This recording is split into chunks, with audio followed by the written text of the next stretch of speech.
Sorry for the couple minutes late there, but let's get things started up, huh?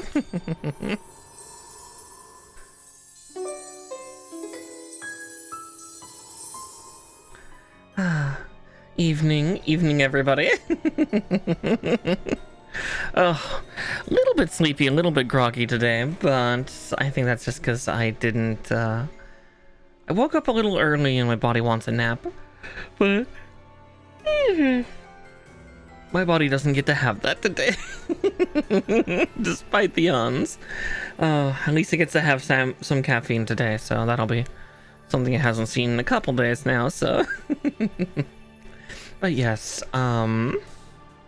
yeah, I kind of, again, dropped the ball once more on the poll. I keep forgetting to. I don't know whether it's just my own silliness, or maybe some part of me just wants to get through a couple kits that have been thoroughly neglected via the voting and the polls and everything. So that's what we're kind of doing here, is, I guess, maintaining some balance while I make decisions.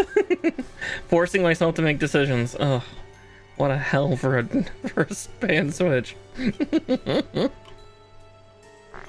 But yes, here we can pop over to the other screen and I can show you what we're going to start getting work on today.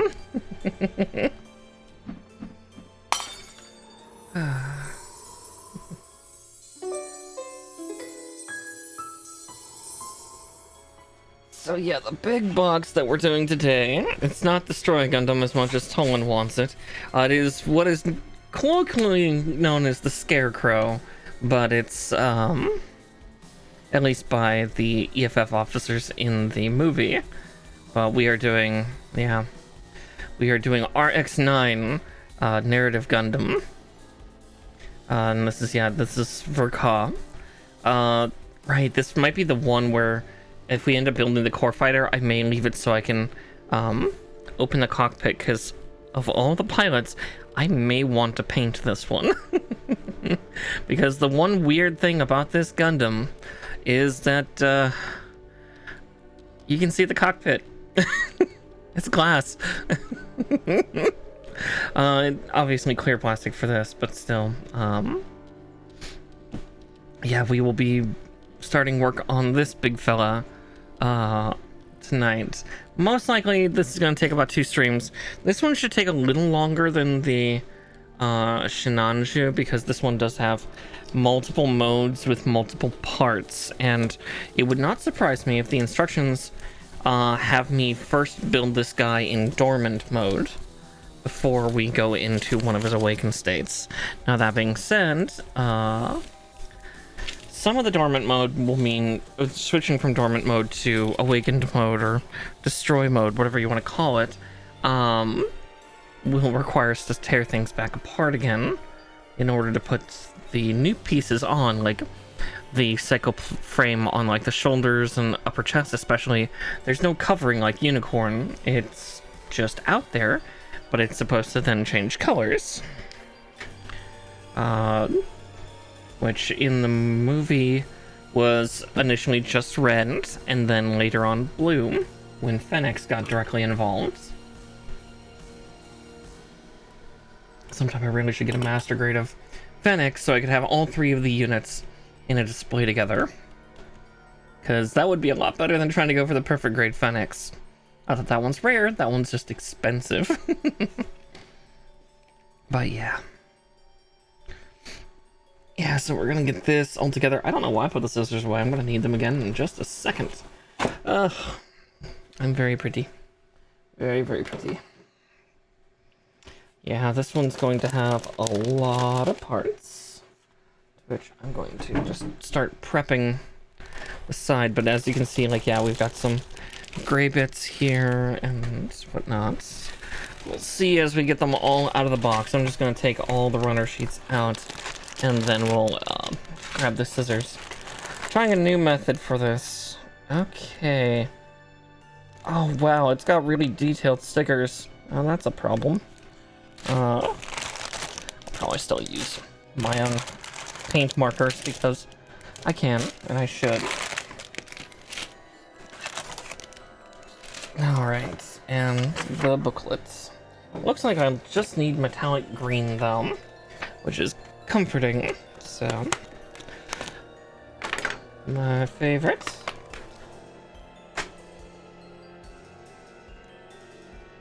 Yeah, of course, this was also Anaheim Electronics. Of course it was. Alright, hopefully the booklets will be... I doubt it will be, just because the Shinanchu Verka didn't give us, like, a printout instruction of, like, here's what sheets you'll need for this kit. And since this is the other main unit from that movie, aside from, obviously, Phoenix, I'm guessing we're gonna be in that fresh hell of just... I have to look at the pages and figure things out. Oh, that's actually a really rigid feeling plastic. It's really weird feeling. It's almost silky. Weird. Let's see. I'm gonna try to put these into the shelf for now, and then we'll put them into the box more accordingly so I can have a little bit more space. You know, just a smidge. Oh, and I feel that I have an assistant. Marsh has joined me. No, Marsh, you can't eat the bags. No, they're not food. Oh, hi, buddy. One moment, I have to give him love. He's demanding attention. Hi, bud. Yes, oh. Yes, hello, I love you too. It's gonna happen throughout the night, I feel. He's been real needy today. I don't know whether he's concerned.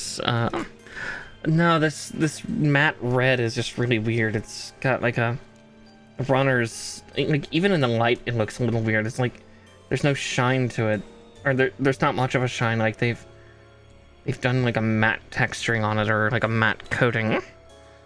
It's really hard to tell. Hi, Mar. Yes, hello. Please do not perforate my thigh. No, I said please don't perforate my thigh, buddy. Mom, love me. Child, I'm live. No, my kitten cats don't care. Yeah, kind of a weird matte finish. Instead of that fresh from the mold gloss. Actually, a lot of the parts have it. I'm even seeing on the white here, I'm seeing that treatment. It's almost a hint of, like, gray to it? It's really hard to tell.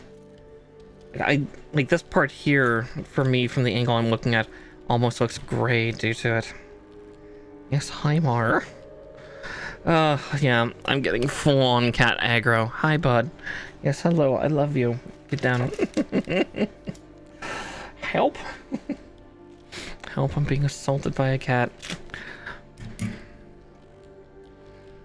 So let's see, these were golf, right?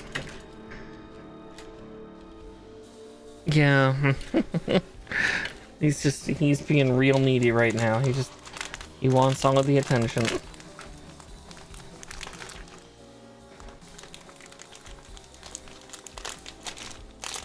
Yeah, I'm sure he's actually concerned for Clouseau, because, oh god, I think I said it last night on stream, on Nature's stream, but yeah, my pink cat Clouseau, my lovable pink idiot, my pastel orange, is being very dumb, and he's been picking at a wound on his head for the last week or so, so I ended up getting him a cone of shame, specifically in the form of a soft one that looks like a large slice of bread, because he is my open-faced idiot sandwich. I love him to death, but he is a detriment to himself.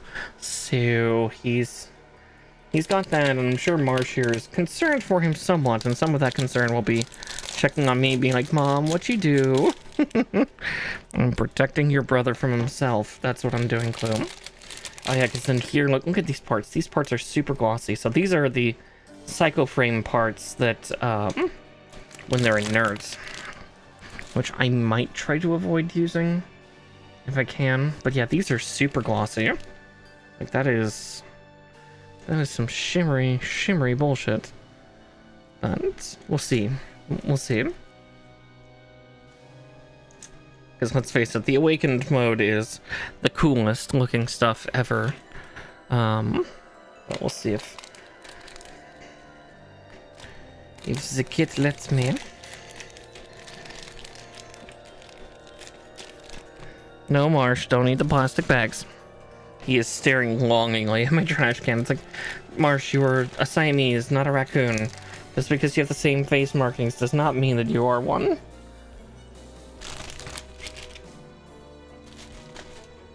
Don't do it, dummy. Like, but Mother, the trash, it speaks to me.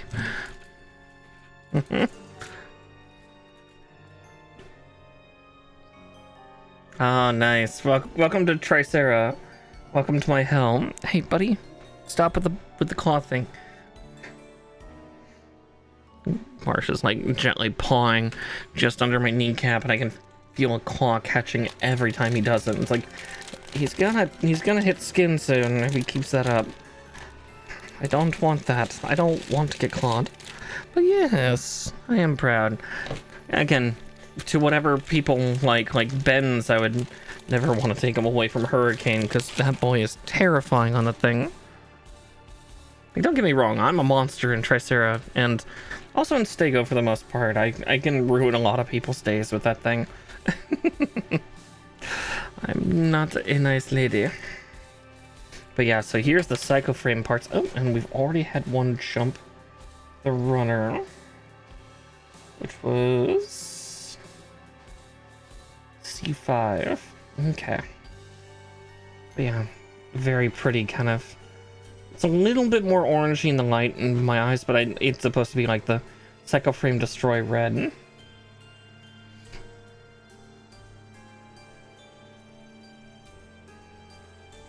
Yeah, the chunk is great for pissing off melee people. Just being like, hey, nope, you don't get to have fun.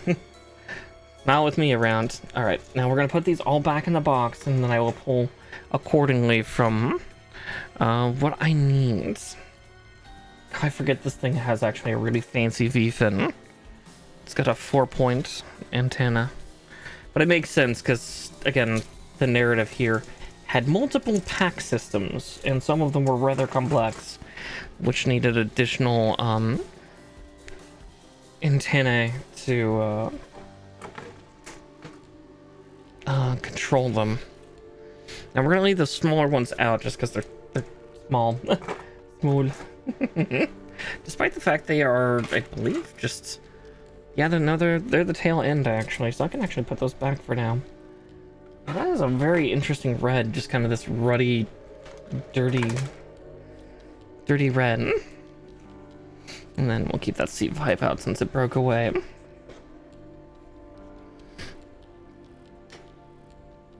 Marsh is not done. I can feel him circling.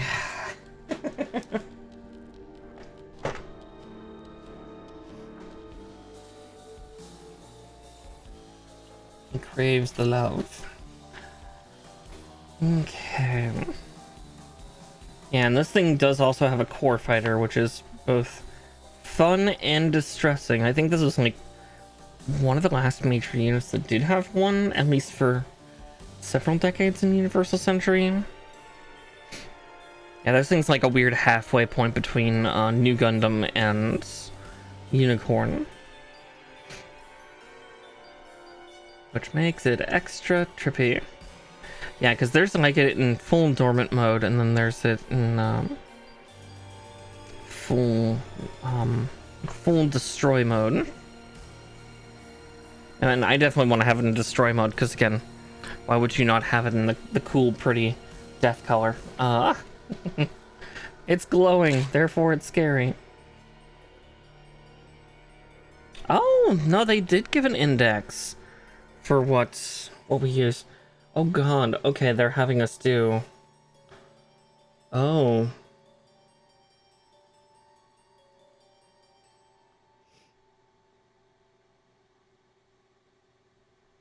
Why is it showing Unicorn? Installing the Psychoframe parts with new details, see parts into the MG. Oh god, can we put some of these into Unicorn? Oh, that would be terrifying.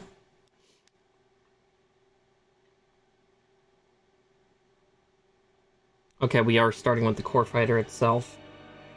Oh, I'd have to look up a reference for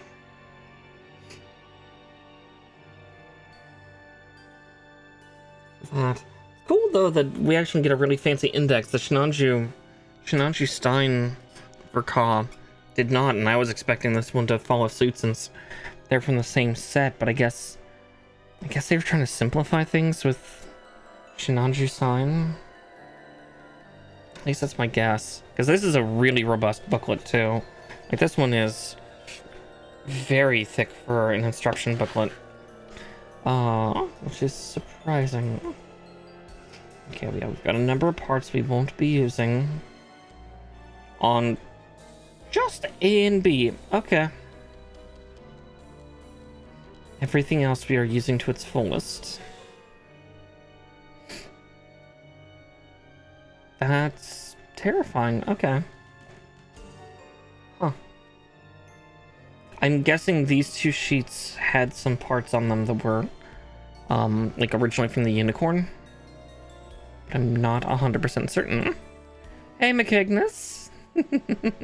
Sorry, we're just going over the boy we're building tonight. We're starting to build, yeah, the old Scarecrow here. Let's see. To start, we get to build the core fighter. Ugh, yeah, had I had more forethought, I would have snipped the pilot out and painted him. Because, yeah, the cockpit for this guy is clear, but I might just, like, do something just predominantly black or something. Because, yeah, his suit is, like, black except for, like, 2 gray bands across his chest. There's, like, an X that forms over his chest. But we'll see. Yeah. What do I need for the core fighter? Now, here's the problem. So, they showed the index for what I'd need. So, it sounds like I will be going back to this reference page a lot. So, I'm going to put this here. So, I'm going to need... And then I'll just use this as a temporary bookmark. I just need a temp bookmark. Let's see, Delta, FK, M1, and M. So the weird red gets to come back out. This does one of the gray ones. It's at M1 only. Okay.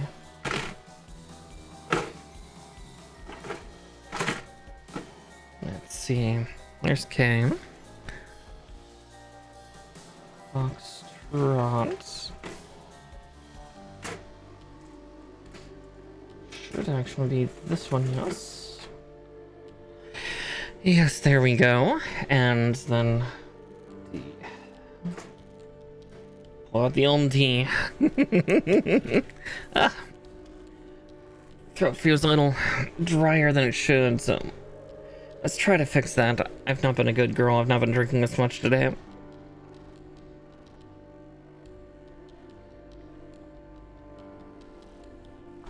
I can feel a little phlegm in my throat.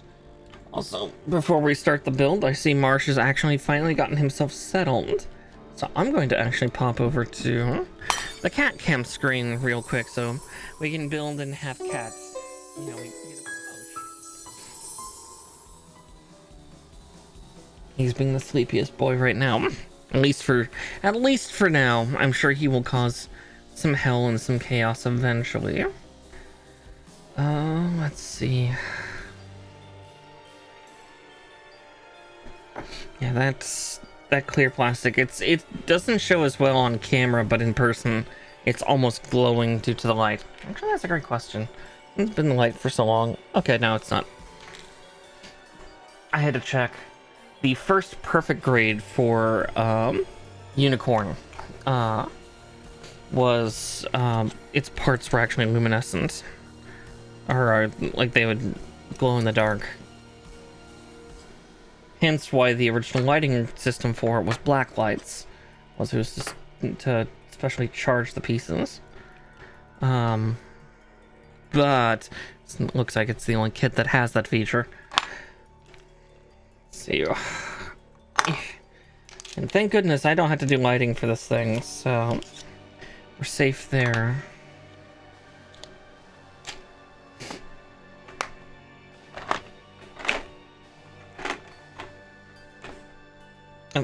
Gotta put those away. All right. Oh, now we can get things started.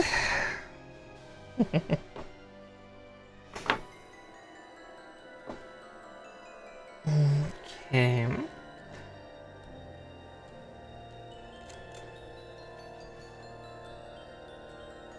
I was gonna say, that's not the right page. That's the transformation mode, because we'll be just turning this into the chess piece as it is. But let's see. D16. How small is that little guy?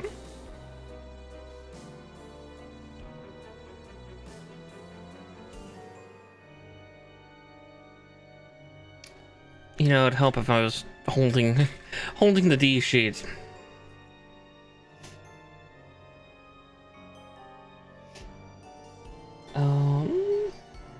D16.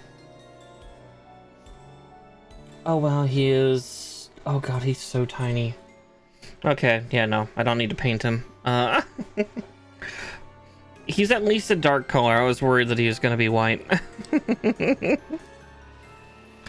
That's a strange phrase to say, but see that and K12. Oh yeah, he's puny. Good grief. It's like this is master grade scale. Was oh god, I can't remember the name of that guy. Guess they did make comments of him being rather small. But yeah, that's like, even though that's like 2/3 of the body, that's still, that is a very, very small pilot. A12.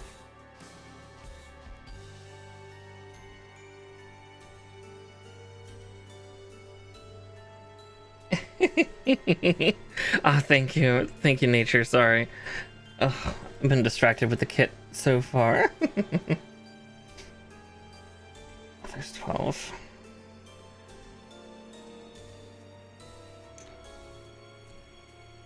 Oh goodness, my snippers are already fighting me. Help! Okay.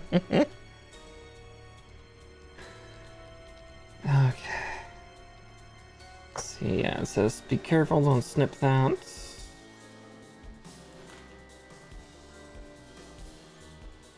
How's that looking, Doc? It's gonna be interesting. So this Gundam's weird because it's got a view window. This mobile suit's really, really funky in the fact that its core fighter's cockpit window still shows when it's in full mobile suit mode, instead of being encapsulated like all the other Gundams before it. Okay, he doesn't want to go in. Cool, I will snip these bits and then...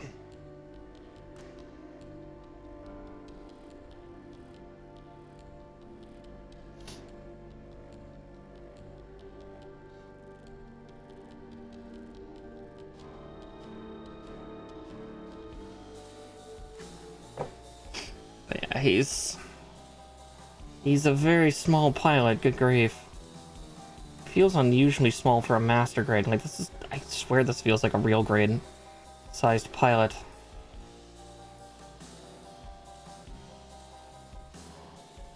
Or maybe he's just that tiny. Ugh. Oh, why is my nose already running? Ugh.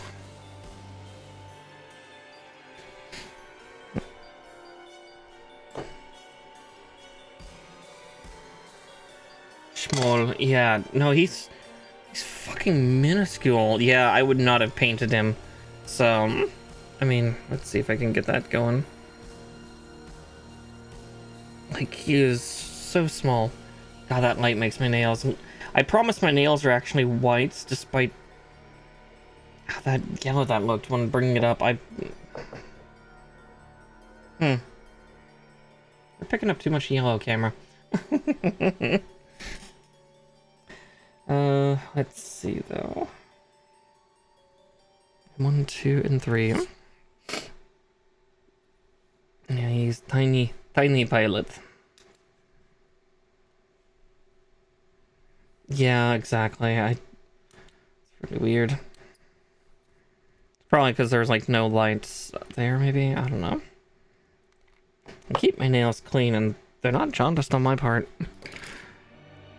Maybe the camera's trying to tell me something.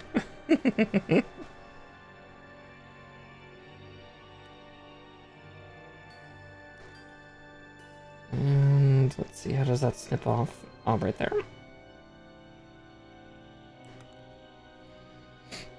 Ugh.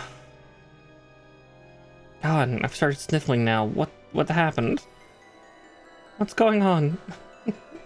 Help! My body's failing me. Turn 37 and then suddenly everything just starts to fall apart.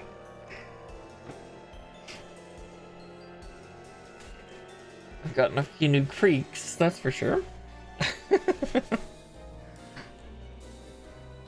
I was like, what? Who touched me? Oh god, brother!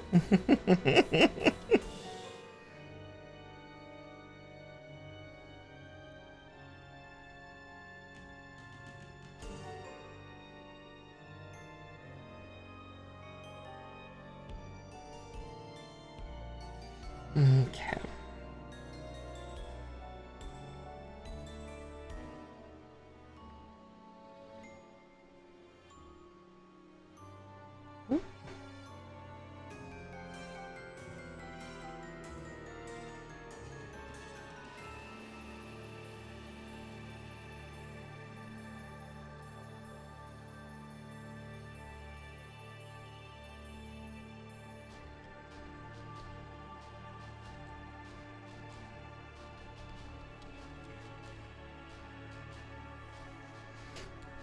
Alright.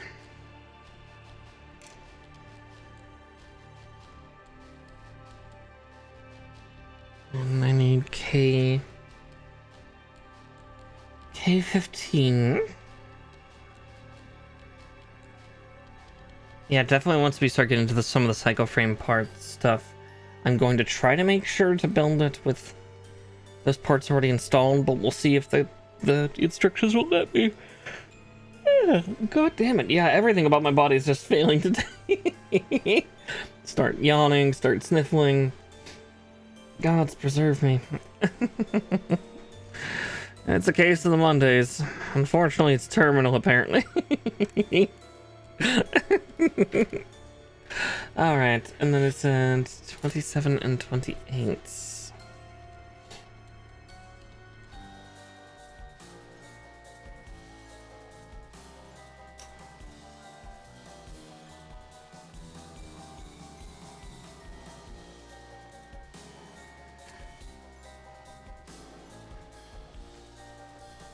I did work very hard on my birthday stream. I'm still surprised I actually made it through the entire time with just one nap. I was expecting at least two. I'm still a little impressed by that.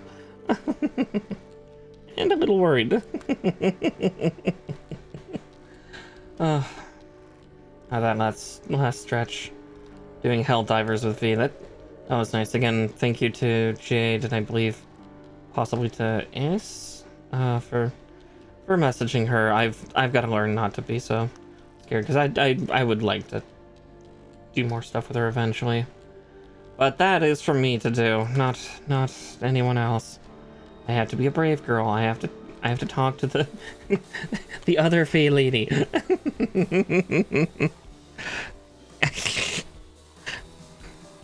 As nature shouts her out. What the hell, dude? Fucking gremlin. You know not what you do, boy. I really that Nuclear Nightmare game did look fun. I mean, is she here? No, but I appreciate you for shouting her out, I guess. Just stop. Brain cell. It's already figured. I know, no, you're more than welcome to shout out a friend. I was confused for a second. It's like, why are you? But yes, yeah, please definitely give V a lot of love because she's cool. I just think she's neat. Alright, D23. I know, I need to talk to people. Scurry. Funny, because, like, yeah, she's my friend, but I just... It's an old habit of not wanting to impose on others, and that's... It's not a healthy mindset to have. If you have that too, like... try to work on it. I'll try to work on mine. I have all the confidence in the world, but then... yeah, not wanting to inconvenience. Ugh. Yay, my generation. But yes, no, you're fine, Turtle. This time.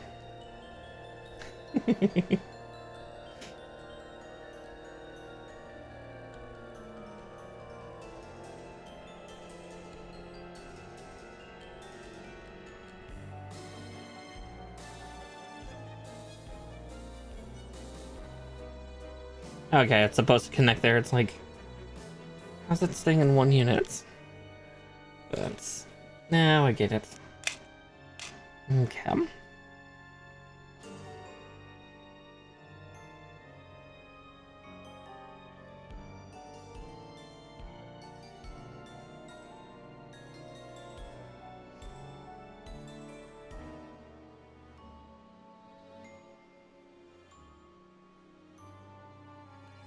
I just realized he's actually too far up in the thing. Why is he sticking up through the canopy?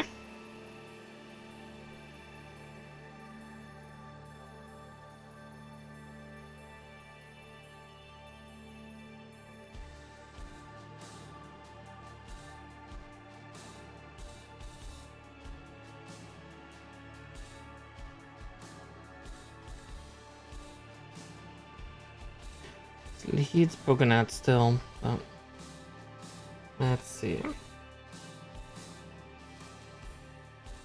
We're just gonna pry these apart real quick, and I'm going to get to the bottom of this.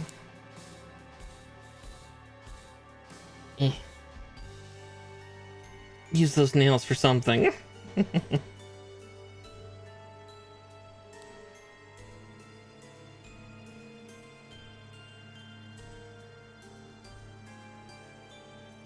Though my nails are not that sharp right now.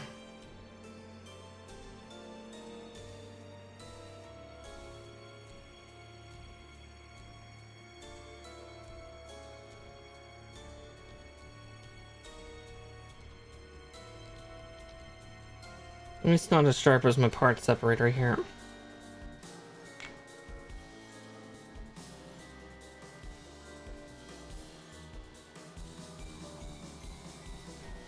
There we go. Okay.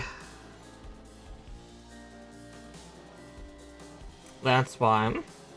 That was not the right part. D13. There it is. I had tried to put the wrong piece in.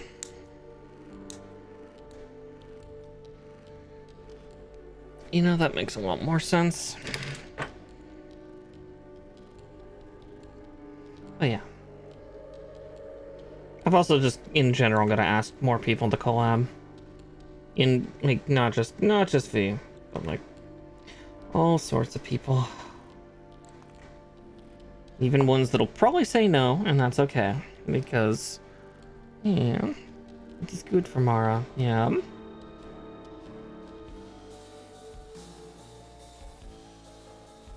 Am I supposed to meet people if I hide in my little corner of the Feywild, huh? How will I get anyone to come for tea?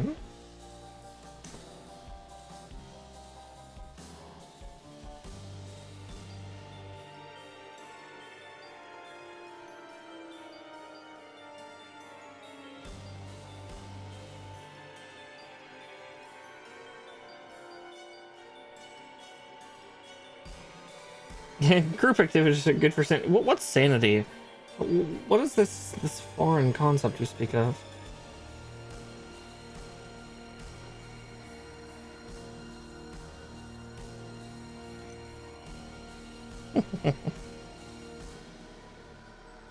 But yeah. Yeah, that's where I am with stuff.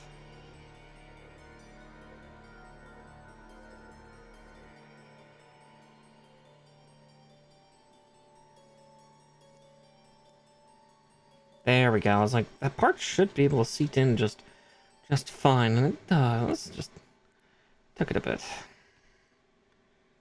Taking a bit. Liberty gibbet. Ugh.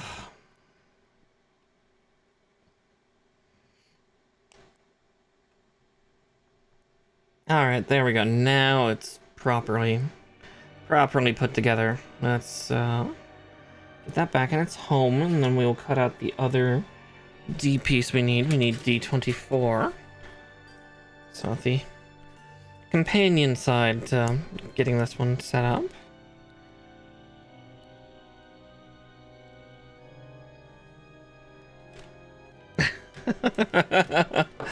Yeah, gods. Yeah, whoever put the world on hardcore, put it back. No, am I kidding? That's always been like this. We weren't aware. But we'll survive, one way or the other.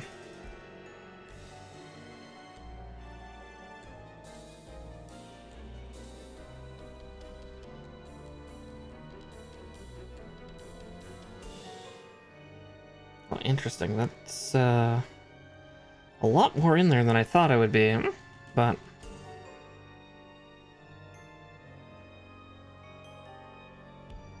yeah, because that's for later. That's core fighter to core mode. But we're not there just yet. It says this should be... oh, it does. It just took little bits of finagling. Because right, that section slides out. Okay, now we put in the pilots. Make sure I put them in the right way. Oh yes, nature. You're not in trouble. Not this time. You'll know when you're properly in trouble.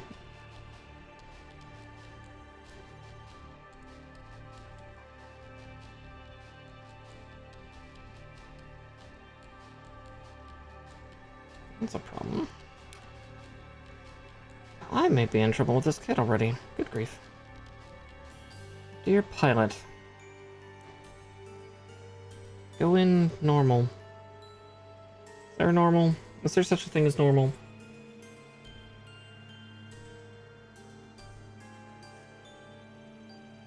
Oh, that's why it's not going in correctly.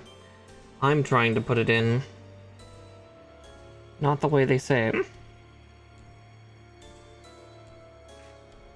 They're saying to actually put it seat up.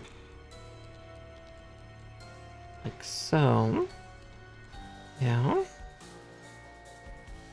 Okay, no, I think that's... oh yeah, and then it swivels. So yeah, when he's in core fighter mode, it's really hard to see, but he's sitting upright like you would in a jet, and then later on when we put him into Gundam mode, it forces the seat to roll back so he can get, so then he's still orientating upwards and forwards. Yeah.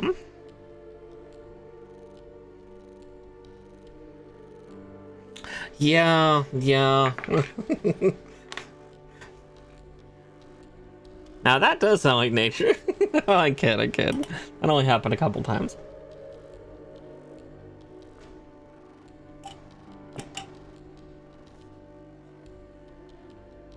Alright. K14 and F14.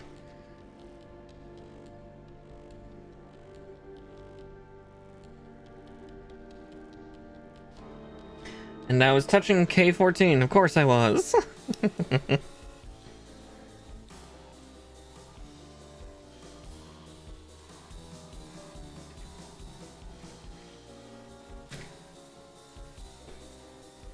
Again.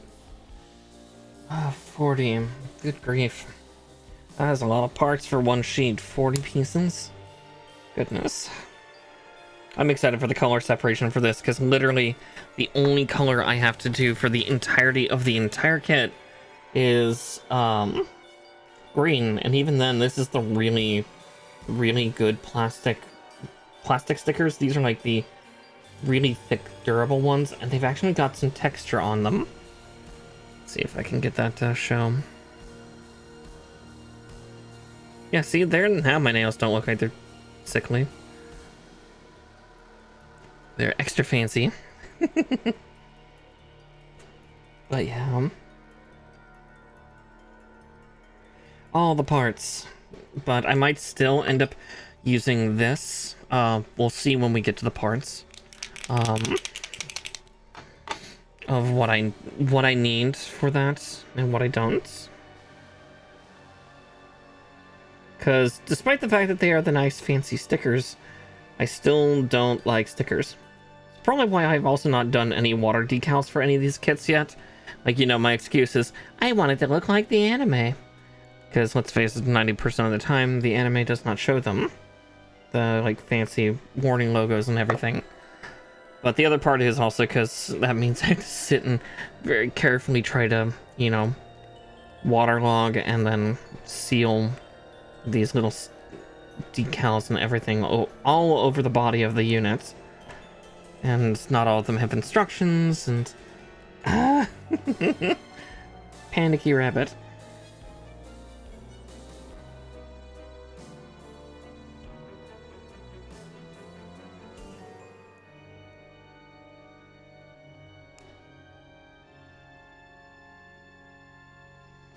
I went correctly on one side, but not on the other. So let's see if I can fix that. I first need to open the cockpit. Apparently ejects the pilot for now. Whoopsie.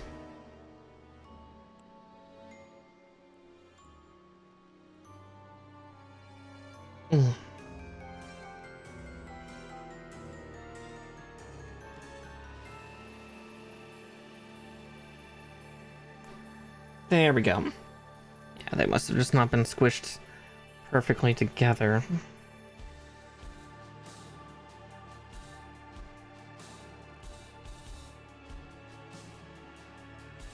Right, and then this will actually lock the pilot in, so I should have done this one first, but oh well. Right, like that, or no, like that, yes.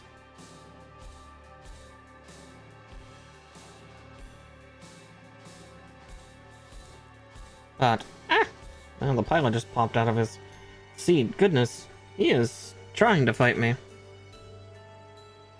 Miracle child my ass.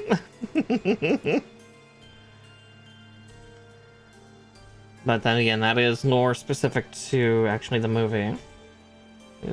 Yeah.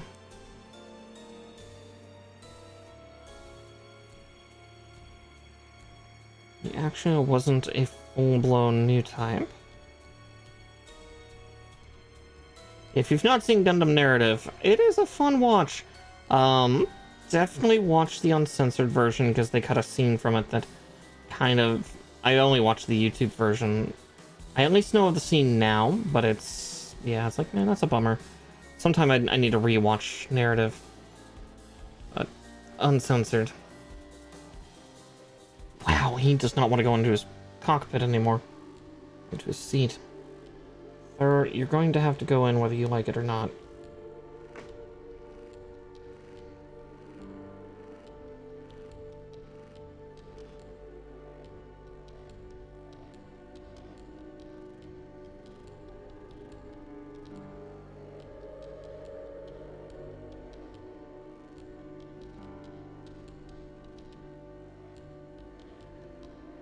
I wasn't even putting that part on correctly the first time as I was, so... now I have, I think.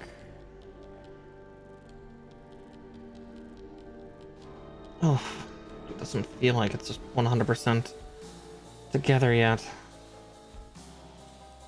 Feels like I can just do that, which doesn't feel right.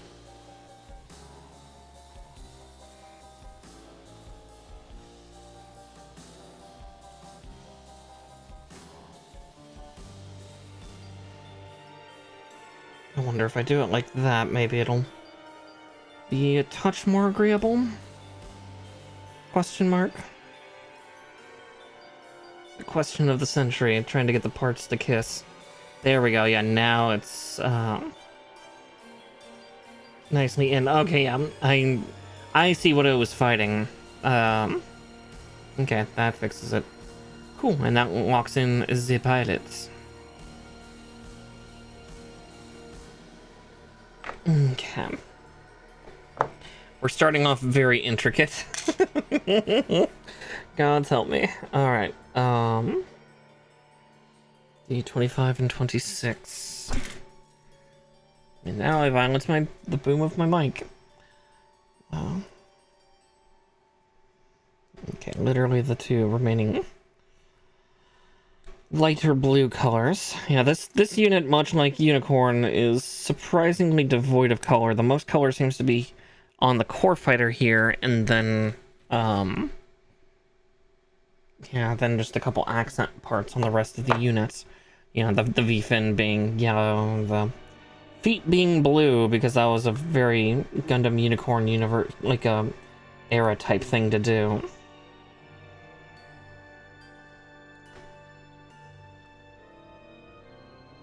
Because in most Gundams, again, most, not all, the Gundams have red feet.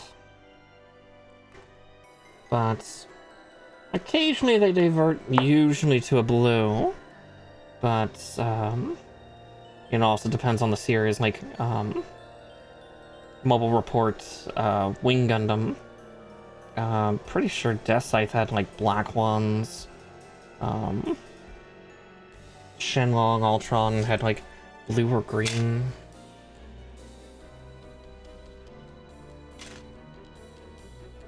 Depending on the model.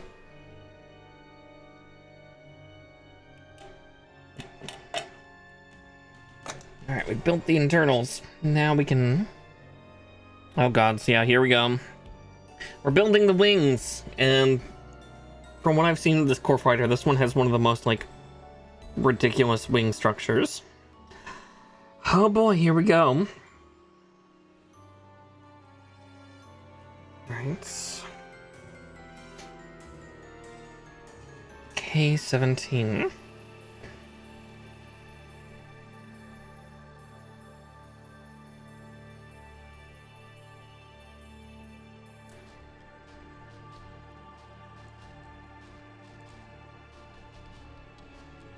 Okay. And everything else is on this little red runner. So... Oh no, there's one from Foxtrot as well. Oops, we'll get that first. F-35. The jet intakes.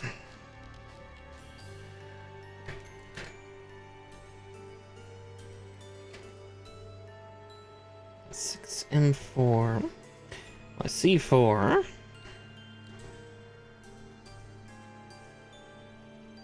And then there is 6.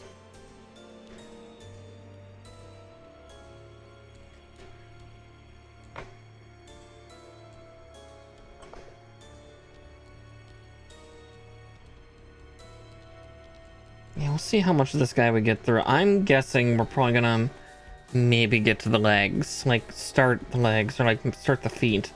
And that might be where we close off. At least on the plus side, like, even compared to Shinanju, this thing has a surprisingly small armament, especially for C-Packs. C-Packs has, like, a shield and beam rifle. And that's pretty much it.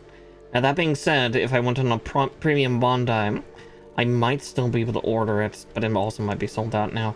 They did have a B-Packs system for this thing. So it had its, Phoenix capture mode. Or its attempt at it, at least.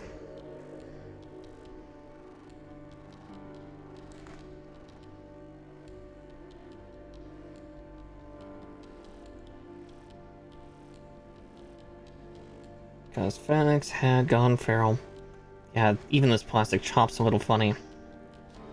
Like, I can feel it going under snip, and it's got a peculiar rigidity to it.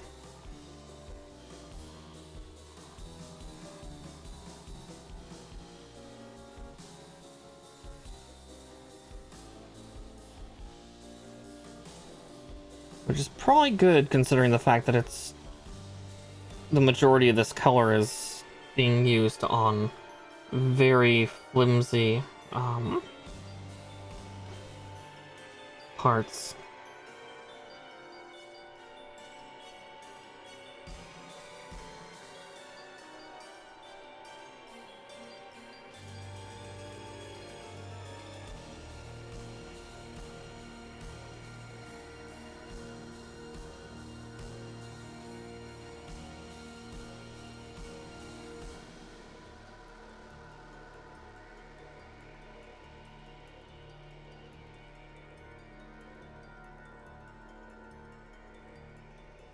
Ugh.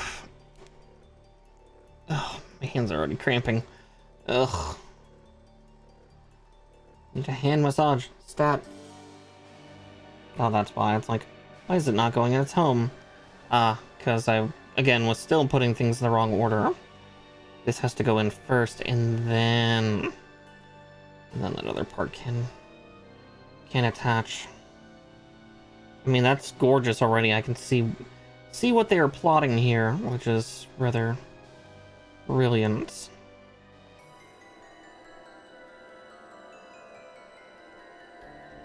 Oh, it's supposed to go in with a click, isn't it?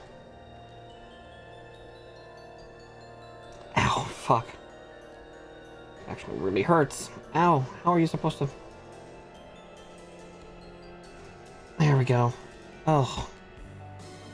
It's so small.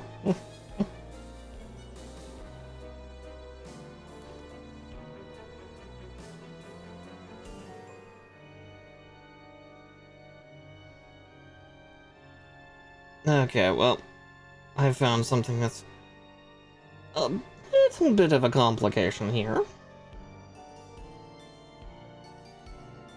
Let's see if I can get this part on to partially solidify, and then I can, oh, but everything's sharp, pointy bits. Okay, yeah, there. But you know, that's a really cool detail, because then you can see inside of it, and you can see that little bit of gray on both sides for the thrusters. Again, the color separation on this is already orgasmic.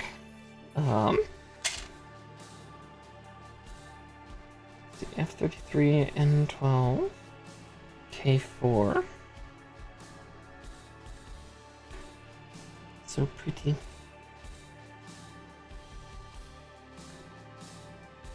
A shame we will not have this core fighter out, but because I'm pretty sure they don't give a spare, and even then, I don't know how I'd feel about having a spare one right for this one. It's like, all right, you need to build this twice, like the double Zeta. Like, oh god, not again. Yeah, double Zeta gave you two, so you could have one out for viewing and one inside for actually, you know, providing what it's supposed to.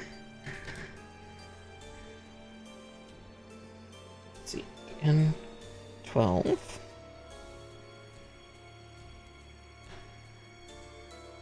On one hand, cool, it's great for display, because then you can see how big the core fighter is compared to the main unit when it's fully together. But at the same time, hey, you want to build two of these intricate little core fighter fucks? Oh, do I have to? A very monkey paw situation of, you want cool aesthetics? / more work?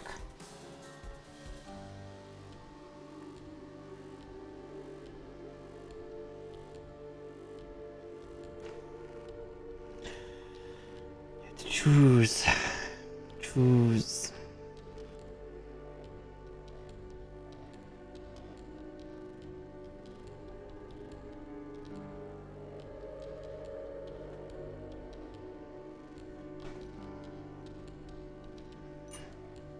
Okay.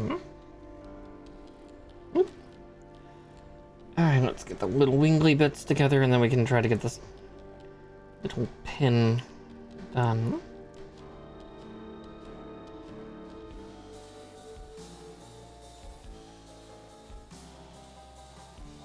Yeah, oh boy, such articulation to the levels where,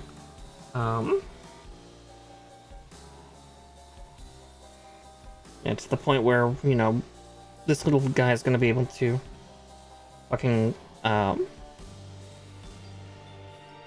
like wing open all the way and then close shut all the way too. Like, impressive. But then oh god, it's trying to put this thing together for then, because then it's all gonna just fold up inside and go into this fucking this fucking Gundam, and you won't see it again. Just swoop it right on up in there.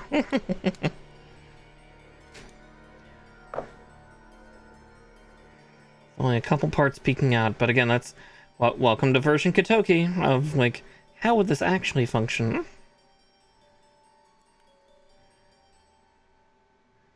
Oh, Katoki, I love your designs, but fuck, man.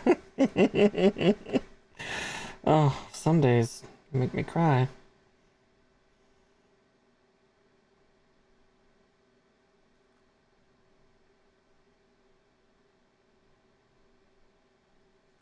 Okay, let's also cut out the FP settings. F24. Oh, my eyes tracked that one almost immediately. That's at least comforting. Alright, there we go.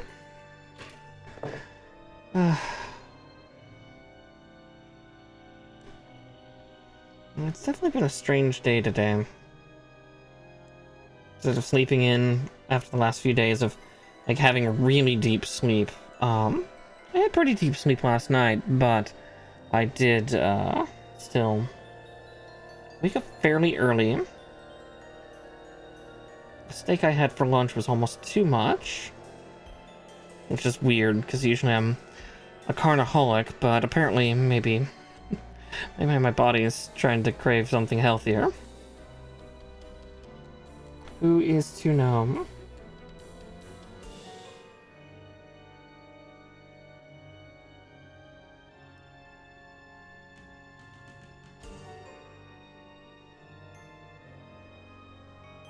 I'll make sure to have some veggies later tonight, though. It's kind of the intent. It's like, okay. It was already my plot to make sure that I was being healthy about what I eat. I just had a couple really big bone-in ribeye steaks that were still in the fridge. Okay. But I wanted to go through all that pizza first. Alright, we've built one wing. Now we do it once more with feeling.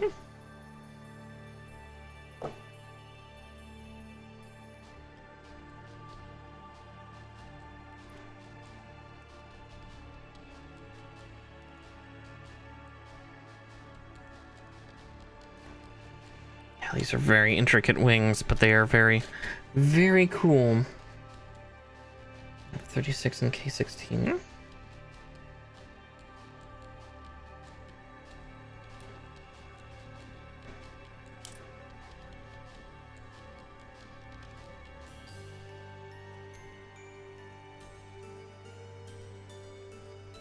And then K16.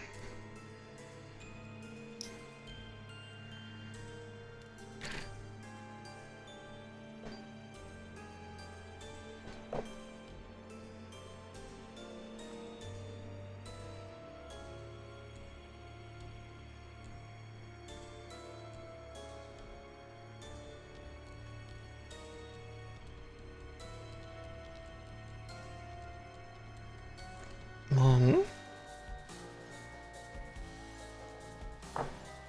And two.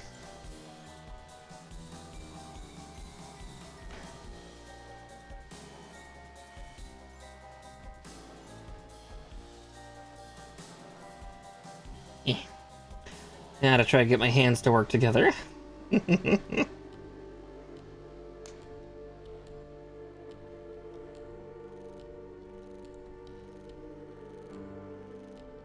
was able to get those two to kiss much easier than the previous one. Grave. Oh wow, even that mounted in easier too. Guess this is the left wing, isn't it? Commentary.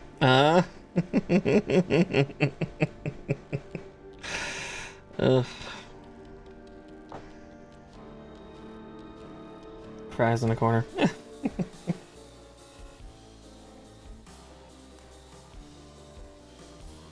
That's actually a strangely robust wing. It's so intricate, but it actually goes together pretty well. Punch my microphone again. Let's see, F-34.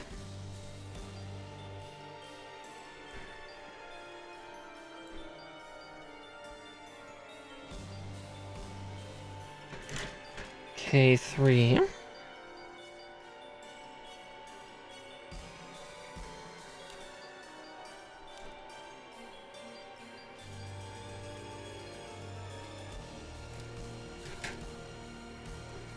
And then N9.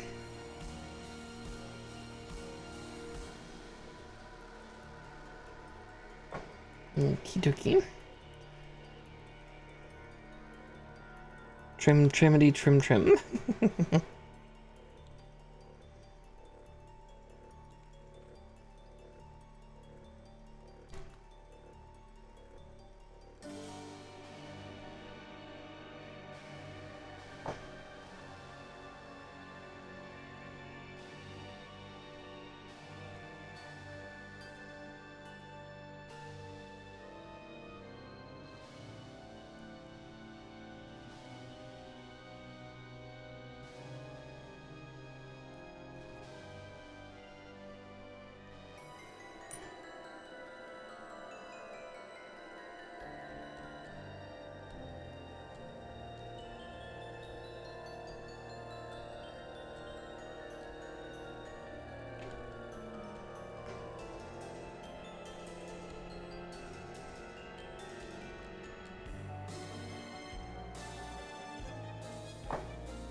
Okay.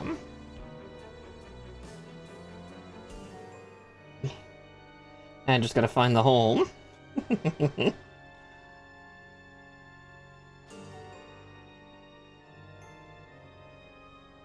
Need help finding it. Don't mind a guiding hand.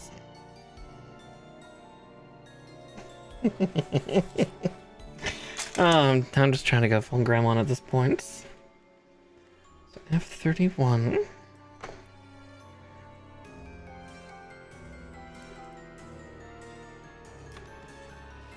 And N1.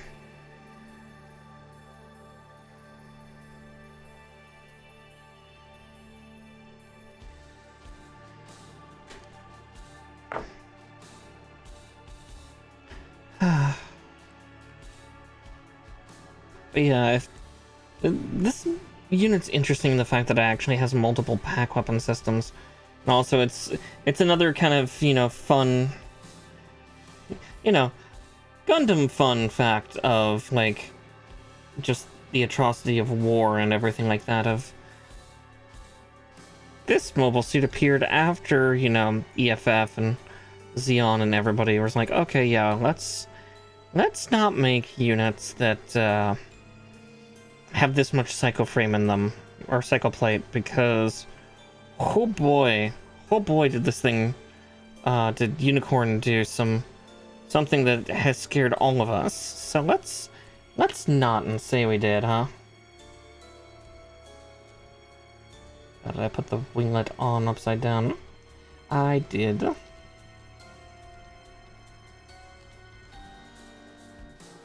And of course, then the EFF's like, okay, we are going to hunt Phoenix down. Or, we have this mobile suit that we've made. And, yeah. Don't let Xeon know. Of course, then in the movie, it's like, Xeon also made then another Neo Zeong and Shinonju. So, there's that too. Oh, well, that's a part that wasn't supposed to come off. That's fun.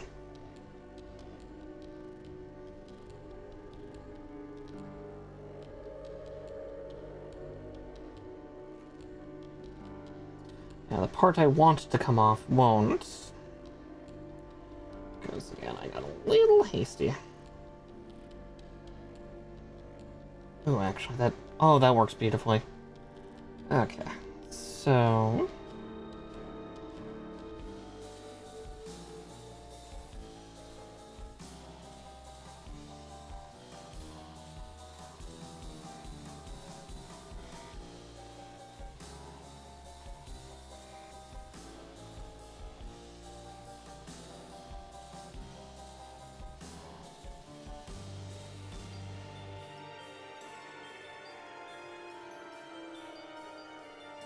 Okay, yeah. There we go. Just had to rotate it around.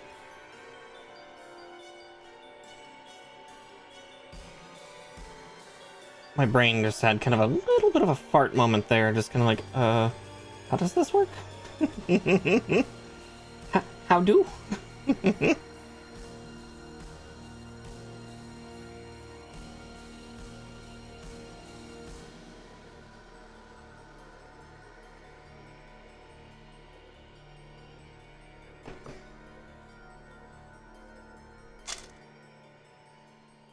Alright, now we...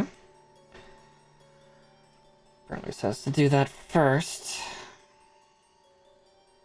Lock the wings in. Oh, I think I see why, so we can get it on the track.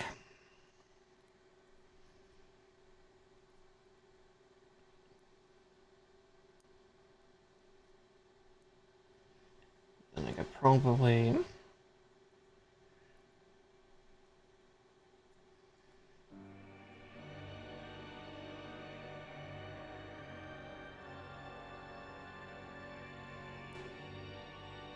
Aha. Of course, that's so fucking intricate. Oh, Kotoki, you piece of shit.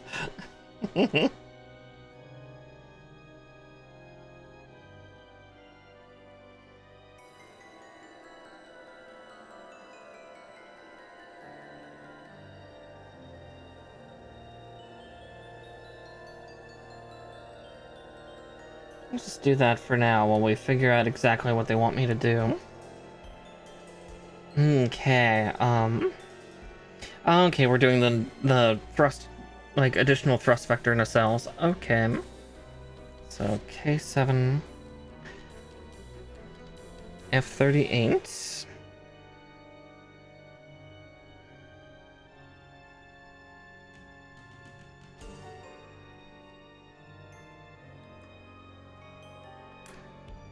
All this for a core fighter that we obscured. It's just... I appreciate it, but at the same time, fuck. 38.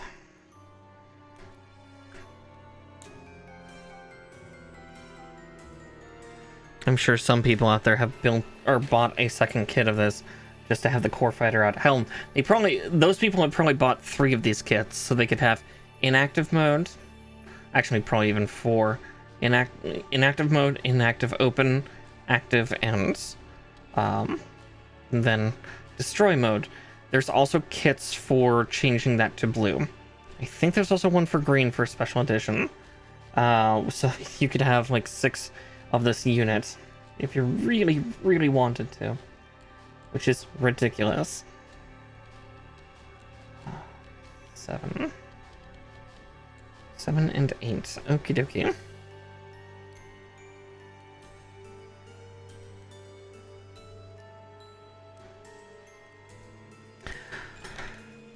It's cool to have like all those different modes, but it's like, God, that's so much work. So much.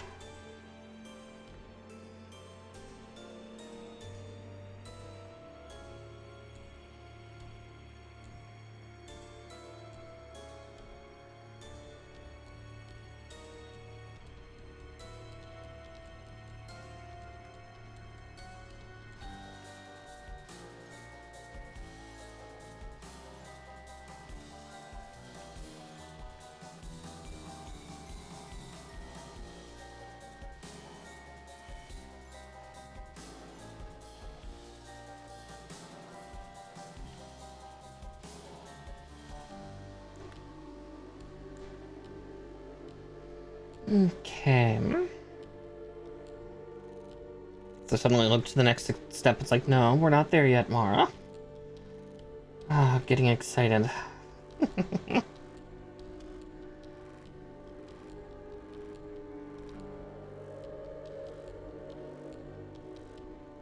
You know, that hole's probably important. Yeah, that looks important.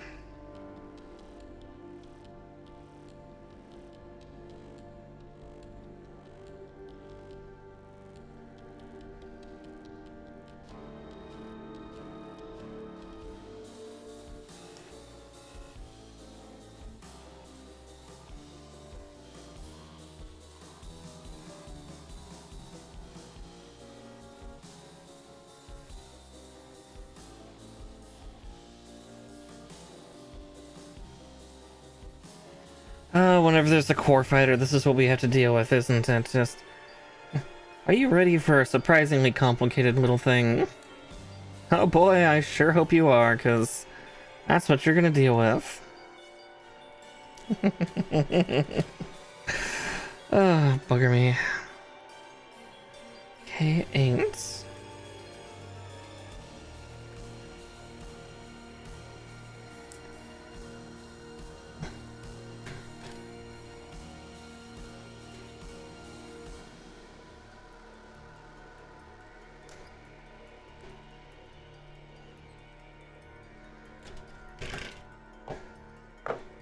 Alright.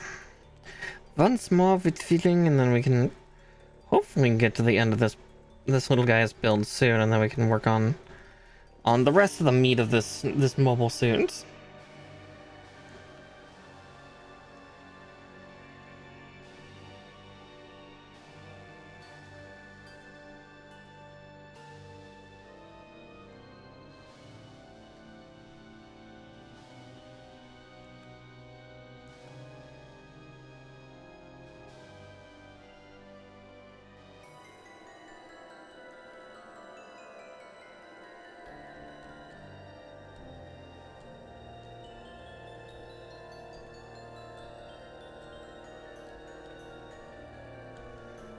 Okay.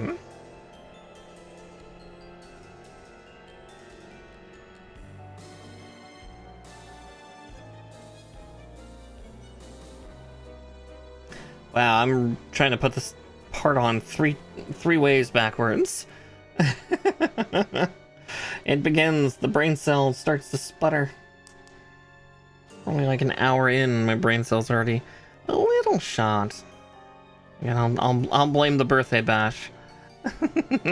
When in doubt, blame celebratory streaming.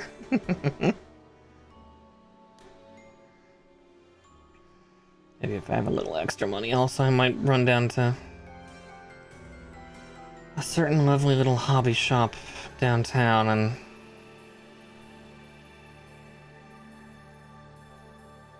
pester them for fun kits. See if he has any rare Gunpla kits in. Got a cute little display. That, and also check out his dioramas again. Let's see. F39 and 41. As my hand encapsulates distinctly over the 2 pieces I need. Ugh. Yeah. The most dangerous place for me to go. A Gunpla store. Especially one that is specifically tailored to just Gunpla. I don't think he has... I guess he has some arms girls, but... yeah. Not a lot. Same for Zoids. I think he's got like... At least the last time I was in, he only had like 1 or 2. He is almost distinctly there for Gunpla. And nothing else.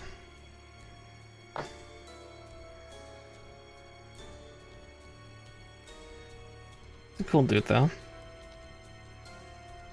That being said, I love the International District. It's fun because there's like Ubajis and Cao and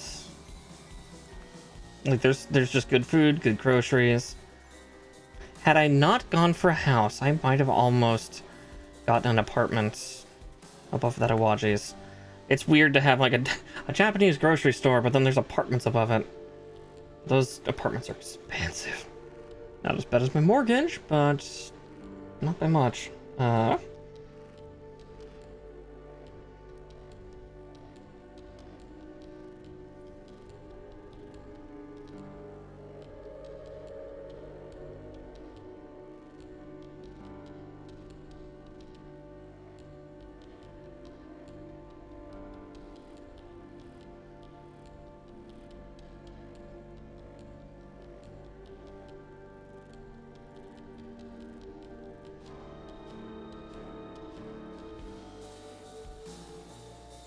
Looks like I can actually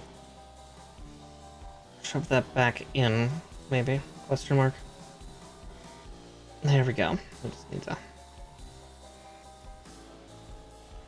go like that.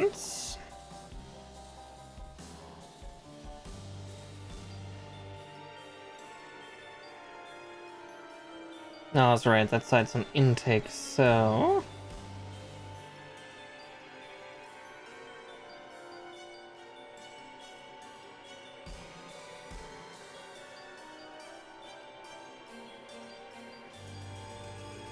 Alright, there's that. And... Okay, 5 and 6.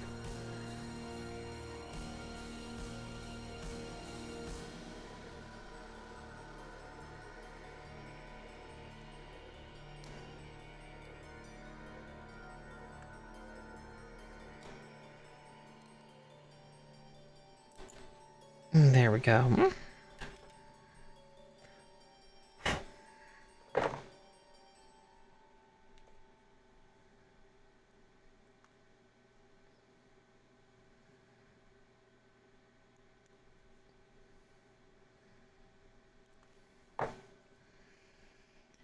Okay.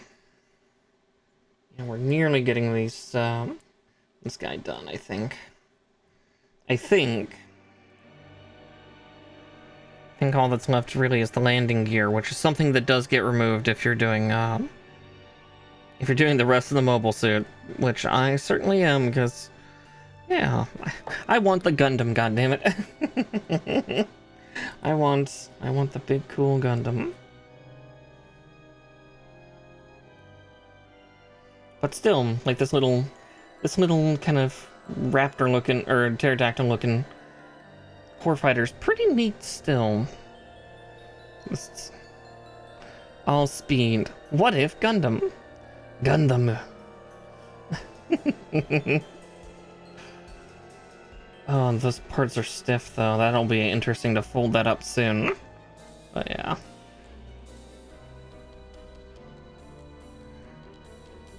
Not entirely designed for Atmo, but just enough that it kind of is. Alright, it's telling me to open the cockpit. Because it must be telling me how to do core mode. Maybe. But yeah, we have our little pilot. He's sitting upright for now. But only for now. Because next we get to probably put the landing gear on, and then we'll promptly take it off and get it ready for core mode. Oh no, it's not telling me to do the landing gear. Okay. Yeah, the landing gear is just 3 little parts. These 2, and then this one for just you peg them in, and yeah, see, it's showing right there what you're supposed to do if you're using them. But since we're not having this little guy fly, we're first going to go like this. Also going to prepare the pilot for that mode.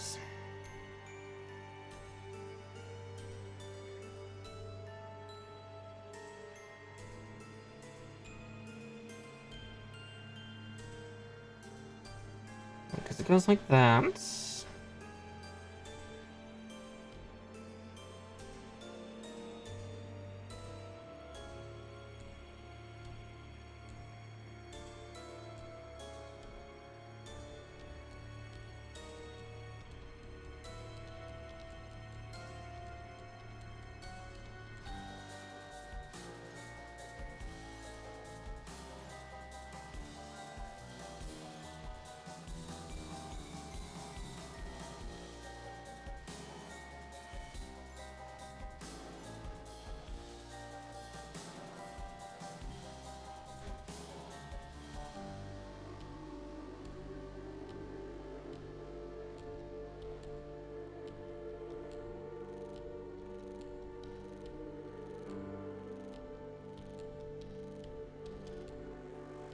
Oh, that folds up. Oh, that's trippy. Okay.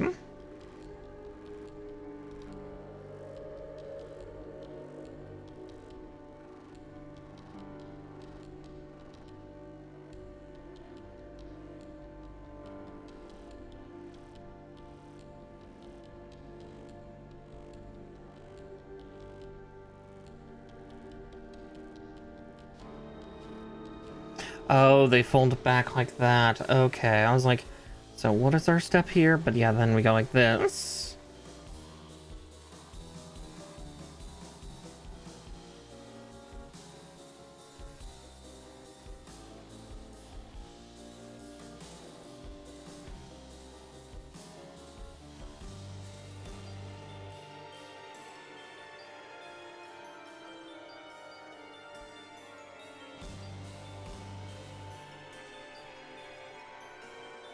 Yeah. The very complicated thing of when you have a core fighter and you need it to actually be, you know, what it's called, a core fighter. It means that it has to go into the core of the mobile suit.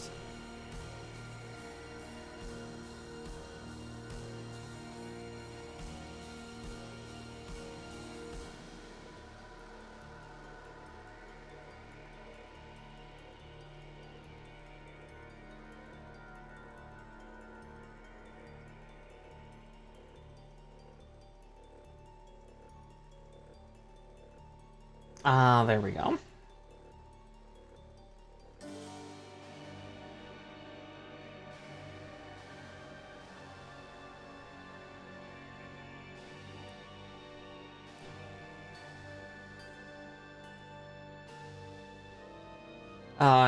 I see even better. Okay. So that's what that little slat is in the bottom of each of these, just to actually hook these wings in. All the way. Yeah, gotta peg it in. And one. Again, well, welcome to Core Fighters, everybody. They are hilariously complicated. Especially on any Verka that you get your grubby paws on. Oh, and of course they don't stay in terribly well, do they?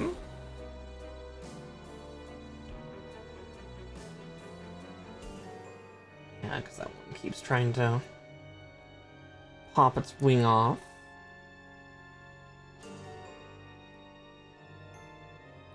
Actually, because that armature was too low? Yeah, small and intricate.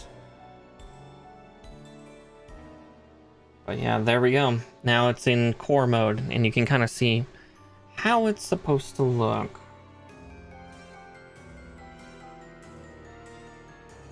It's starting to look like the center of a torso, doesn't it? Ta-da!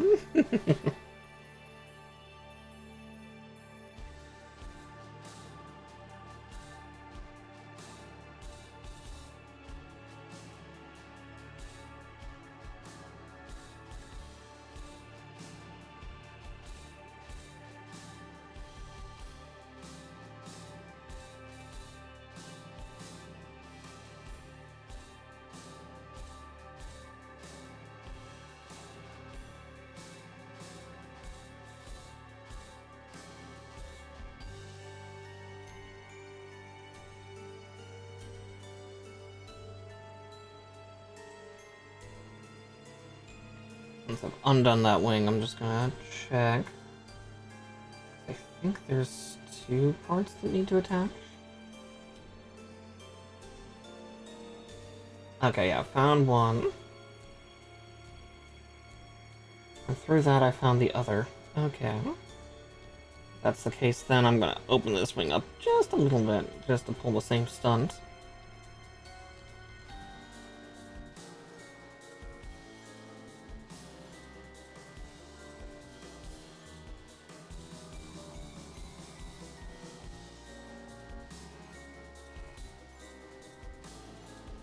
There we go. Okay, now it's done. Now we can start building, yeah, the upper part of the torso, which is surprisingly bare. Okay. Because again, this thing is nicknamed the Scarecrow. You're gonna see that, especially once we get to the arms of this thing.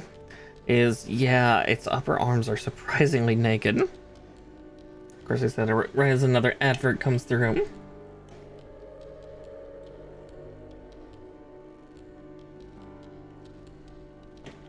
Alright. But now we also need to go back to that index. So let's see. Delta, Foxtrot. But we also need Echo.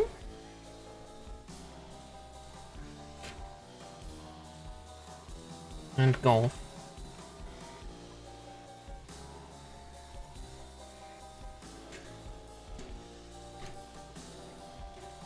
Admittedly, this is for the arms and torso. Hotel.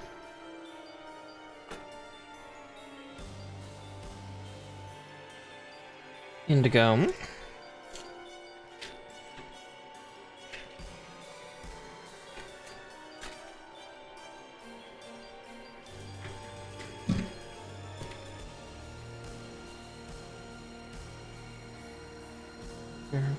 Yeah, still need K. And L. E. L.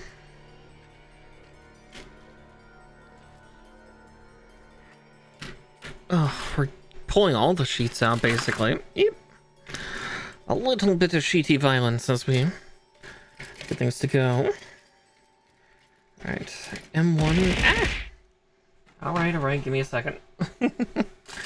Alright, there we go. Alright, I'll hydrate again.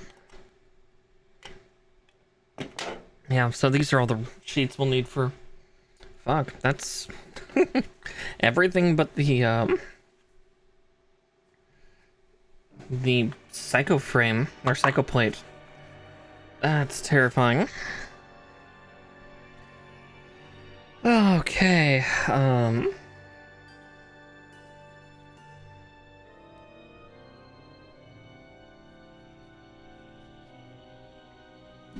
I distrust how well those stickers can stick though, so I'll probably still paint if I can help it. But regardless, here we go. So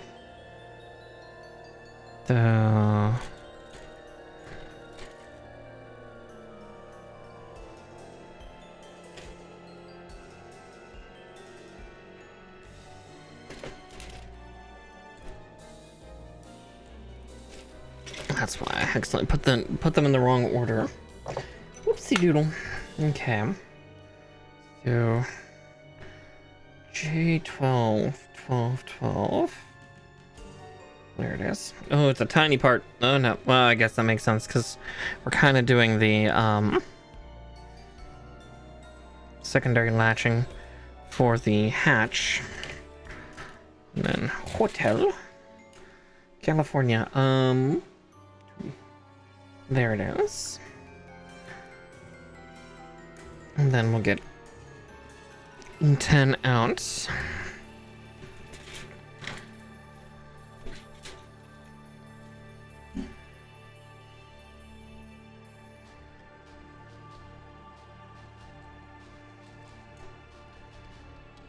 We'll be finishing the little red runner though, because it's got one part on it that we're going to be using for this. Yeah, it looks like they're having us put it in dormant mode and then we'll have to do awakened. So we'll go to the full 5 hours so that way then we can try to get that set up for hopefully next week. Again, hopefully. At worst, this might be a 3-week kit because that cycle frame is going to be or cycle plate is going to be a bitch.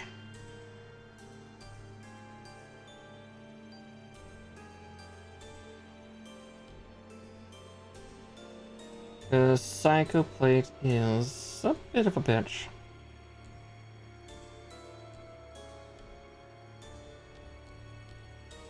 Oop. Got that end in its home, I just didn't fucking send it.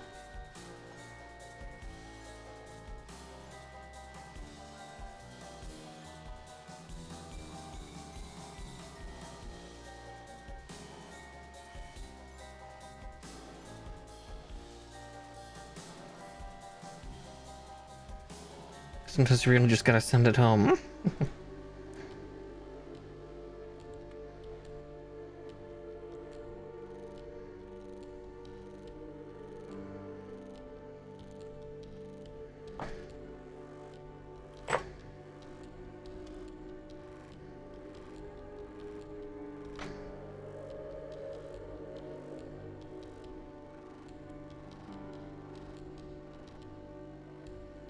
Oh, jeez. It's about to be like, why do I feel a rough edge? Because there was one. Grief.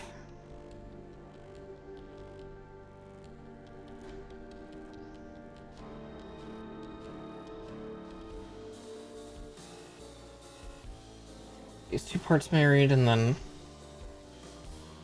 rasp violet that down.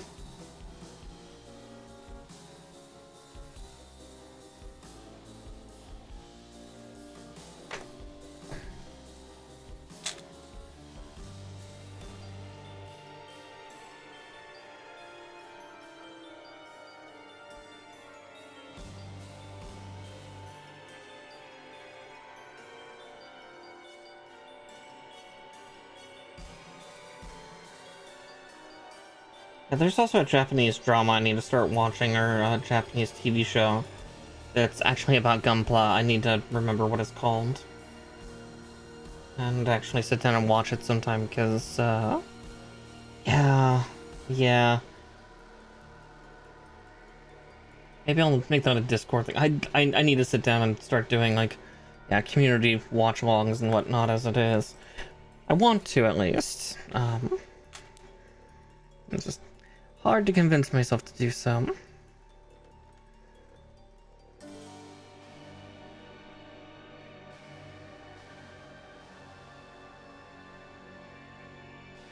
Okay, J13 and 14. Yeah, there's so many things to watch. It's so little time.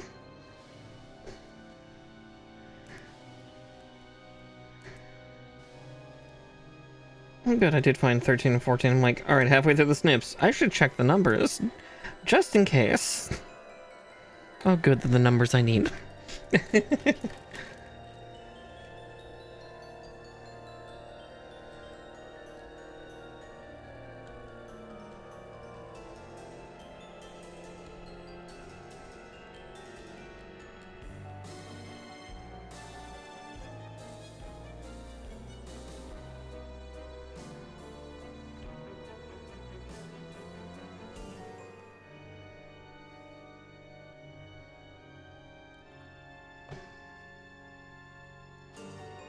Okay. I was holding the correct one to start, at least. So it looks like it's supposed to be like that. Yes, okay. And then this one just has to encapsulate.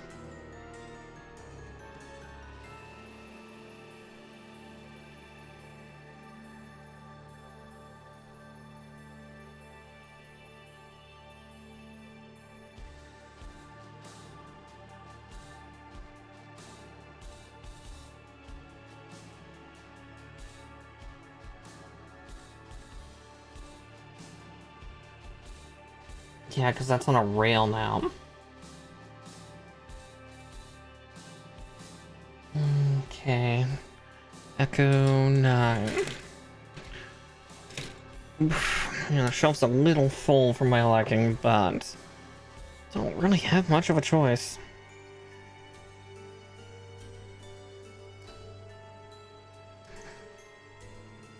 I don't have a bigger shelf. I mean, I could offset by, like, putting a couple of these sheets to the side and whatnot, or, you know, actually reading through and seeing what I need for the chest, but shmeh, it's too late now.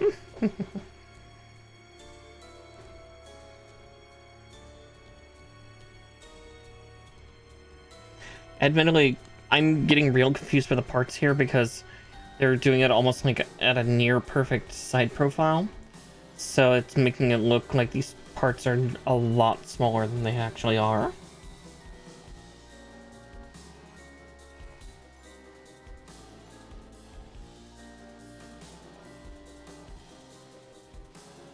Trying to fuck with me, chat. Kotoki's trying to fool me. How dare he? How dare? How dare? Alright, J11 and 12.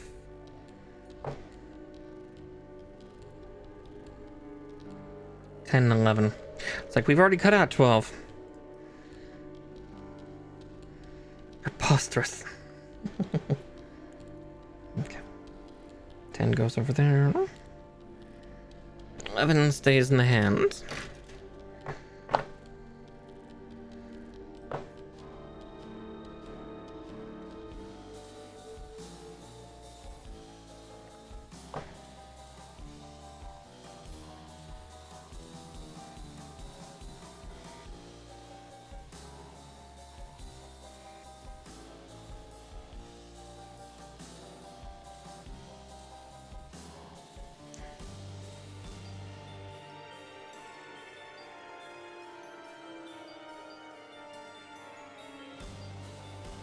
Okay. For this, I definitely want to slide that down out of the way. We'll get these two in.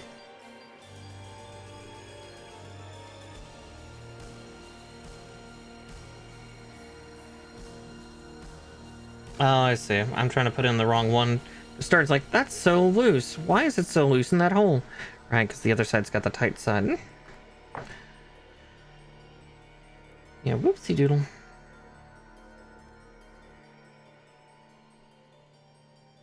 There, now it'll be nice and tight for the other one. Sometimes you just need to get the stopgap.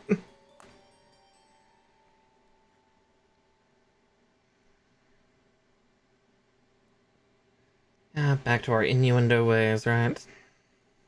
A return to form.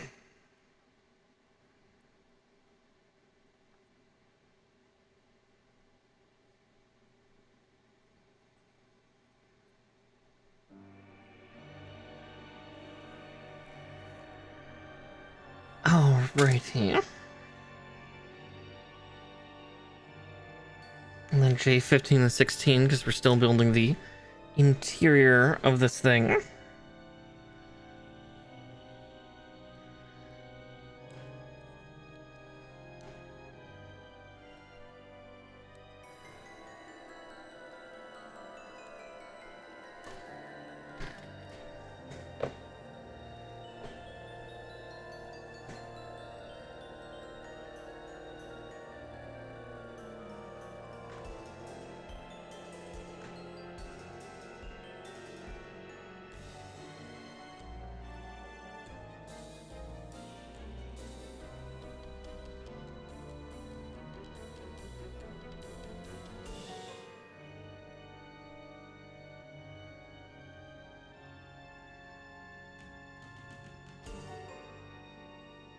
Okay, I was right. That goes into that hole. God, I don't even know how this chest works. How do chests? What is this thing? I mean, surprise, surprise, it having some of the complexity of to rival Unicorn. Yeah, I should have seen that coming considering the series it comes from. It's all making sense now.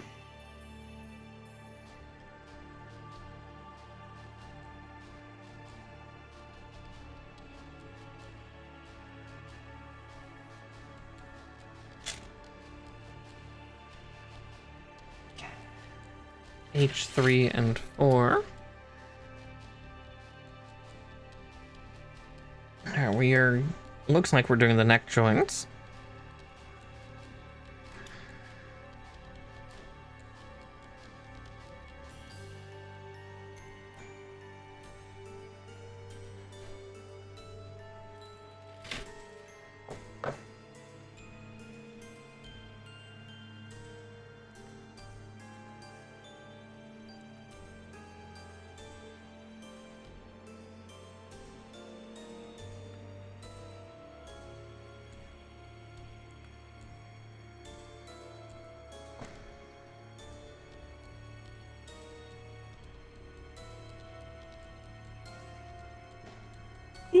Excuse me, good grief. All the noises, all the body functions. Ugh. Let's see. And then I need J9.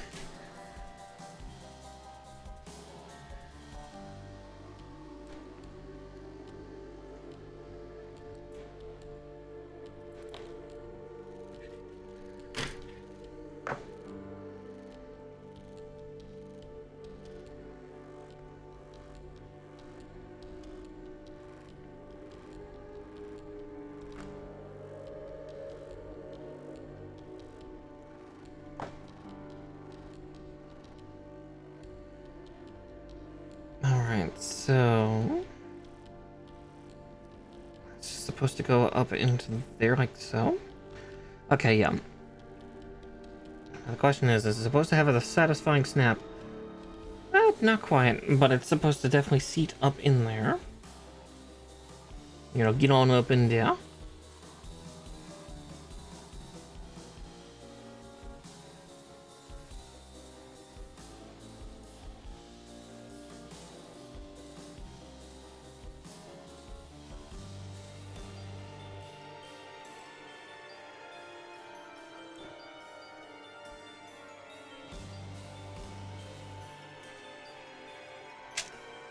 Okay, H1 and 9.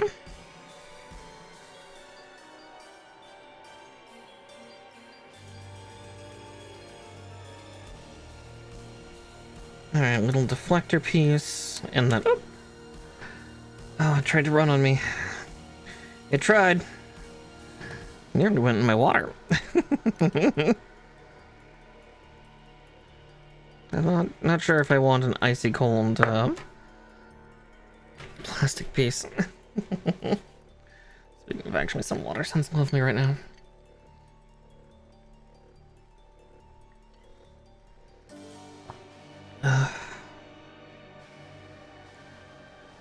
Because it's been warm.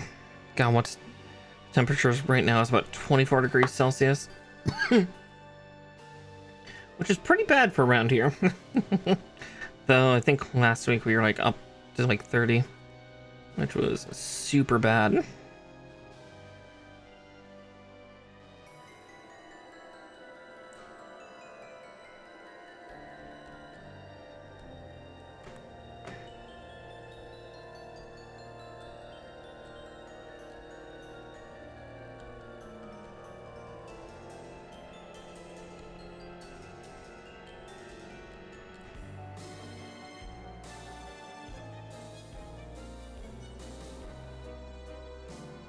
Alright, there's that.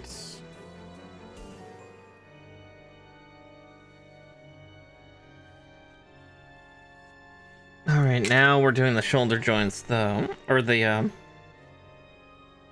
yeah, kind of the shoulder clavicle.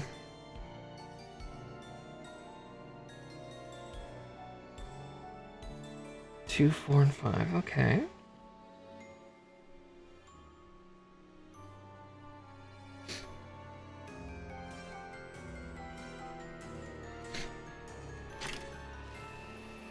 Brain reset for a second there.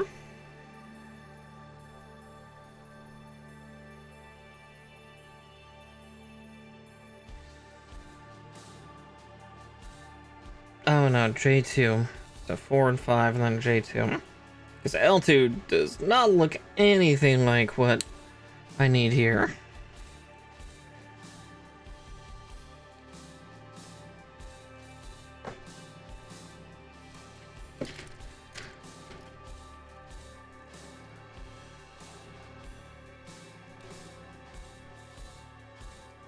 That'll do it.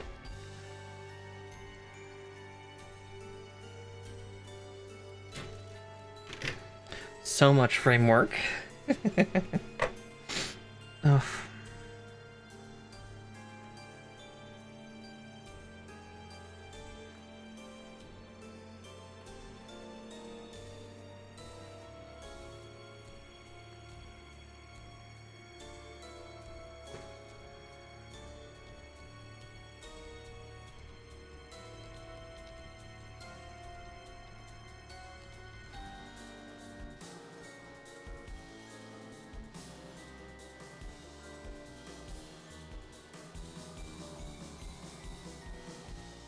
saying toothy side down. Yes. Okay. Yeah.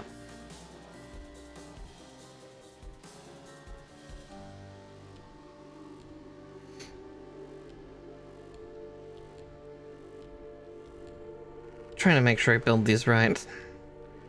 Last thing I need to do is try to tear this apart later. It's always the hazard.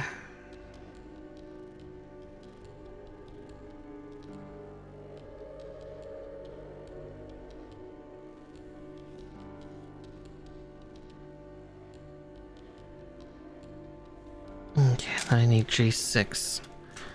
It's like, yeah, what is that giant piece? And it's this.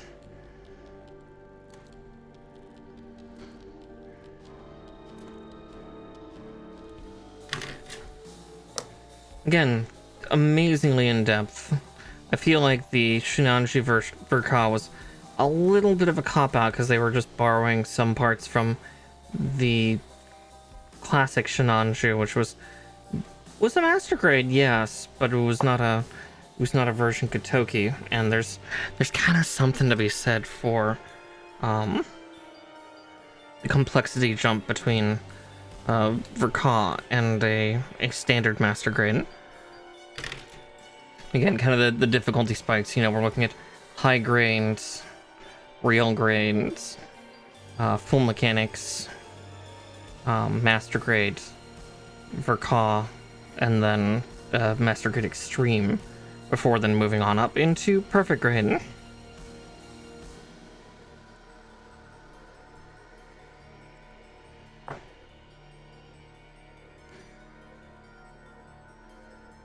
Okay, it's saying to take this part and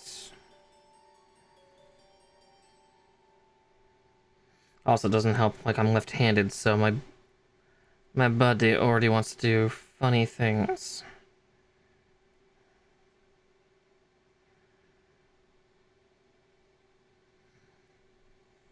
Yep, put that on upside down. Case in point, I did put a part on upside down. So now I need to walk it out.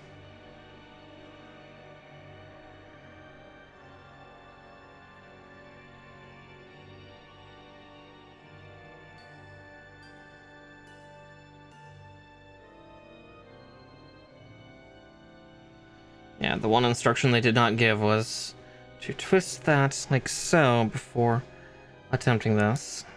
Because now it all makes sense as to why it's at that angle, so... Okay. But this is supposed to go on first, so...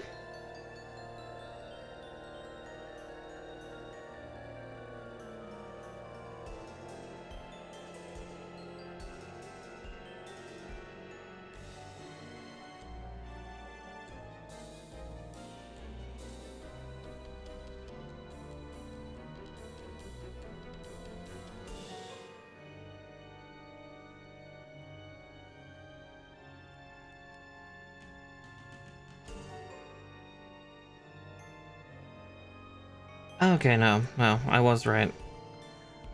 Trying to make certain things fit into where, but I'm getting a little hasty. God, yeah, this is so strangely complicated by comparison. Again, trying to do the side by side of, you know, what we are doing with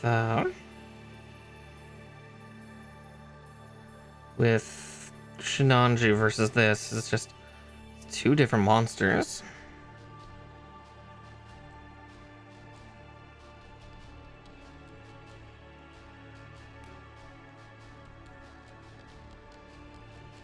Yeah, we got parts that are getting ready to open because again, there's articulation here for the psycho plate. Ugh, it's the unicorn all over again. All three well, two of the three versions that I've done, because I've done perfect ability high grade, which you just automatically put the plate in, and then there's yeah, master grade extreme, or no, that was master grade for Ka, that was not master grade extreme unicorn, but they do have a master grade extreme unicorn, which, yeah, it had a transformation mode, And then, obviously, perfect ability, perfect grade has one too, because, yeah, reasons. Okay.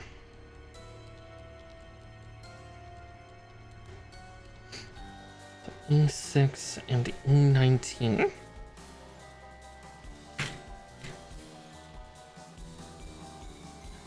So now we're doing the titty meat. Or at least the start of the titty meat.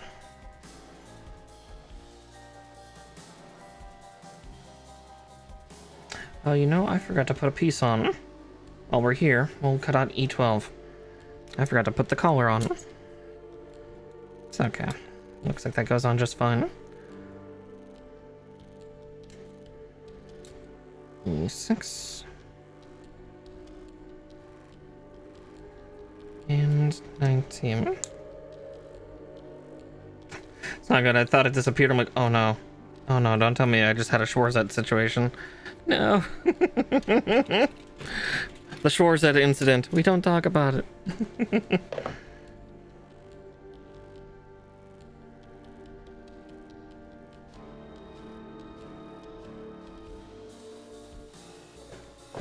Yeah, let's put this on first and then we can fret about things. About the next parts that I gotta do.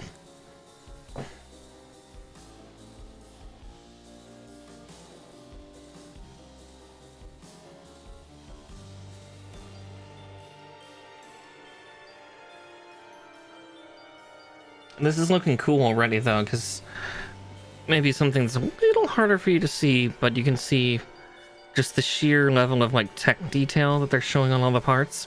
Again, this is not that surprising for Ka, but at the same time, it's always something great to marvel. Like master grades in general, the more modern master grades have been adding that kind of plate detail, because like G Gundam and Penelope both have that kind of detailing too, which is it's so pretty. Though those two are interesting because they have added color to the white plates. Like if I remember correctly, Penelope had a purple in it, and then G had a gray, which was really cool.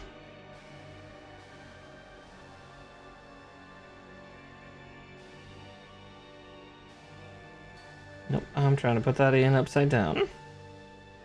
No, actually I was putting it in the right way. For once, I was actually putting something in the right way the first time. And I second-guessed myself. I gaslit myself, chat.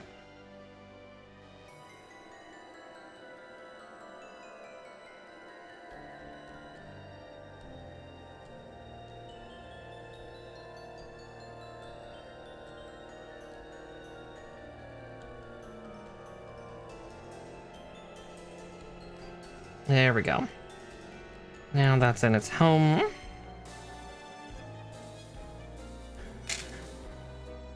And E16, E14, and E4.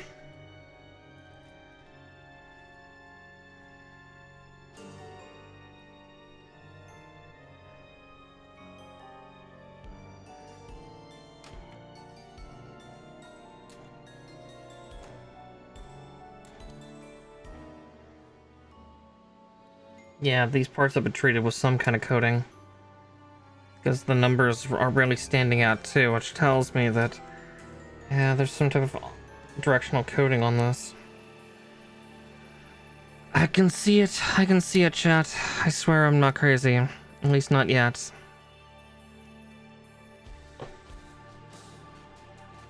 I'm not completely mad.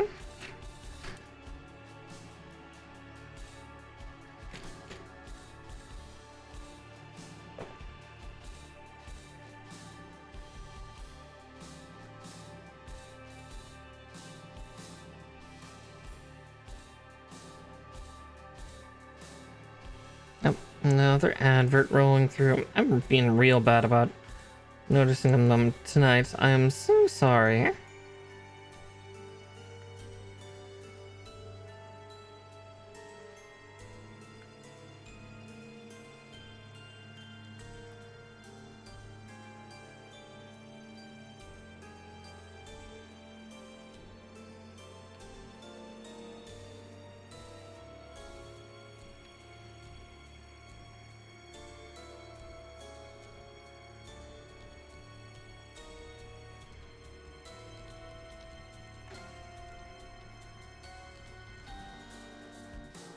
Alright, so it's saying that the interior view for this should be... Luckily, with my weird kind of backwards style of doing things as it is, just because... we'll just say it's left-handed brain trying to do things.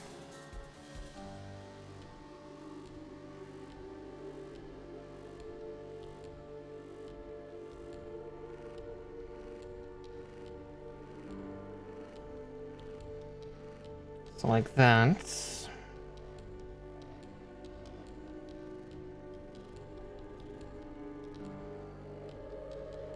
Yeah, it looks like also they want me to...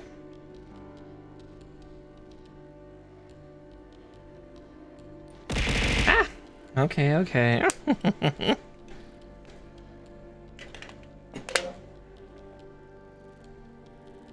Thank you, Talon.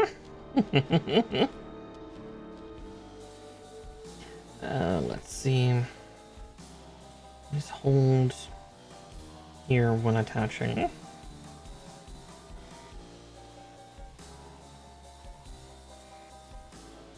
Okay, I think I see where this is supposed to attach. Yeah, I'm always thirsty. Just a thirsty mess. As per usual.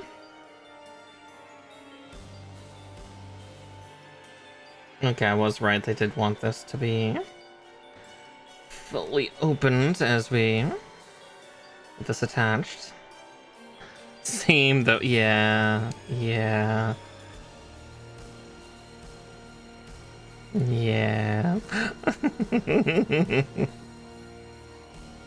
We know what we're about, Talon. That's all that matters.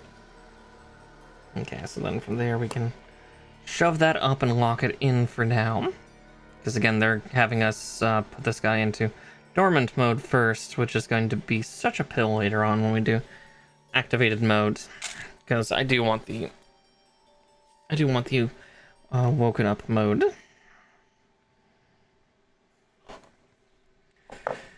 Yeah, the Scarecrow has been coming along decently. We might actually get to the arms so we can showcase why it's called the Scarecrow. But we will see.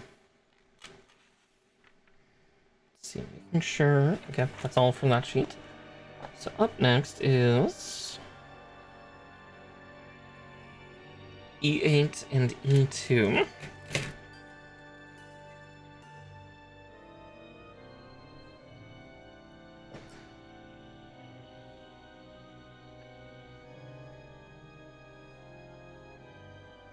There's 2, and there's 8. Cool. This thing has so many parts. Funnily enough, actually, it never T-poses, but it's at one point in the movie, it's when they're swapping parts off of it, but the upper arms of this thing itself actually are not armored. They are bare, so they're actually much smaller looking. But yeah, this thing had 2 or 3 different operational weapon modes. And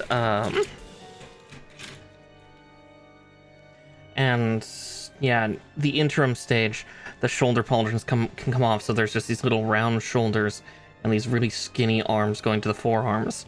And yeah, it was just being hung up on the gantries, you know, or the joists, getting everything set up. And yeah, it's surprisingly like narrow in certain places. So the tech crew ended up calling it, instead of narrative Gundam, they called it the Scarecrow.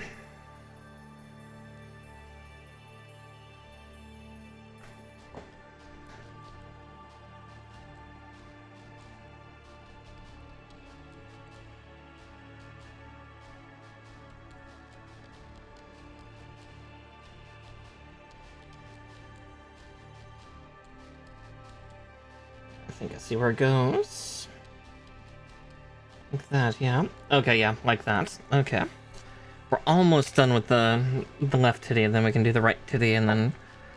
looks like actually we're building the arms next. We're building the head last for the upper half, which is interesting. I need L2. L2. Jeez. Okay, yeah, one of the tiny parts. Okay, I gotta be extra careful. Because it's just a tiny little fin that we're supposed to attach to this thing. Yeah, and we're gonna be going through the hell of an awakened state with this thing. Because, yeah, this is one of the Psycho Plate units, so it's got colored plates that I have to put in later. One of them has already come out, but yeah. After we get done building the Gundam, we get to put all these parts on. Kaloo-kalay. It'll be fun. It just, I am dreading it slightly, cause yeah.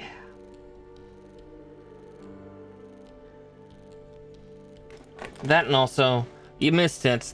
So this can transform it into a little jet fighter, but I currently have it perfectly locked away into its mounting, because this actually goes in the center of the body.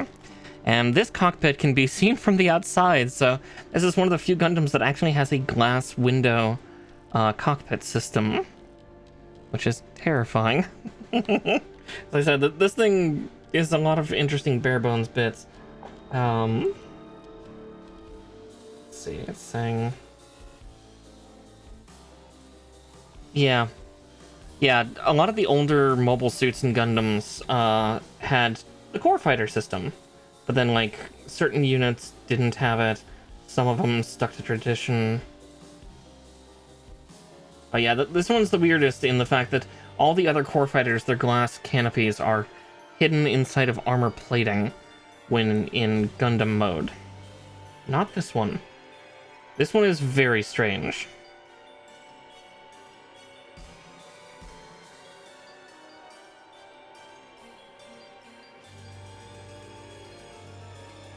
Let's see, it's saying I think that part needs to stay up.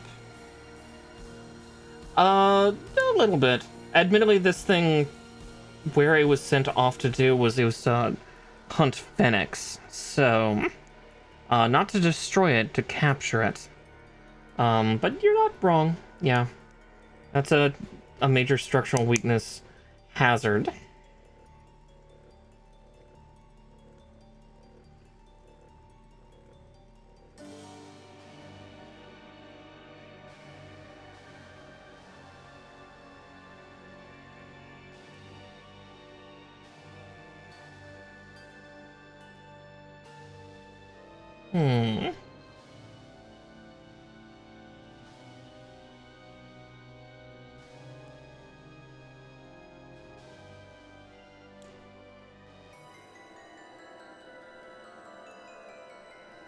Also, hi, Goose.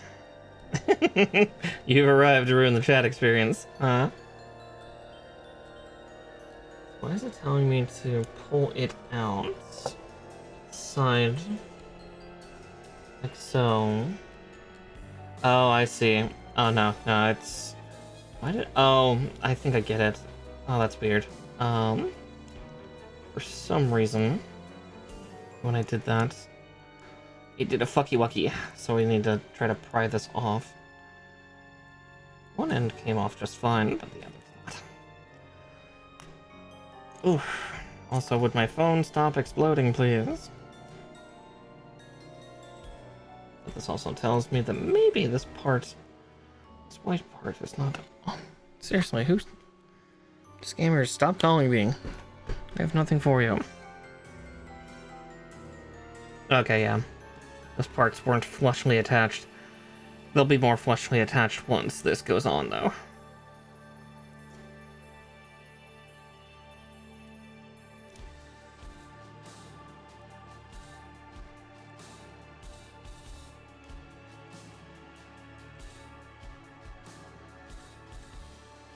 There we go. Like that, and then that little plate needs to hinge forward and clamp over the titty.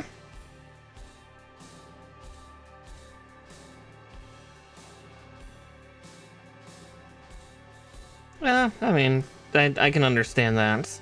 I kind of raised that fuss with when I ordered all my new paint markers that I've yet to touch.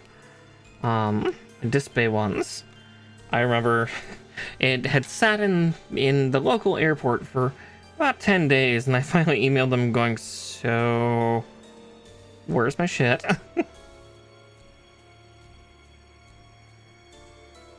And they gave me a new tracking number that actually linked me to something. So, no, you're not wrong for that. Okay, now that we've done that entire side, now we get to do the other joint and then do all of that. Yeah, this thing is so weird. Oh yeah, it's just always funny that they think they're so hopeful. Alrighty. So, let's cut out J1, and then I'll get those other 2 L pieces out.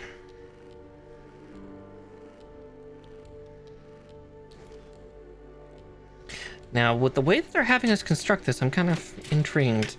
Are we going to do the hips first for this thing, too? Let's see. 'Cause I've already cut the ones from that L sheet. Which probably means, yeah, I needed these ones. 4 and 5.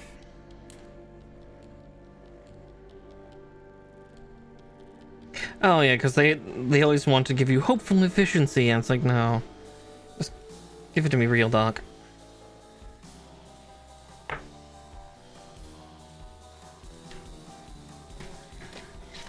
Yeah, or I'll get that sometimes with like some deliveries of just like, part of this package is missing. Half the times it's my orders of monsters, so like one of the cases must have, like, you know, a can inside must have broken, damaged enough for them to warrant a return, but they don't tell me until like 2 weeks later.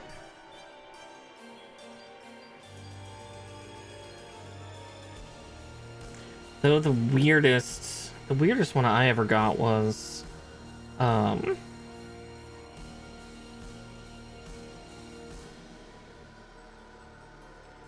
one that was I had to pay to actually get the package from the USPS. It's like, oh, there's an added cost. And it's like, what? I still wonder if those ladies were swindling me. I wouldn't be surprised if they were. 2, 3, and 5.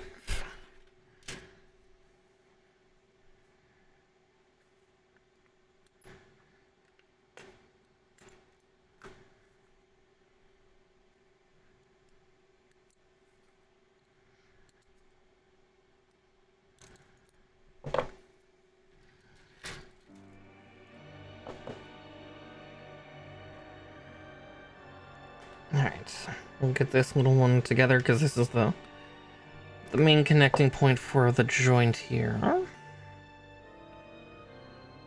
There.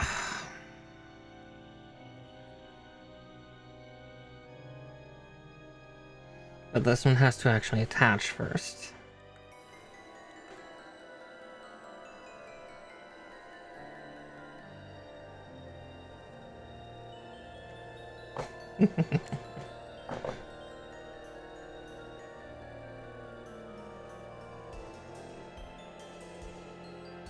Okay, so yeah, this one's weird because all it connects to is this little thing right there. Because again, this thing has to have a transformation mode that's not a flight mode, but a fucking... God! I'll drink in a second. Good grief. You're all trying to make my bladder go off. One moment, Mommy's trying to get parts to kiss first. Then I can drink. Ugh. Ow. Little jump got me confused. The parts not actually going together.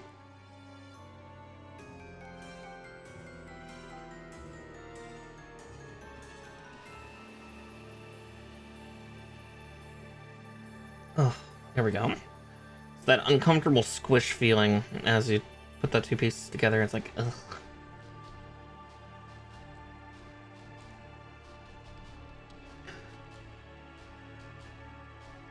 If you burst on stream.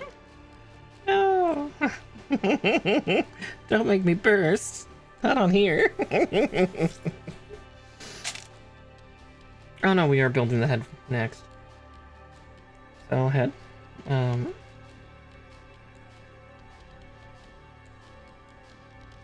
We have very fancy stickers that are much more detailed for this kit than others.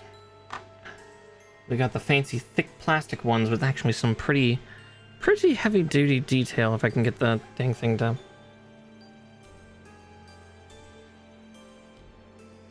There we go. You can kind of see them. Yeah. Interesting extra detail bits, but I'll probably still use a pen.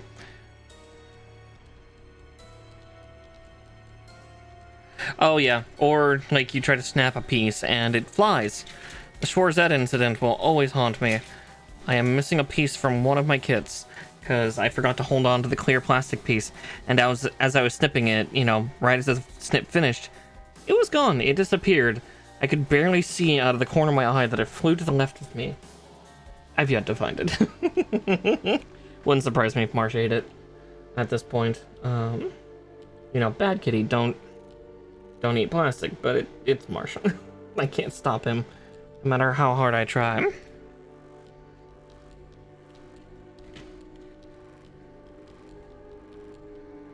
Okay.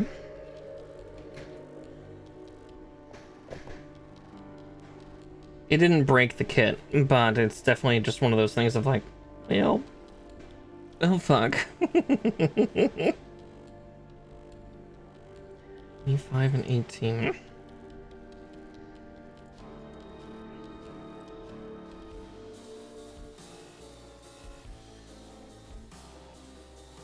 And that was 18, so where is 5? There's 5, there's the titty meat.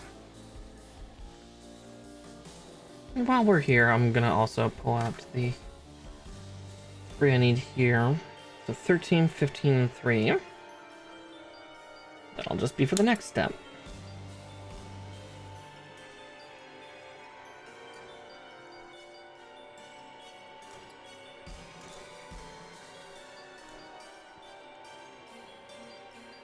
Luckily, there were 4 of that piece. Like, it wasn't a replacement, it's just the back of one of the shoulders. You can clearly see where a piece is missing.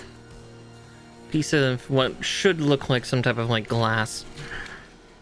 But it ain't there no more.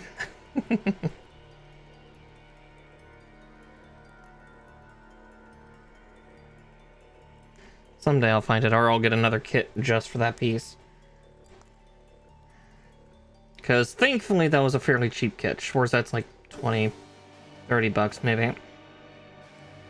I mean, don't get me wrong, that'll be the most expensive single piece that I've ordered, but eh.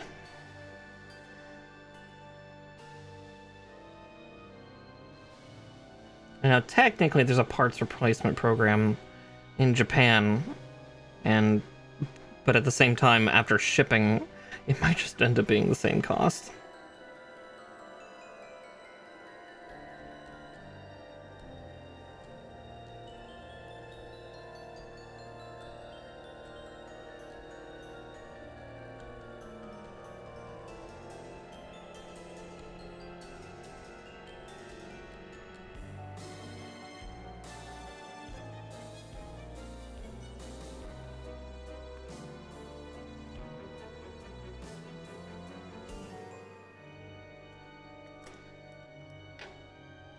Yeah, let's just say I doubt that's narrow enough for that. Yeah, it's not even narrow enough for the tweezers back end.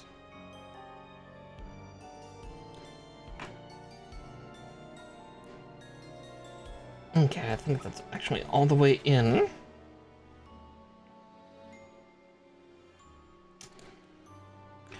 Except for one issue. I put it on backwards. Because of course I did. No, I didn't burst on stream, not yet. Goose and Talon are trying though.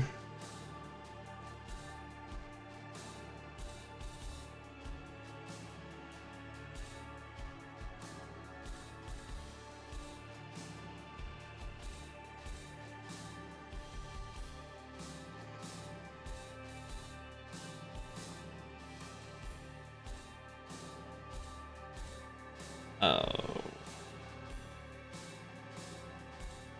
Oh, god damn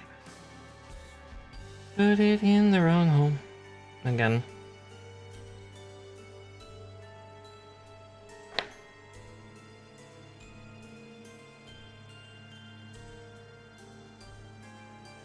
I kept wondering why that felt funny. It did. There we go. Now it's in its proper place, right? Yes, okay. Fucking shit.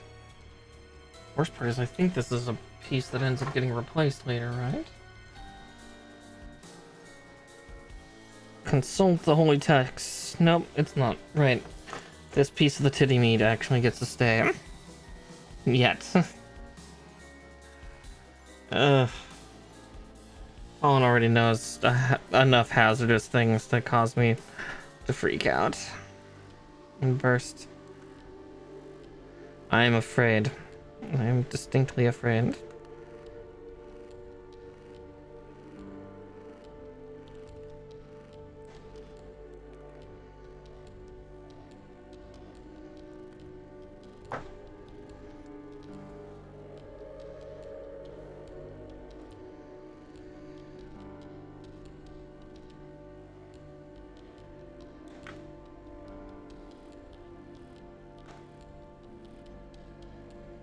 I both look forward and dread that day, honestly. Oh. I cut out the wrong part. But that's okay, that's a part that we will be using shortly. Ow. Stab myself with my... dangerous knowledge, only used for good. Is it good? Are you good? I don't know if you're good. You gotta tell me if you're good. It's the law.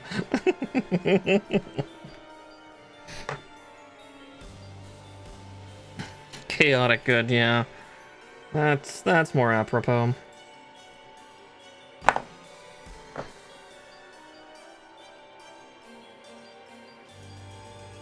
You'll all be entertained. It'll be great. Don't worry. With that, I also need to look into that for others. I already have a couple ideas for a couple other people I know.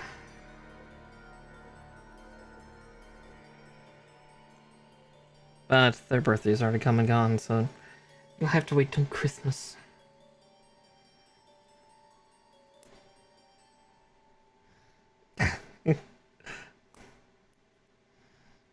Yes, you certainly try to be a very good girl. You're not just a good girl, Tolan. You're a little princess.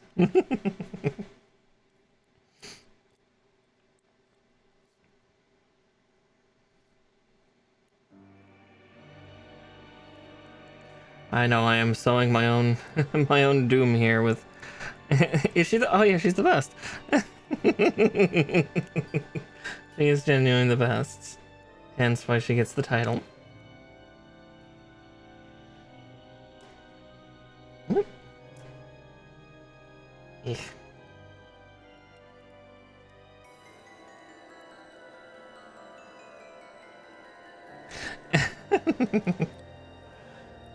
Listen, I know my time will come. Colin will find a way to fluster me to high hell one way or the other. She's good about that. And one of the many ways that she's very good.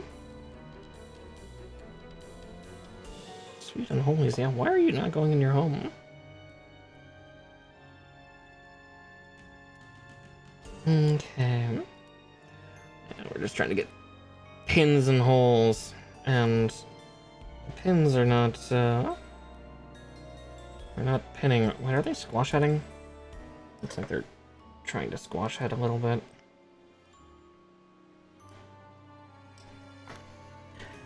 Oh, that's never good. It's not exactly a part I can glue either, because I kind of need that to function on its own. Otherwise, we're going to have distinct problems later. Okay.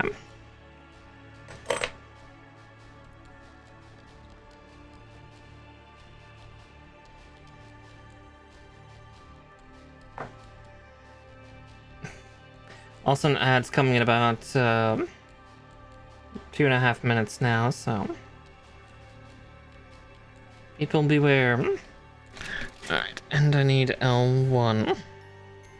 Let's take it from the sheet that I got the L2 from.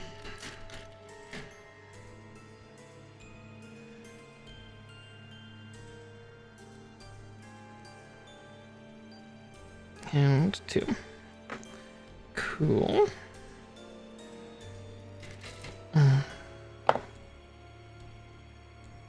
Because teeny tiny part. Super teeny, super tiny. Super party.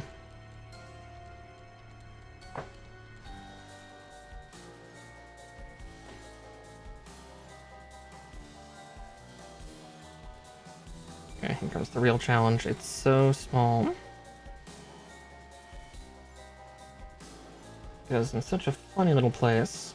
It's funny, the first one, like the other color piece that I did this on, got it in first go with no issue. And yeah, that one follows suit actually pretty quickly.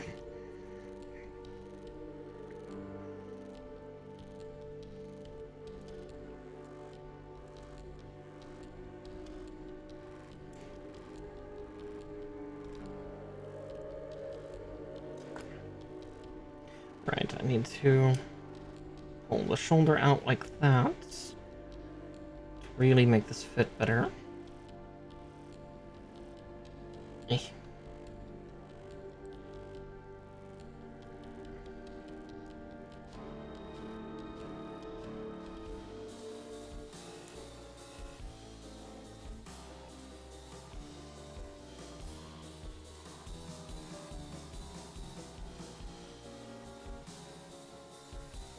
Okay, I feel like that's not going on right either. Feels like it's...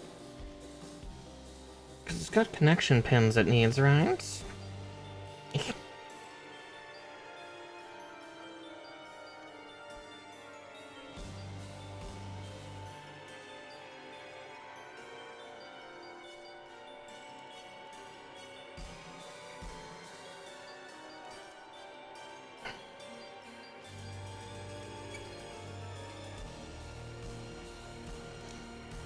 Sorry, just making sure this really gets sent home.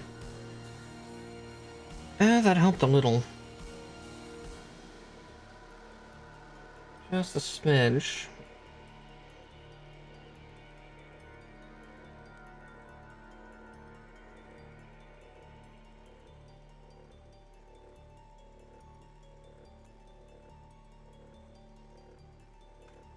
Okay. Let's see if that assisted us. The amount we need.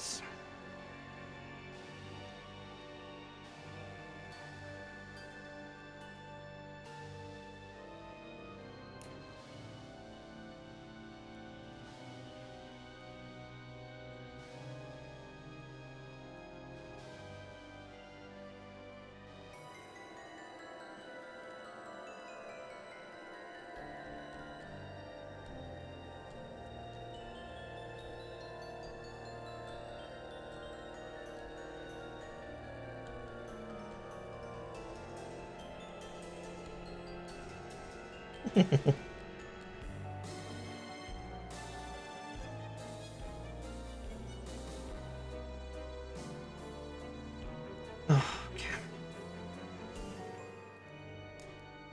There we go. Okay. I think that's the end of the titty, yes? Okay, yeah. I'm gonna squish them back together. Because we'll pull it apart later. But then this part...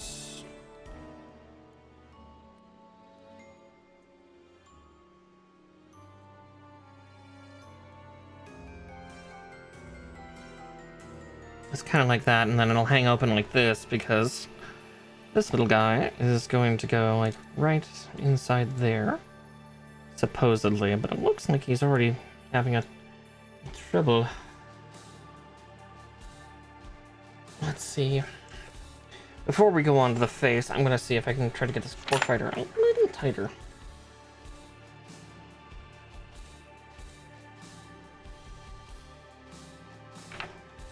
Because, yeah, it's like, yeah, the chest seems awful hollow because it's this.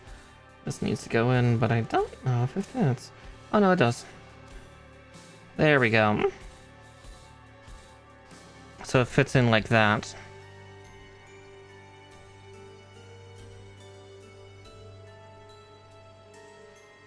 And then, yeah, I can open like that, so the hatch door can actually open. And then, yeah, the little core fighter seat moves according to what style it's in. If it's in jet mode, sitting upright in the cockpit normally. If he's in this, it rotates back, so he's still sitting upwards.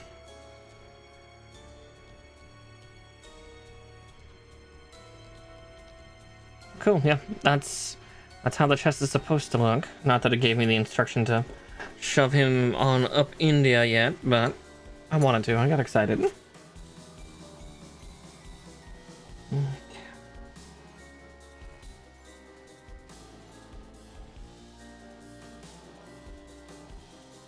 So, D2. Yep, got excited at the thought of shoving things. Exactly, see, you get it. Oh, right, the chin is still here. Right. The chin. The crimson chin. Which, yeah, most Gundams is a form of red.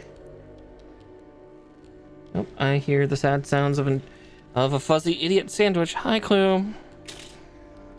You're okay, buddy.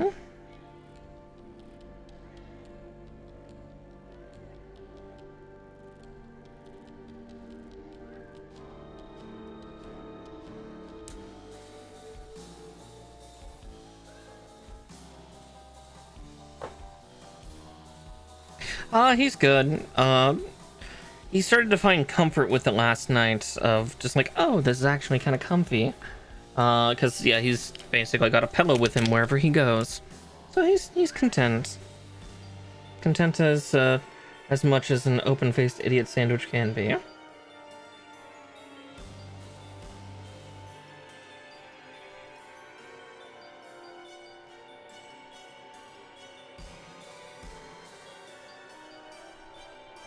Yeah, that's the hope too. Especially now that he can't pick the wound on his head. I think he's a little less irritable. A little. Only a bit. Because that was the thing I noticed, was he picked at the wound and then immediately tried to have a go at Marsh. And it's like, okay, you're actually whipping yourself into frenzies. That's not healthy. Kind of, yes. I'll put a picture in Pretty Pets later. I got him one of those soft cones that looks like a slice of bread, because as I keep saying, he's an open-faced idiot sandwich. I love Clouseau to death, but he's a moron. He's my moron, but he's a moron.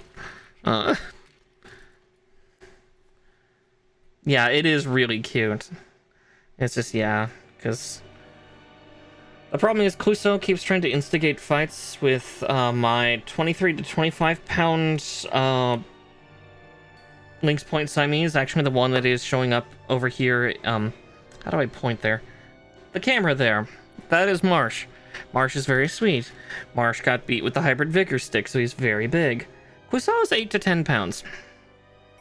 Versus the 23 to 25 pound menace you see there. Marsh is a gentle giant for the most part, but if somebody attacks him, he will kick the living shit out of them. And with surprising accuracy.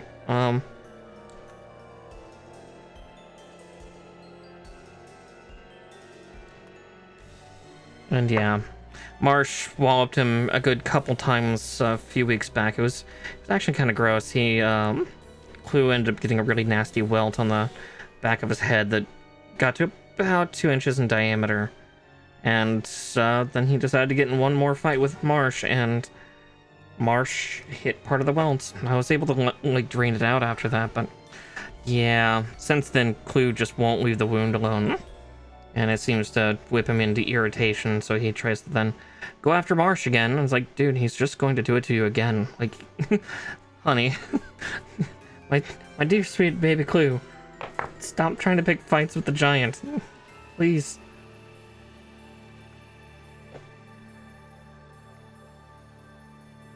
The giant will beat your ass.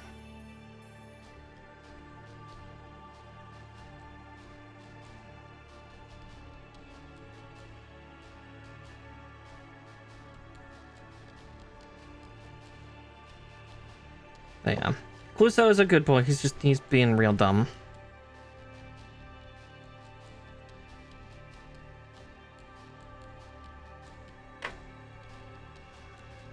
But again, he's a ginger boy, so it's unsurprising. Most ginger cats are typically idiots, though. I've known a couple to be worryingly smart. Cluso is not one of them. I don't think Cluso's seen the brain cell in his life. I think his brother hogged it, and then he took it to the grave with him.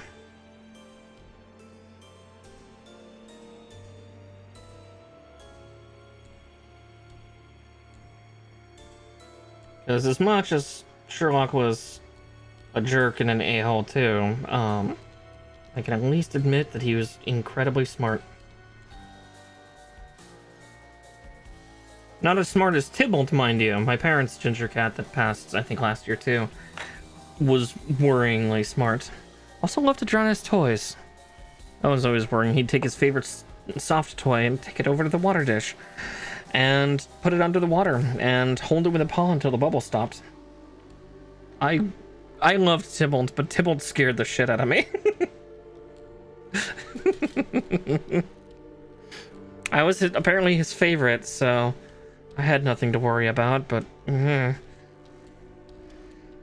he's also the same diabolical cat that apparently he always loved when I brought the laser around, and he would get upset at my parents for not bringing the laser out for him. So he found ways to start pulling cables out of the back of my parents' computer. Yeah. As I said, that Tybalt hoarded brain cells, because I'm pretty sure he had, like, the state's collective brain cells for all ginger kitties. I miss Tib. Tib was a sweetheart. He loved me. He just was also a menace.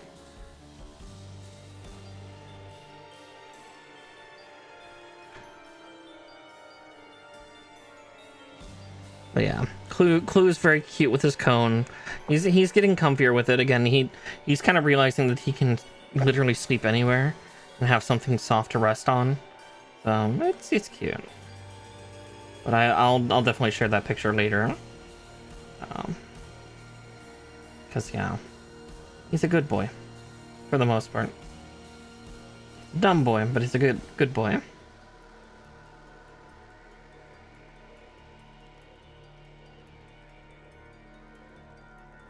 I just hope he stops trying to pick fights with Marsh, because it's like, there's no need. Like, some of it I think is due to Sherlock passing away. Yeah, trigger warning, pet death. But yeah, since his littermate brother passed away, I think Clue's trying to be the alpha, and it's like, dude, no. We have no need. I mean, before Sherlock was in charge, we had Kerrigan, who was my old matriarch, like, ginger kitty. She never saw the brain cell either, but she was just the biggest sweetie, and like, none of the cats really fought much until after she died. Then it was, I think Sherlock trying to take her place, and then now Clue's trying to take Sherlock's place, and it's like, Marsh has not pushed for being anything alpha. I think he enjoys just being around. See, he's up there sleeping. He's got like 5 different nests throughout the house that he sleeps in, and that's the big gray boy's life. That's all he cares about. It's good sleep spots, snacks, and And toys. But yeah, I'm just really hoping Clue just chills. At worst, like, you know, I'm gonna keep this cone around. He's probably gonna wear it for about a month, just because he keeps exacerbating that wound. Or he kept exacerbating it now with the, now with the bread cone. He should not. It's not the first time he's worn a cone, so I know he'll adapt. At least this one's soft. The previous one was, yeah, your classic plastic cone of shame.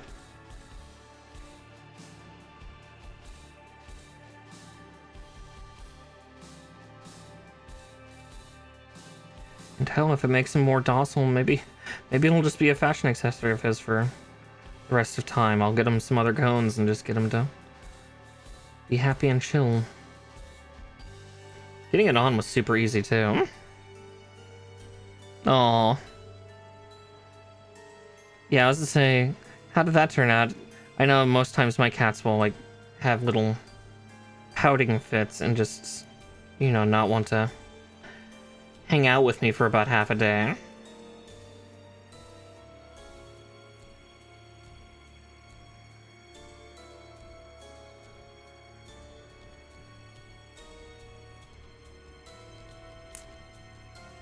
Okay, that side's in. But that side is not.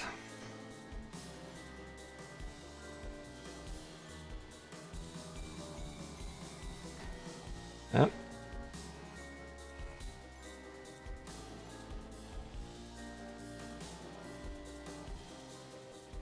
It's like something fell out. Sure did. The eyes popped out.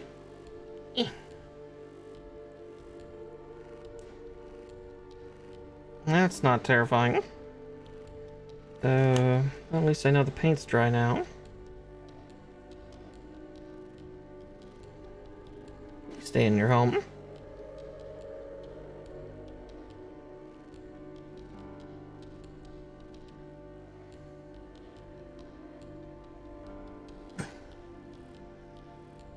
No.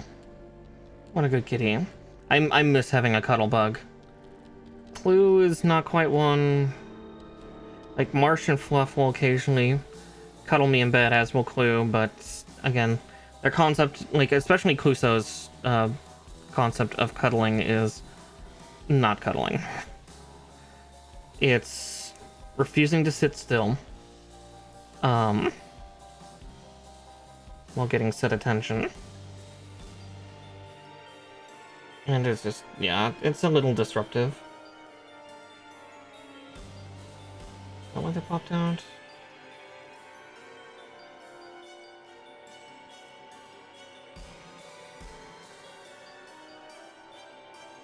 Oh.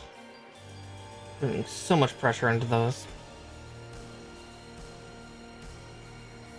Yeah.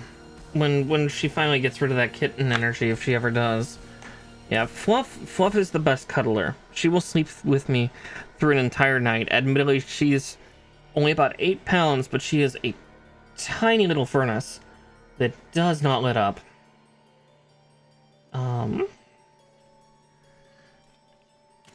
And it does not help that her mother is also just as hot-blooded. I am very warm. I wish I wasn't. HRT needs to rob me of more of it. Oh, that's good, at least that Rose is. Good old Rosie. Good girl. Yeah, I miss having a cuddle cat. Kerrigan was my big cuddler, and yeah. Actually, it's 3 years to the day for that one. Oh. I've had a lot of loss these last 3 years. I was worried that I was gonna lose Clue too, but we'll see about that.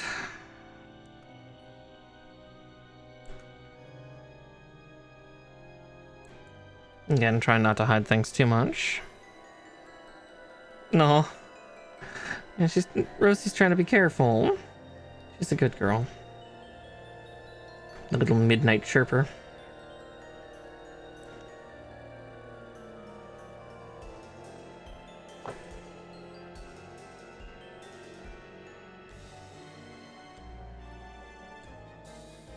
Exactly. It's like, all right, gotta calculate, triangulate.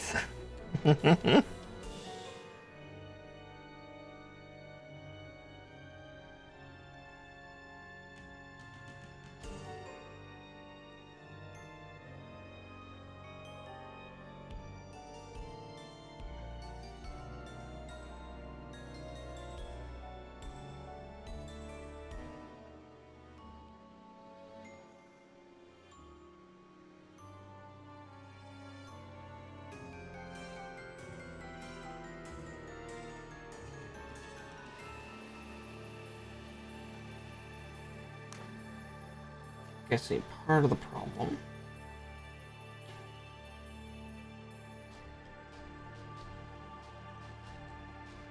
And of course, they had to construct the head like this.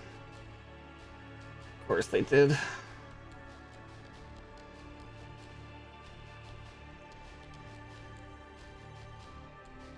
Oh, it's all supposed to fit perfectly, and if it doesn't, it will tell you.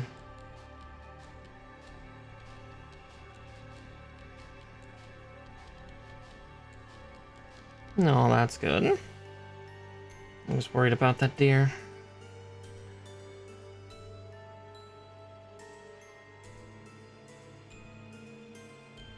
Yeah, the problem is... I don't think the eyes are all the way in. And so it's fighting me.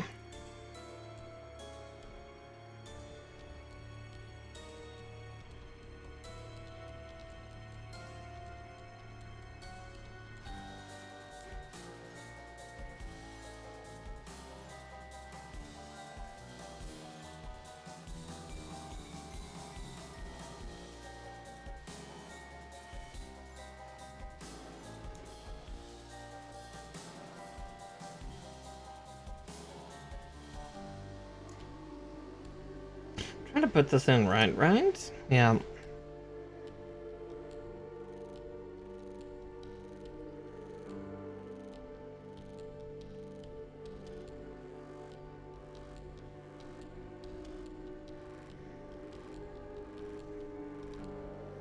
Yeah. You just need to get to know you two.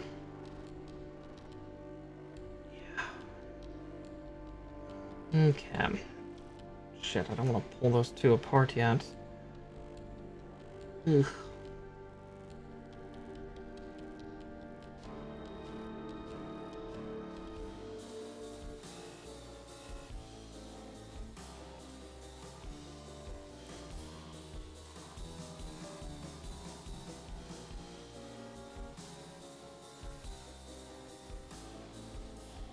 Oh. Ah. Okay, I'm arguing with parts here. Something in the face is just not sitting right, and I'm pretty sure it's the eyes. Oh.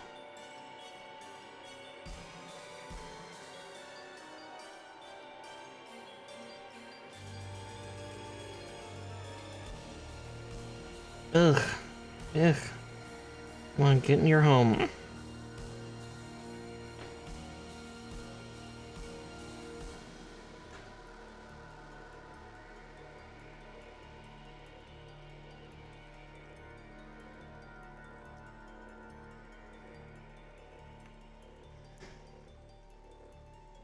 Well, some cats don't. Some cats have really quiet ones.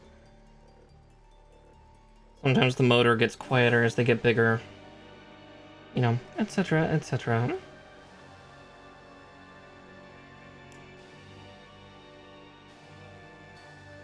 Oh, was that it? It was. Okay, it wasn't even the face. It was the two pieces that I needed to get together had not kissed yet. Oh, I was focusing on the wrong problem. Okay, now we do the back of the head. F23.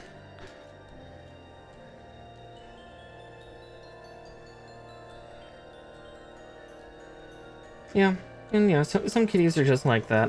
It's cute. Okay.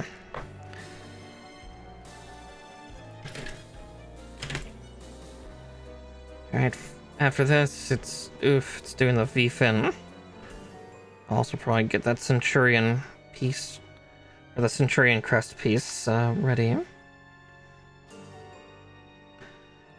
Whew. Actually, a surprisingly big head for a Gundam. That's a pretty nice looking one, too. I'll give the Scarecrow that. Okay.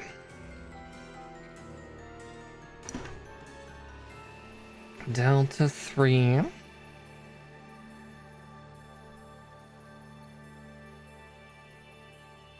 Right?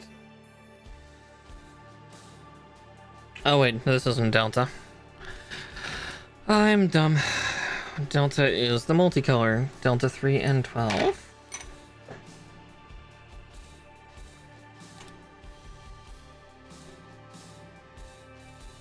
There's 12. Now where is 3?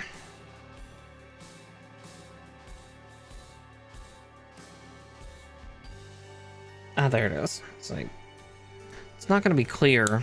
Can't be clear. Should be dark blue. Don't know why I was trying to look for red, but here we are. Oh, cool, and this is gonna be like super sharp and pointy too.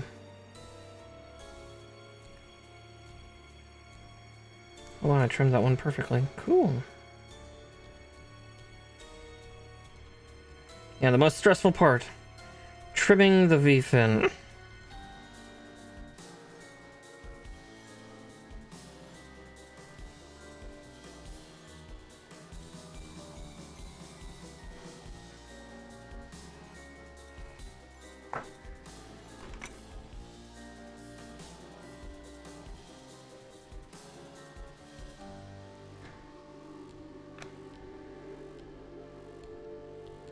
It's always so stressful. Yeah, I kind of forget actually how wicked looking this one's V-fin is. Like, it's all like arrow points.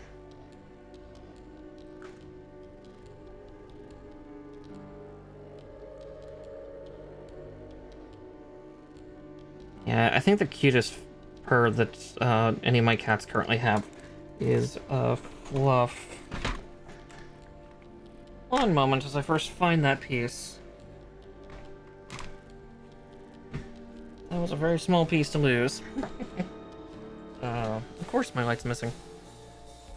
Oh wait, I found it. It's on my leg. Oh wow, that is a weird bit of acrobatics. Like, wait, why do I feel plastic on my leg? Oh, it's actually the piece I need. But yeah, Fluff I think has the cutest purr of all. Malice is the hardest to hear because also she does not let me pick her up. So and she doesn't really cuddle either. But Fluff's is the cutest. Because she's got a very loud, excited purr.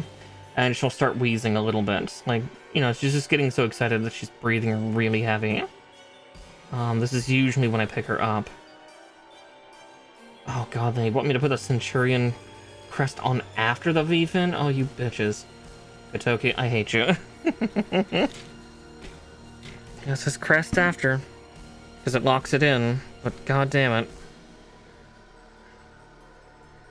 F22.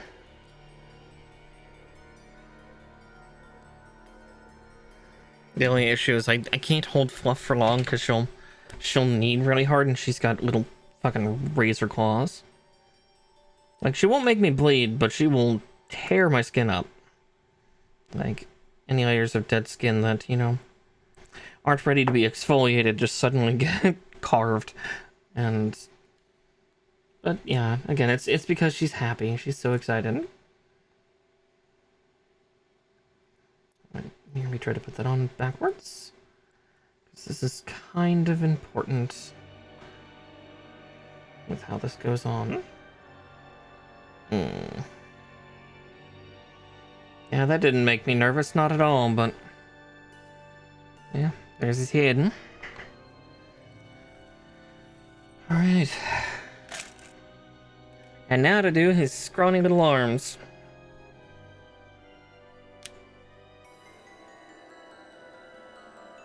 Yeah, now we do this in duplicate because we're getting to the limbs. 43, 44, and 8. I see 8 at least.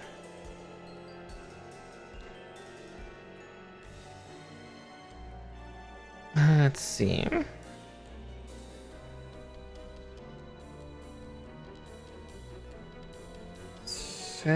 Oh, I'm like, why can't I find it? Because it's not on L, it's on I.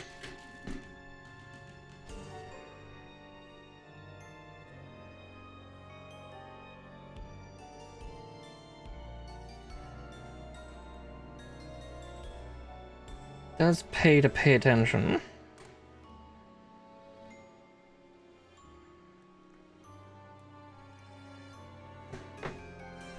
I'll cut out the other 43 and 44, then I'll go hunt down the other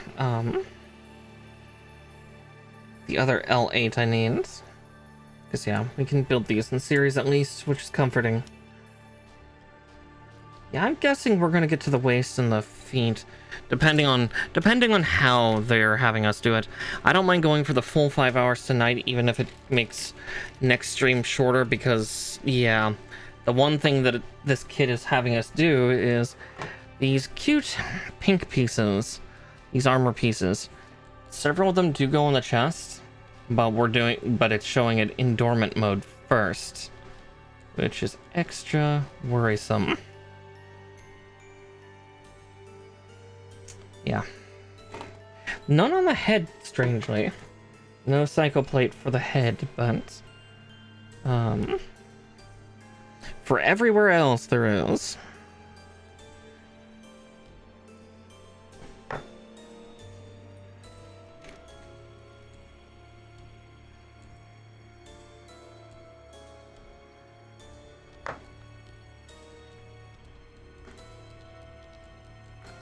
Oh boy. That being said, this kit already, like, despite it taking the unicorn treatment as to be expected, still feels pretty sturdy. We'll see if that holds true by the time we're done.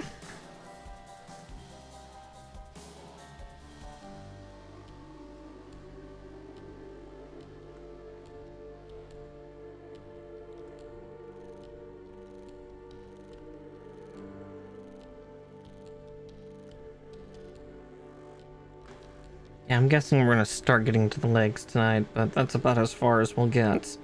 Or like if we have the waist. I would prefer if we did the waist first, but we'll see if I'm so lucky.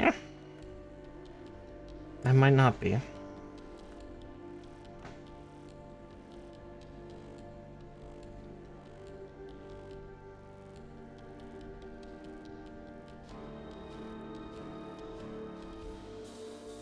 Because the waist would help me lock in the core fighter.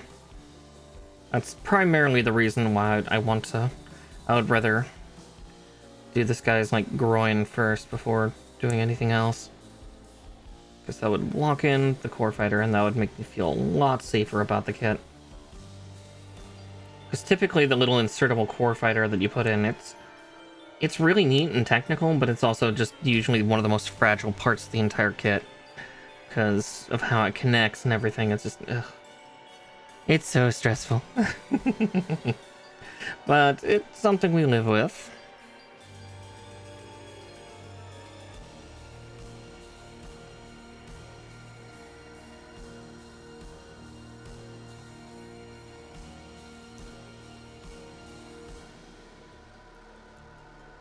I remember, I think it was the biceps on this thing where they actually did some mounting of the B-packs and A-packs parts. C-packs is the most stripped down of the 3 versions. Yeah. Accidentally violenced my phone there, but that'll happen. 25 and 27.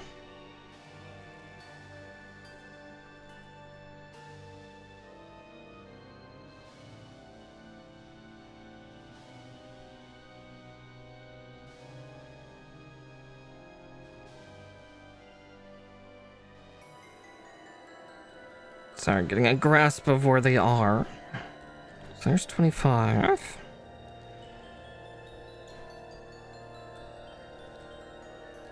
And 27. But again, we're doing it in duplicate because we are dealing with the interior skeleton of this thing.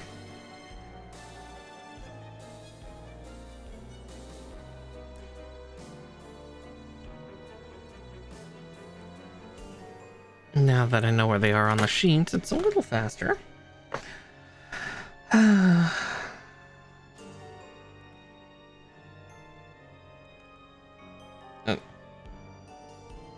Not what I wanted, but there we go.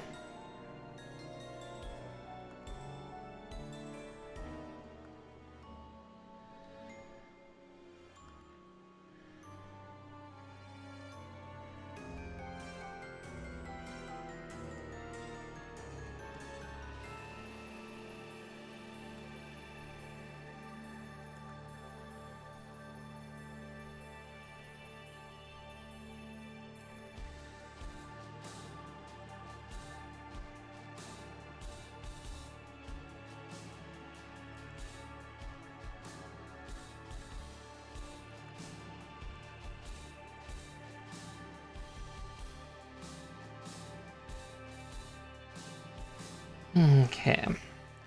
Interesting how they're having the elbow joint work in this one. Oh. Just gotta wiggle it down. Ugh. Sometimes you gotta do that with other things too. Lubricant and a little bit of wiggling.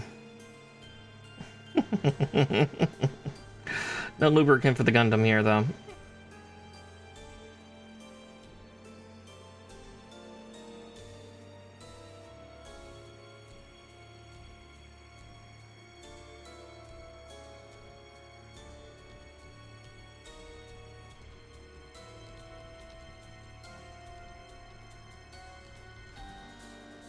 Yeah, for the gunpla kit, they want it nice and tight. Extra tight.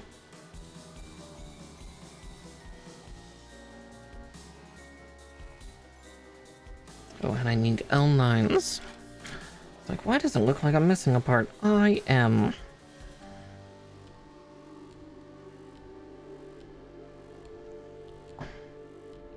Of course you like tight.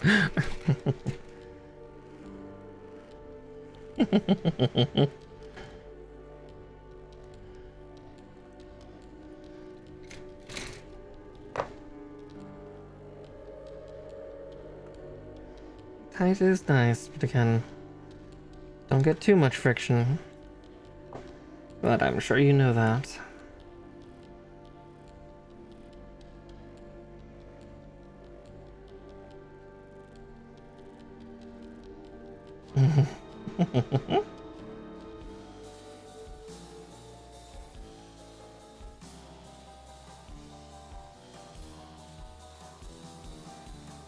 Okay.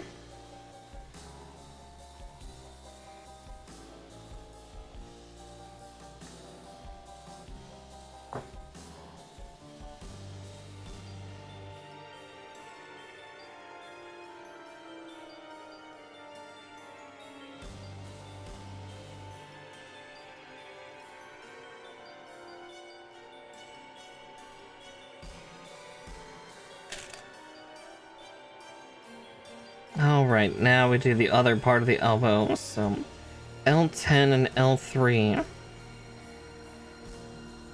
God. Yeah, even the arms are complex. Again, I'll take it, because that's good. There's 10, I see 3. It's 1, 2,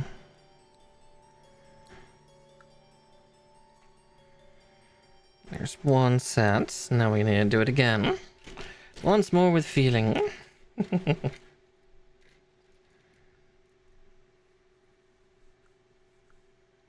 God, what's worrisome is it's not even showing how we're going to be encapsulating this yet. It's not on this page. There's still further mechanical instructions for shit. Oh, gods.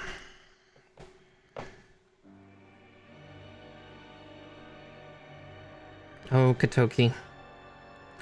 Let's see, how many Katoki kits do I have left? I only have one. Okay. And that is RX-78-2 version 3.0.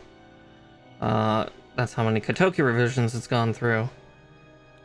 And it's the EcoPla version, which I am certainly excited for.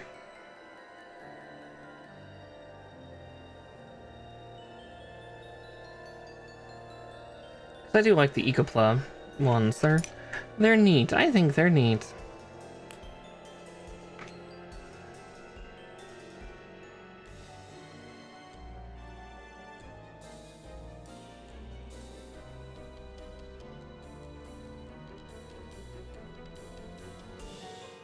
A shame that we can't get a nice international initiative for that stuff, but at the same time, it's that whole, like, I do not fault Bandai for that in the slightest, because the logistics of that is next to impossible. You know, for that, they just had to contend with, for the most part, just 4 stores. Or, yeah, I think 4 stores. Something like that. A surprisingly small amount.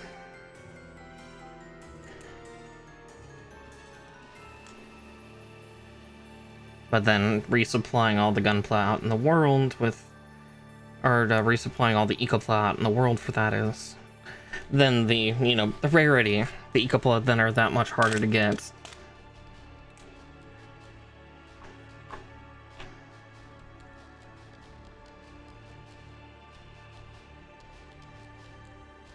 Okay, no, we are encapsulating.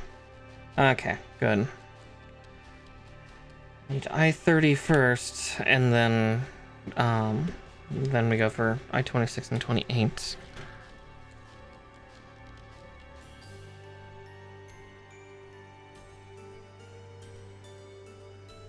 Okay, little tiny I-30. Yeah, I'm definitely being a bit blind tonight, but again, unsurprising.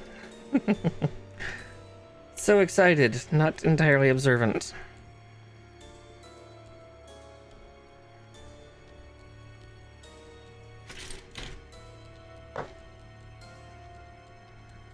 Little armor platelets.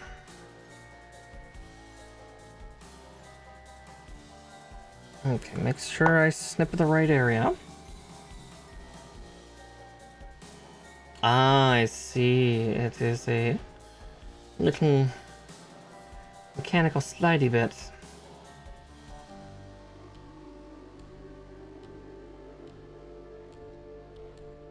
Oh.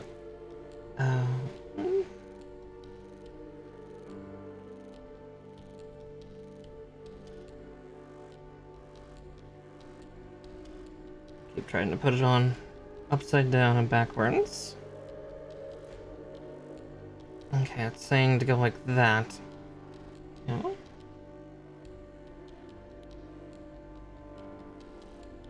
It's weird, I swear I see a track there, but perhaps... Oh yeah, no, it's too far up. The track's on the other side. I got fins on the other side.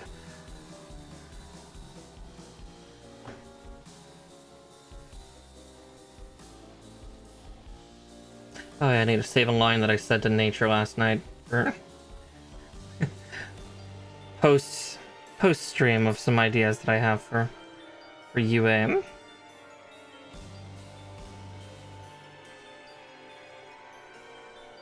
We'll see if she ever gets to use it. That'll be great if she can, but 26 and 28 now. Now we encapsulate.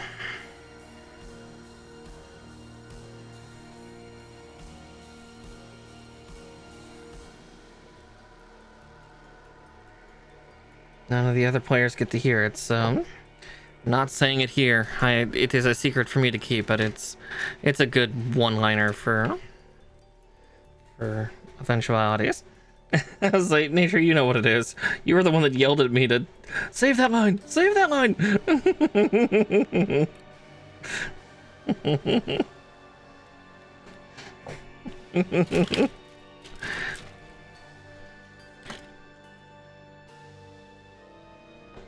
Definitely showing the path that UA is marching down. Spooky girl going to get spooky. Well, the other campaign I'm prepping for, I still need to finish some story stuff just for the sake of, like,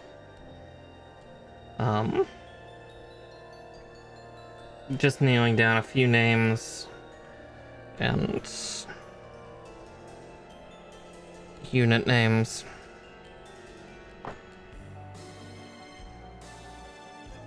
I'm excited to play the other campaign too. Despite losing a streaming day, it's not the end of the world. It's an interesting world to play in, so one I've never played in. I've done plenty of other BattleTech and MechWarrior shit, but nothing like this. Nothing quite like this.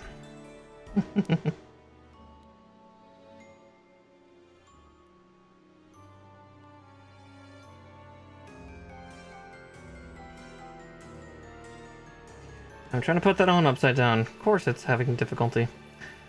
I'm very pretty.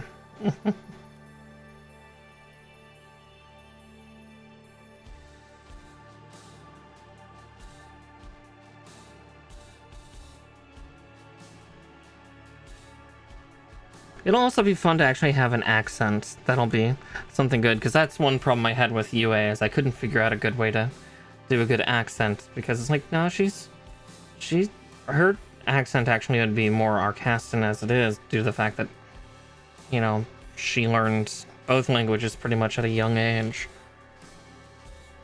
So if anything, she just sounds like she's from Everton. Which again, I don't know what Everton sounds like, but with this other one, it makes sense for why she has a thick accent, and I think that'll go well with her disposition.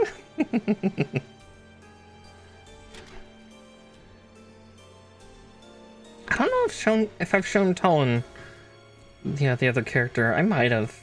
I talked about it a couple times. If I haven't, I will send you it later, Talon. So you can take a look-see, because, yeah.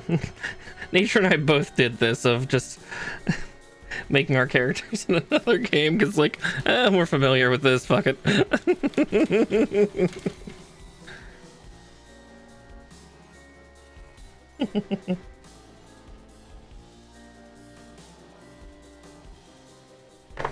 Okay, yeah. Yeah. Little Metalka Semyonova. Little menace. Yeah, one of the other players earlier said a neat line about it, because I showed the turnarounds of what each of the outfits look like for each of her, like, different things. And yeah, she really liked the tech infiltration suit, and yeah, sneaky breaky and until your data leaky.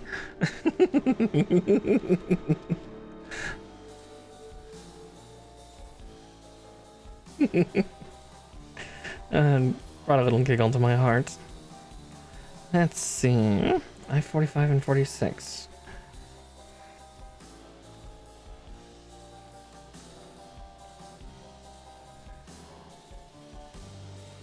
Yeah, I'm definitely playing something pretty different in MechWarrior Destiny.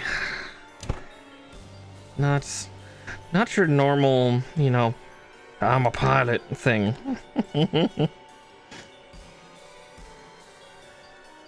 That, and I'm also I know there's a couple other things I need to finalize with Jade, because I know that was one thing she actually thought to add to well, she didn't think to. I asked about it, because I'm like, is there any way I could have, like, some of the, like, hacking and jamming systems that are typically found in MechWarriors, but put in my Stingray?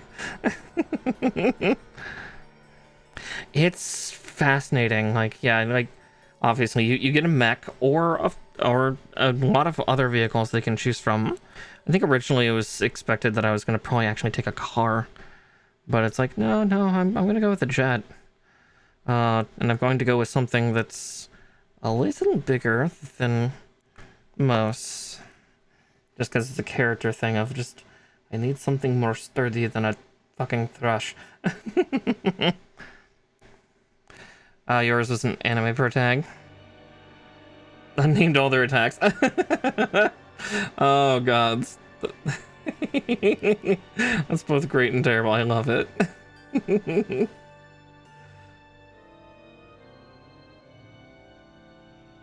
Yeah. Nature's playing a little country boy. And then, yeah, I'm playing this, like, little Slavic tech spy, quintessentially. Yeah, both you and I, Nature, went for very strange designs, because, what, you're piloting a quadruped mech? Oh, yeah, I mostly do online, but yeah, please look forward to that on Saturday. God, what is that, 3 p.m. Pacific, I believe, is when we're starting? Because, yeah. Not here, though. That will be over on Jade Harpy's channel. And use your best leet speak to spell her name, because, yeah. She's going classic on us. With her streamer name. Yep, howitzer with quad legs, yeah. Sneaky sniper robot. Then, yeah, I'm flying overhead with an inverted wing flight unit known as a Stingray. Look, yeah, for a real-life comparison, if you look up the X-25, it's about the same. Yeah, I remember being like, I want something fast, and then I decided to choose something with only a speed 3, and it's like, no, I want something sturdy. Especially if I'm going to be doing, like, jamming attacks. Let's see, I-29.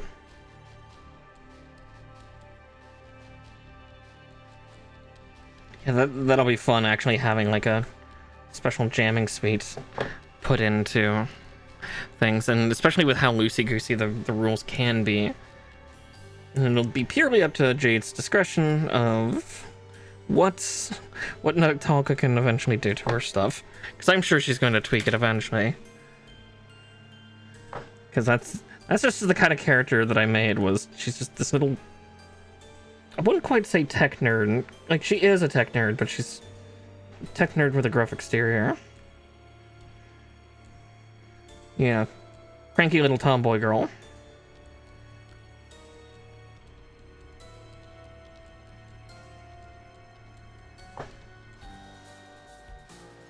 Oh, God, I can feel sweat in my eyes.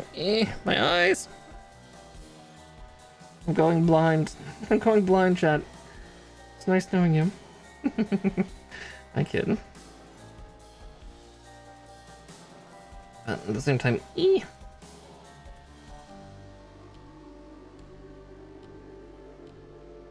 God.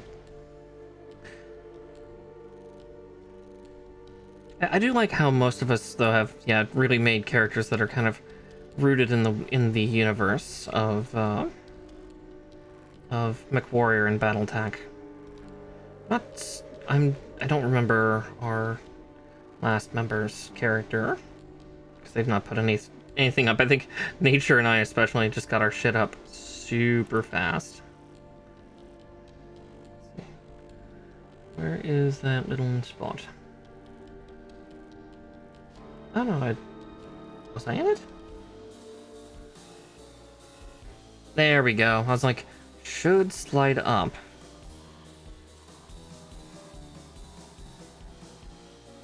Yeah.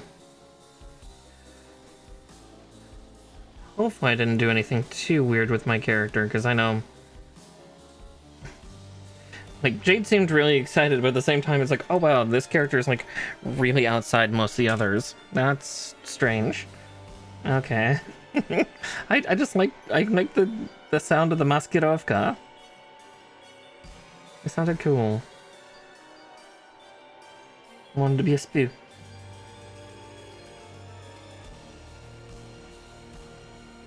An infiltrator, I guess, would be the better term, because I'm not spying on the group.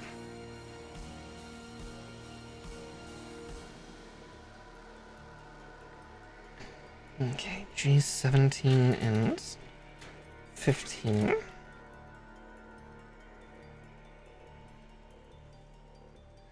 There's 15 at least. And there's G17. Got it, got it.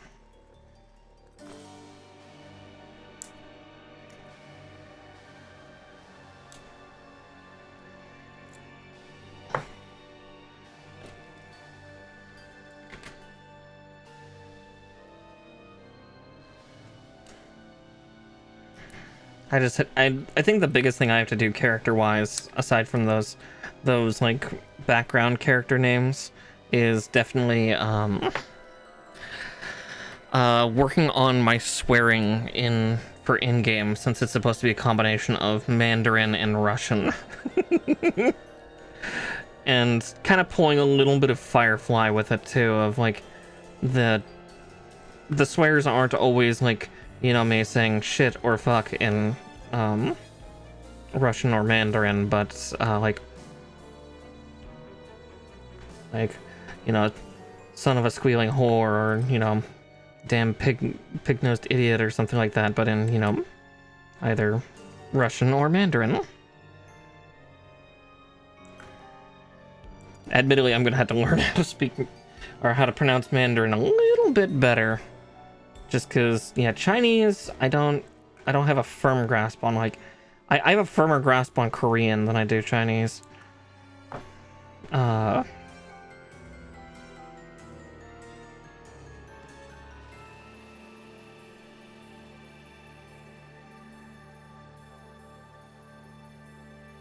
Let's see.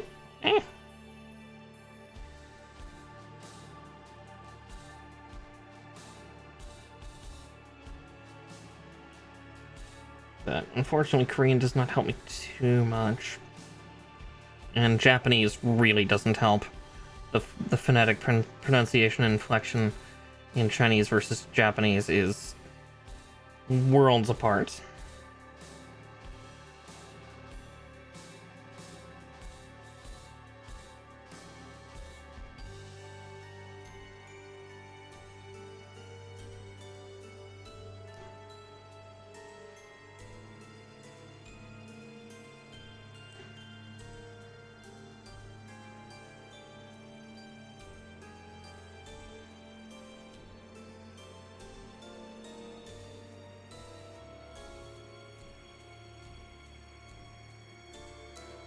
Oh, it's supposed to float upwards.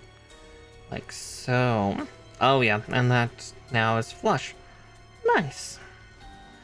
Very nice. I'm gonna put this on first then, since this is gonna be the more difficult of the two parts.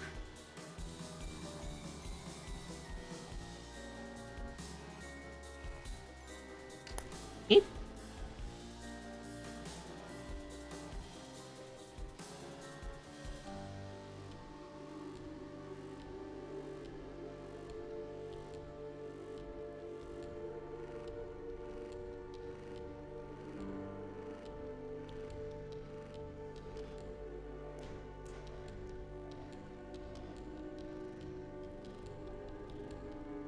Okay, yeah, is that not completely squished together? Ugh. Oh, it doesn't help. My hands are cramping up a little bit too. Ugh. Definitely looking forward to dinner. We'll see what I choose, what veggies I eat. Because after that big fatty steak earlier today, I don't think I want meat. Or really much in the way of oil, fat. Still have one steak left, but that's not for tonight. Ow! Fuck. Okay, okay. We'll put the other one on and then come back to you. Let's see, just to make sure.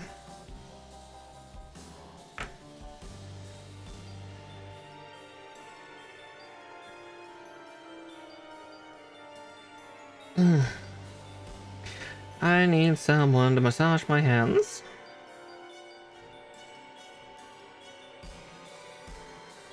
Help me, chat. Save me from myself. Oh, fuck. Oh, that stings. It's like this pocket right here. Kinda, you can see it's kind of swelled and tightened.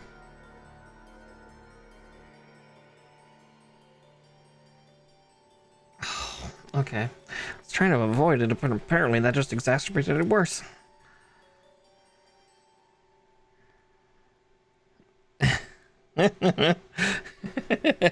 No. Look at that shrimp. Tell me a shrimp fried this rice? Okay. How do I get the other one on with relative ease?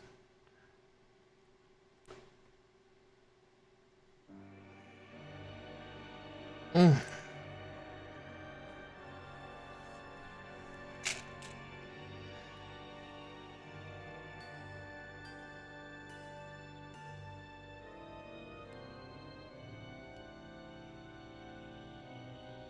It feels like it's not all the way together.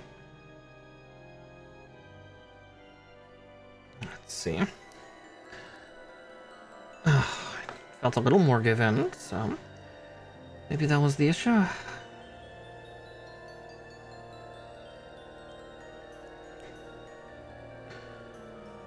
Oh my god. Get in your home. Come on. There we go. Fucking shit.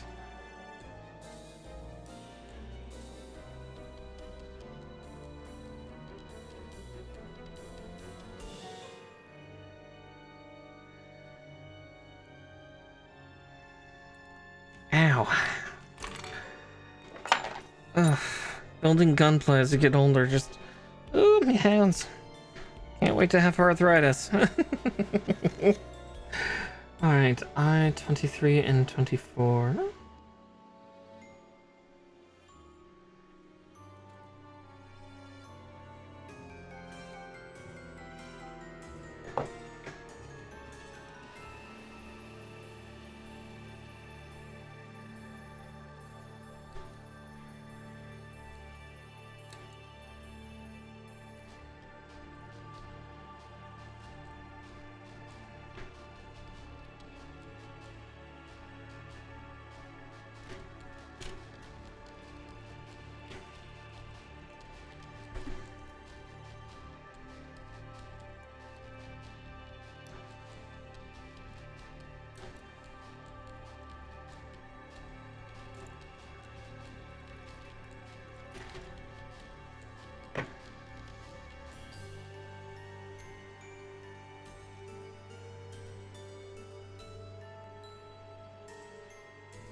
Okay.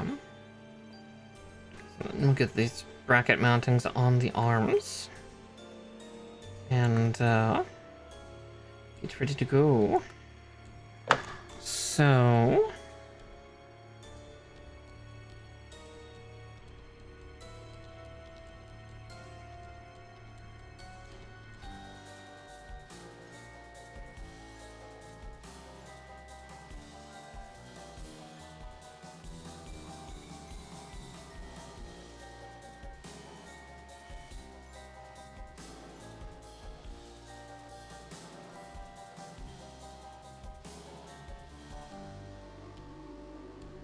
Okay, that can still rotate around. Cool. And then we do that once more with feeling.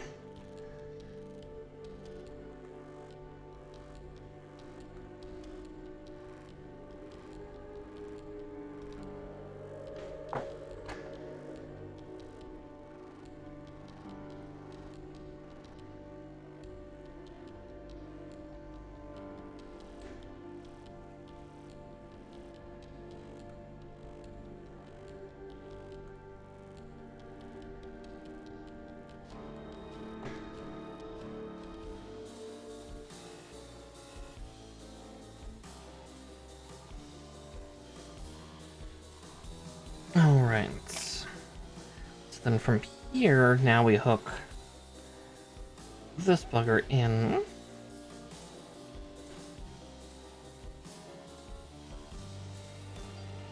I'll put in another piece, which would be G16.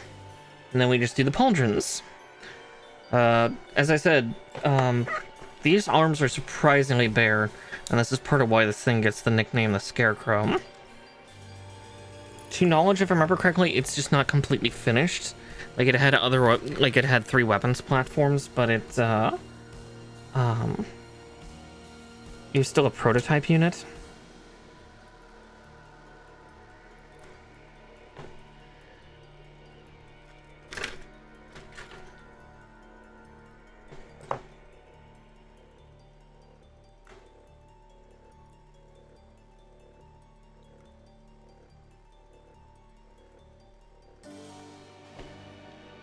Now,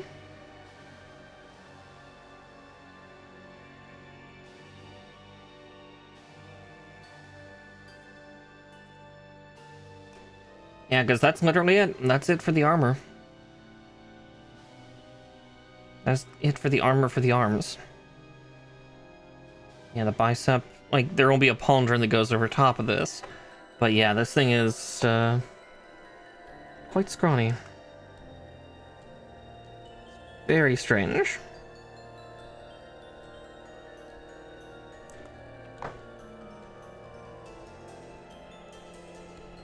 But it does have 3 weapon systems that I can kind of swap to, a la kind of Zoid style, kind of. Just not exactly, you know, come to me, you know, new armor type. No, it's more like, well, on the hanger, you choose one. Do you want A, B, or C? C is the more bare bones. You know, giving it a rifle and patting it on the back, and like a rifle and shield, patting it on the back and saying, good luck. Versus, like, Apex, I believe, had like a large mobile array that attached the upper forearms, or the biceps, and it was like a cable launch, new type disruptor systems. Because it was, again, this thing was designed to hunt the Phoenix. Let's see. I-47 and then L12 and 13.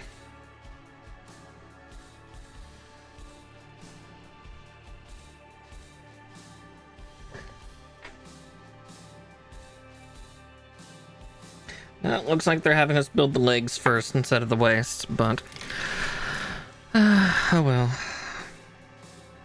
A girl could dream. Open dream. But that's okay. L12 and 13.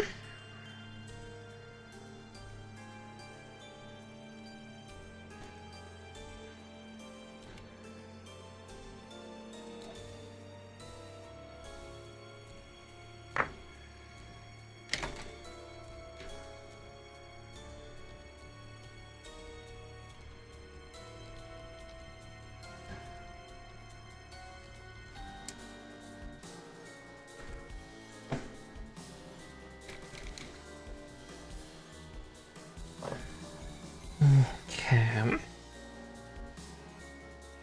Yeah, surprisingly, actually, very little.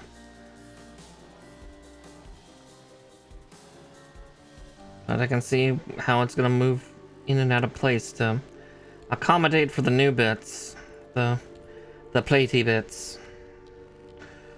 You know, I forgot to cut out the other pair. Let's whoop. That one. This one. Oh no, I did cut out the other pair. I'm just blind. Shh. I don't need glasses. I just need help.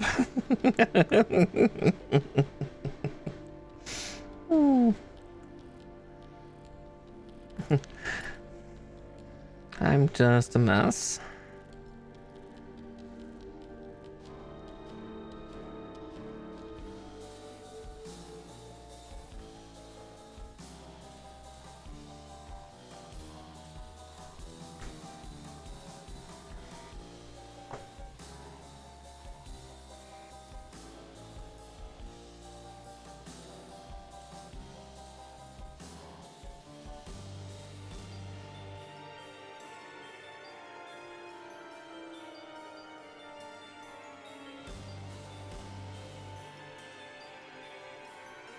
Yeah, and of course there's a little bit of wiggle room because of what this thing will be able to do. Ugh. I'm both looking forward and dreading when I have to do the transformation. I'm excited for how cool it'll look when it's done. I'm not looking forward to having to quintessentially molest this thing just to get it to work.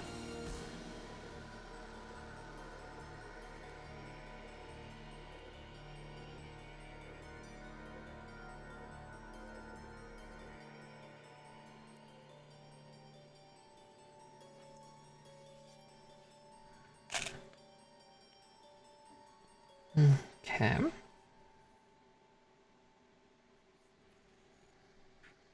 Now I need the M's.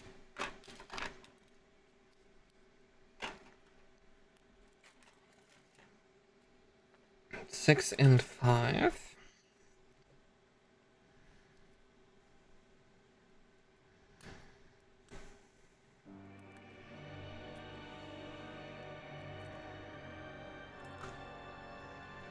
There's one set. Now to pull the other.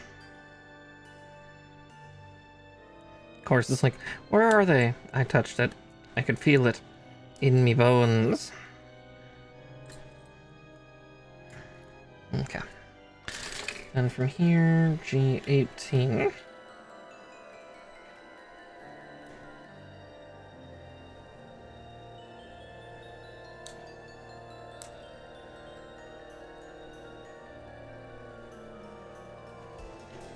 To feel it deep down, bone deep within you. Trying to be a menace, apparently.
Okay, I'm gonna do these parts first, apparently.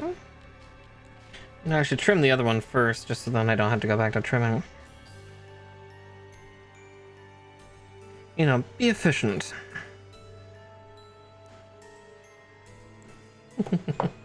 Okay. Now, where the 9 hells does that connect?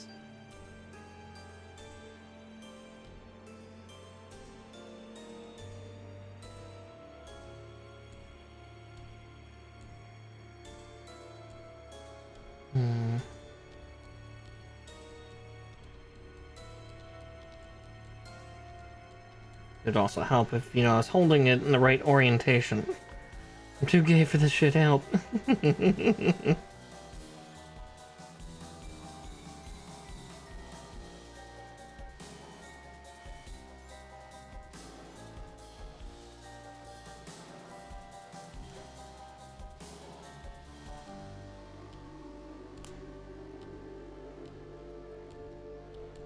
Yeah, that would certainly help. I was trying to put it all in the wrong way.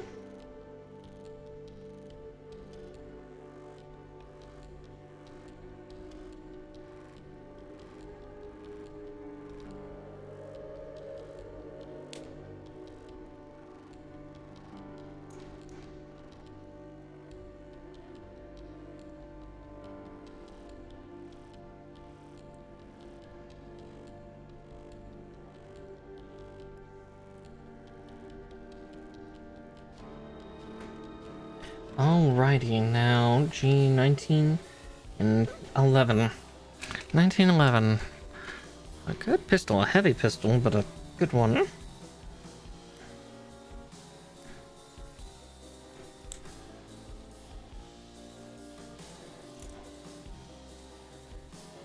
There's one. There's the other.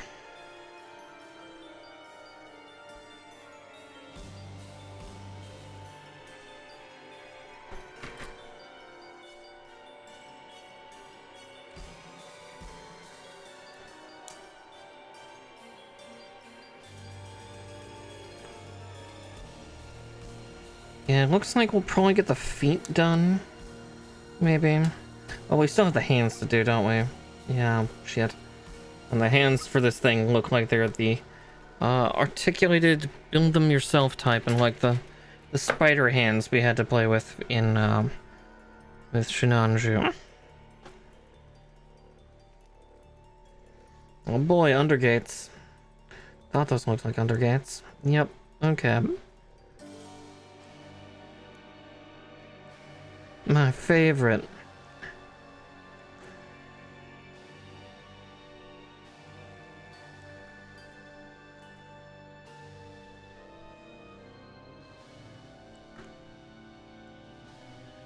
Alright, and 3.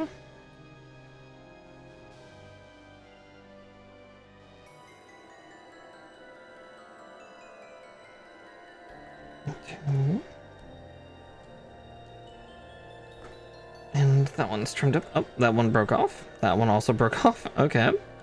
2 less things to snip. Hooray!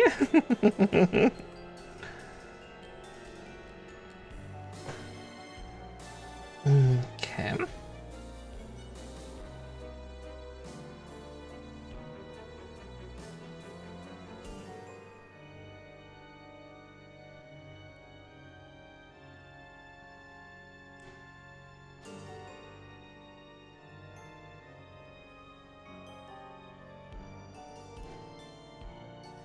Okay, so we go like that, and then we put it on, yeah? Okie dokie. And yeah, where is your home? I'm guessing right there? Yes, okay.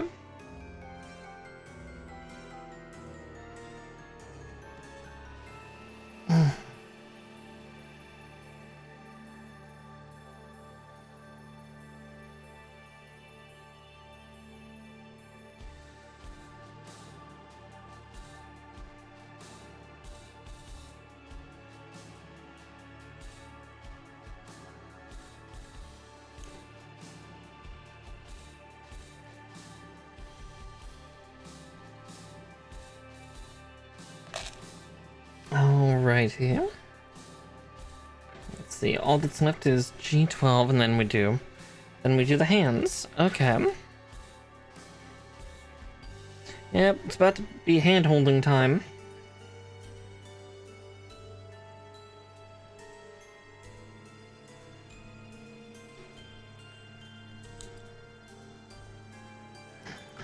Oh boy. Don't know if I'm happy for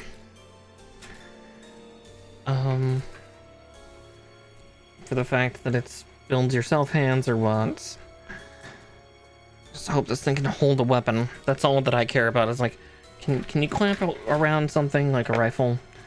Because that's all that matters.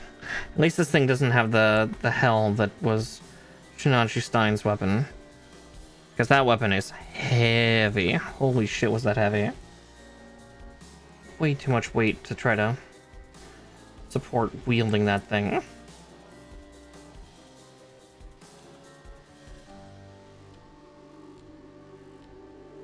Like, it's pretty, but yeah, it's too dense. It's a rifle and a bazooka. Kind of lends credence to why it's so heavy, but goddamn.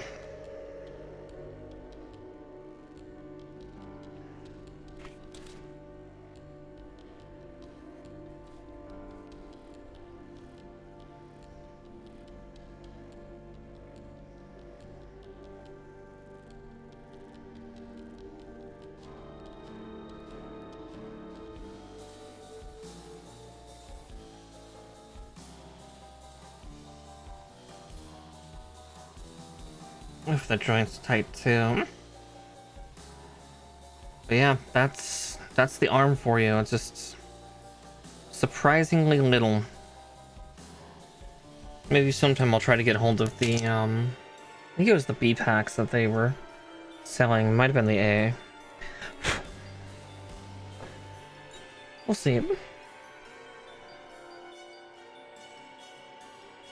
Yeah, we're gonna do the movable hand right, and then we'll probably do both movable hands, just because as much as the closed fist is cool, I'd rather have the hands. The open hands, but I guess we can also build the closed ones. Yeah, we'll do the closed ones first, just to get them out of the way. So H15, I-37.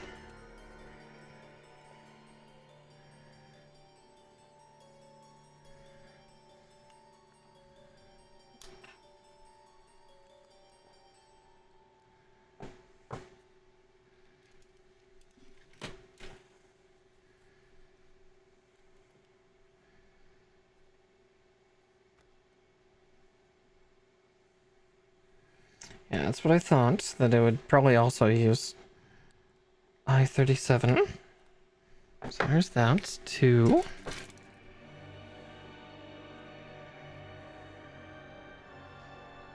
H15.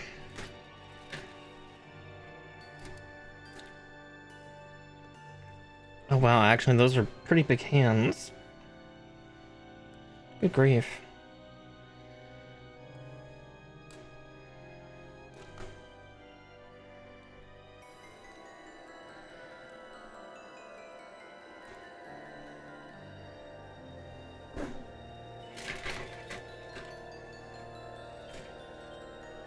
F3 and F4. Okay.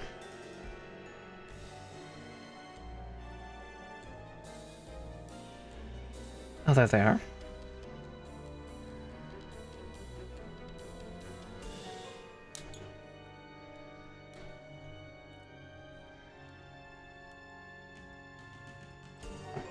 Ta-da! Okay.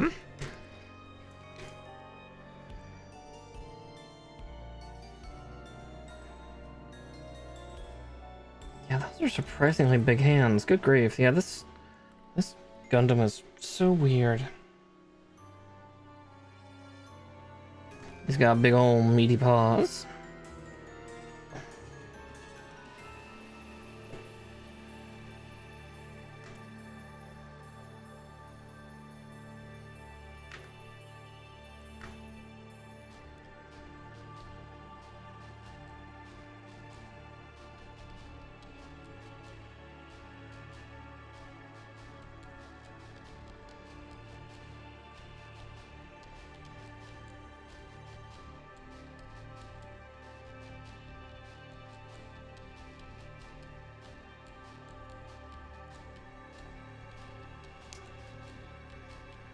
Yeah, because that's still a pretty damn big hand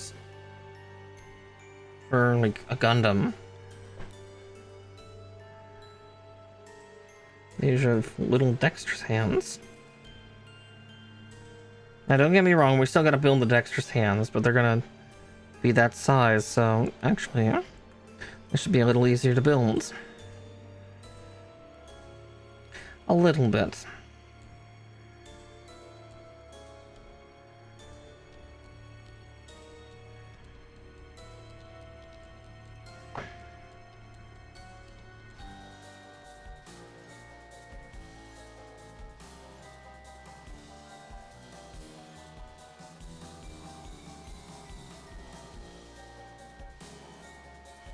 Yeah, those are meaty.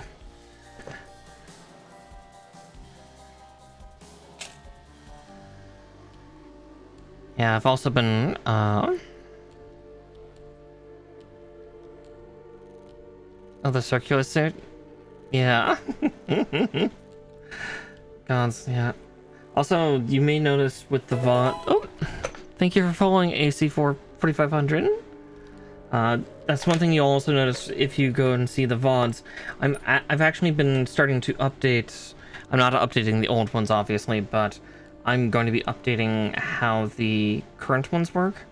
I'm going to have a slightly more engaging set of splash arts and stuff for building Gunpla.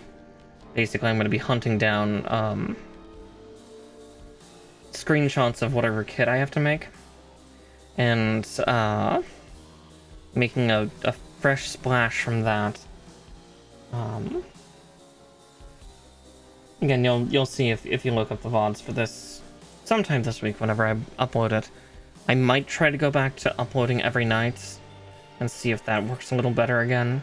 Because I know for a while I've been uploading like on my day off. But if I can like prep what I'm building, I can do some stuff. But again, that's for us to figure out. Maybe I'll start doing the polls earlier in the week, so that way then people can decide.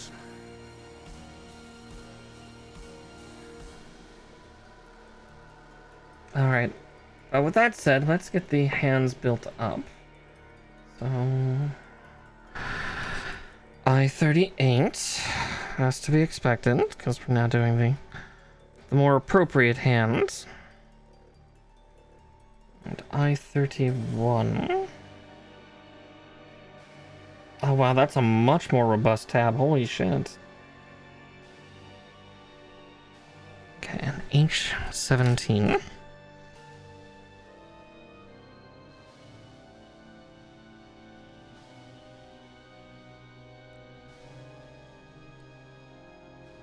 Build hands and toss them across the room. Yeah, throw hands, if you will. Alright.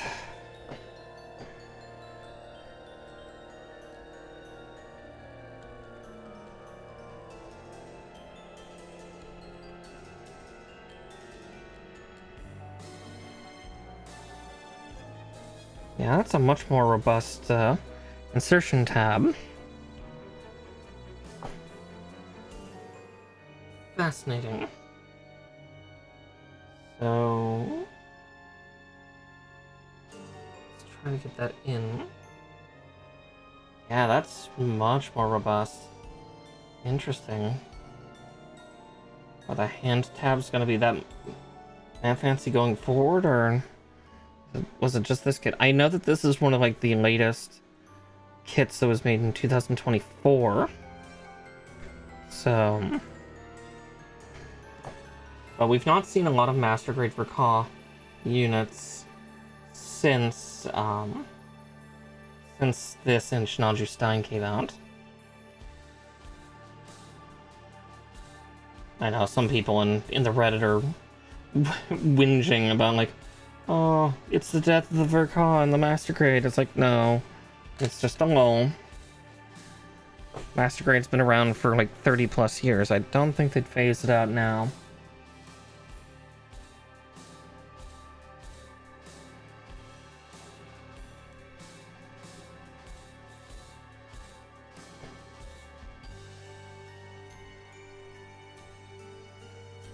I know it's probably a little rude to say that they're whinging, but it's, yeah, some people are, don't get me wrong, I can be a dramatic bitch at times, but some people are just dramatic.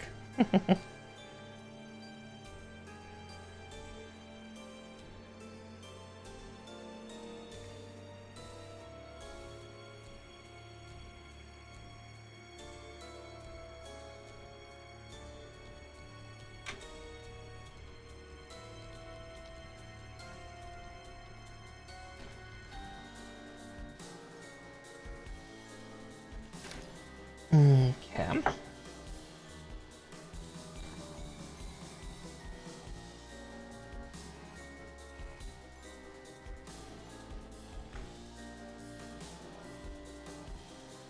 Interesting that they're actually having a different finger on. Oh, it's on the pinky. That'll do it. Why isn't it different? Why is it so different from the others? It's like, oh, because it's the pinky finger. That suddenly makes sense. Oop, eh.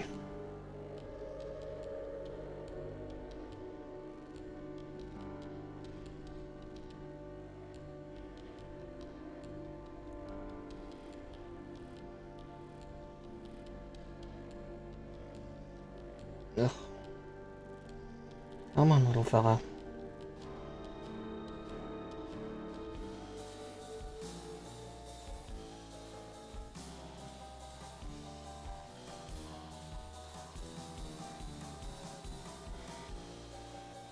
You're not too good for your home, are ya?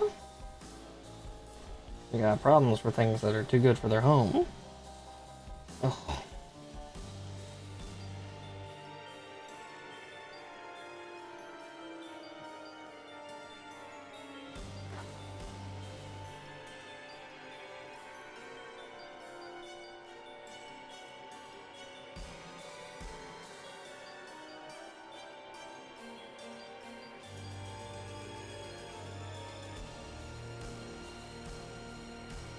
Ah, fuck me.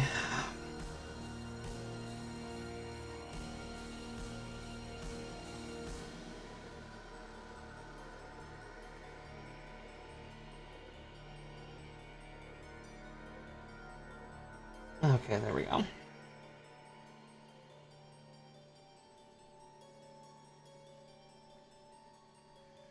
Basically, there's just one little knob on one side that's pressure holding each of these digits in. It's just, ugh. It's at least not like a full dexterity hand. Like it's not 3-digit, but ugh. Still, it's unpleasant. Fortunately, the fists are not just, open hands that you can insert weapons into. So, if he's gonna hold something, which he will, he needs these hands.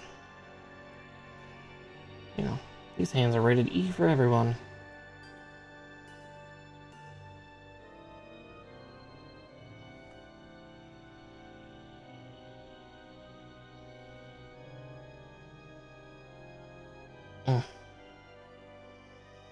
Such a tight little gap. That's the problem.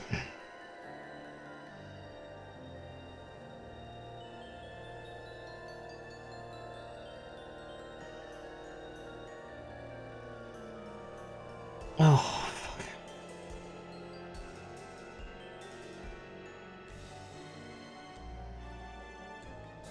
Yeah. It's not stressful. Not stressful at all. What are you talking about?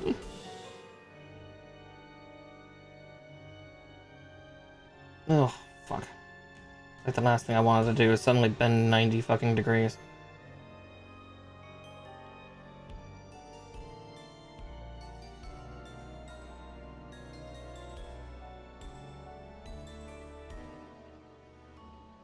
It's not exactly something the glue can help me do either. Ugh.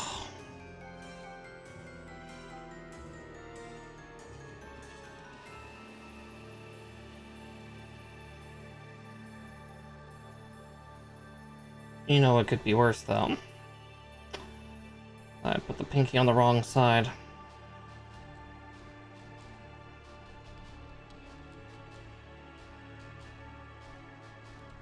Ugh. God, it's so tight. Why? Oh, no, it wasn't the right... It wasn't the right socket, so I just pulled it out for no good reason. Ooh. Ooh. Yeah. I should have searched something sexier than trying to build fucking fingers. Yeah. Fuck. Ow. God, my hands are cramping bad tonight.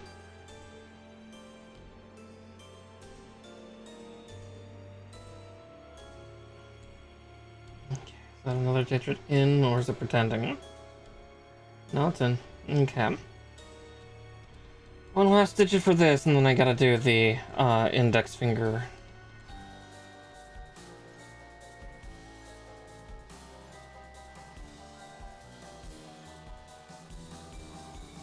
I mean, at least these aren't ball sockets. Oh wow, that one got in super easy. Nice.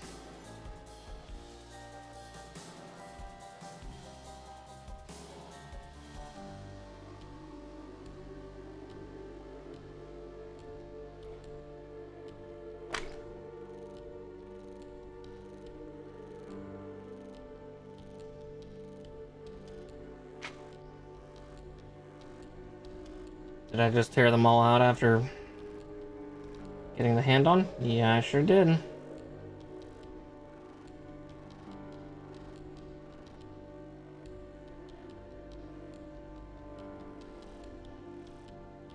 Oh, fuck. Yeah, Carpal Tunnel Simulator 2025. Ugh.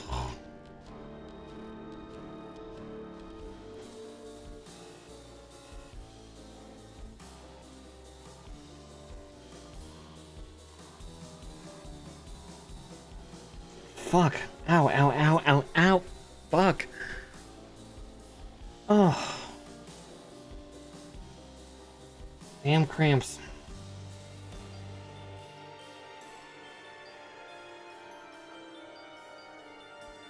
Oh, it's not even fingies, it's this. It's this section right here. It's tightening into a knot. Basically, I'm having to use my hand like a clamp. Yeah. Yeah, it's rarely... fuck, it's both hands. Fuck me. Ow. Oof. Lots of swearing tonight, but that's also because this is the hurty part.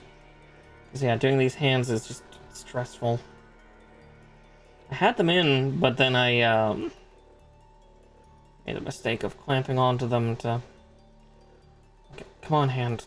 No more dexterity failures. You got another one of these to do.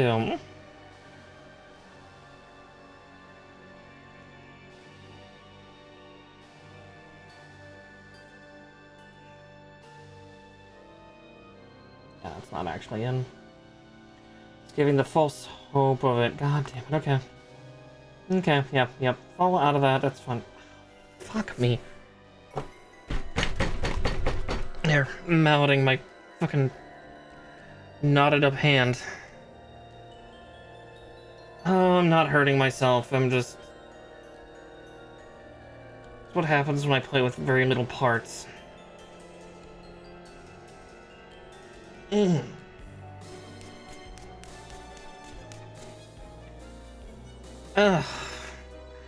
Hand clampy. Hand clamp hurt.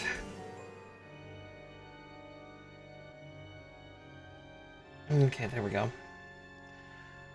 Oh, ow.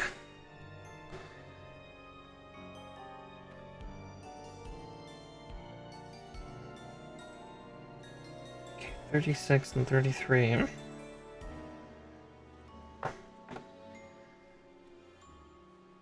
Yeah, it's just... it's what happens when you have to...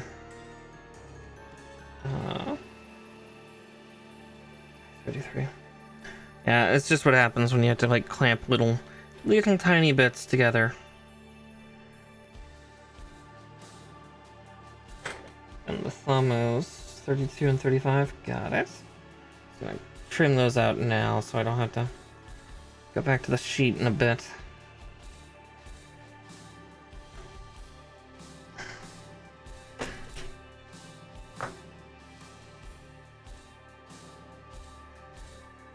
Yeah, just gonna pound the knot out of my hands.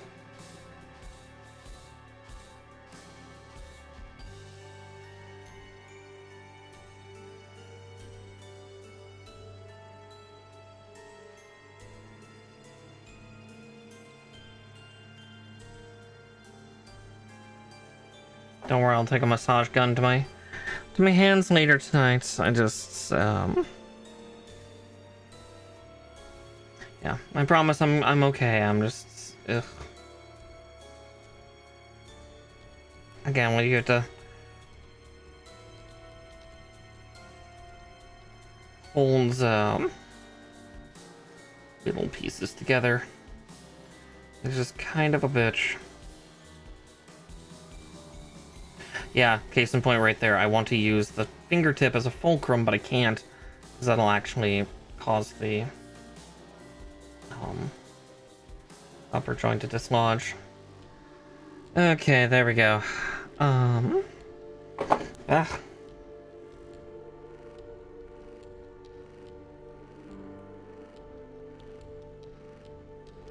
It's part of why I like the spider hands sometimes is because, yeah, I don't have to assemble them, but at the same time, then if I move them funny or just the wrong way, they'll still come apart, and it's still a bitch.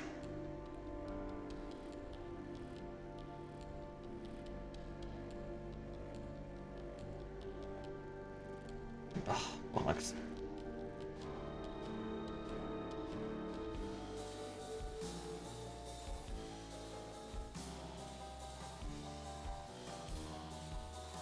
Of course, they switched it up for this.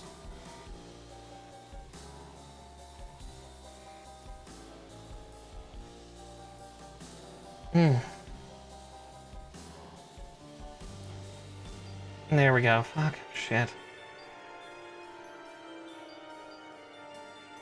And this is why, kids, if you're gonna get into Gunpla, don't start off with Master Grade version Kotoki. I love it most of the time, but every now and again, it is a rancid hellscape. Usually it's when you get to either the head or the hands. One of the two. One of them sucks. Always. This one is the hands. Ow.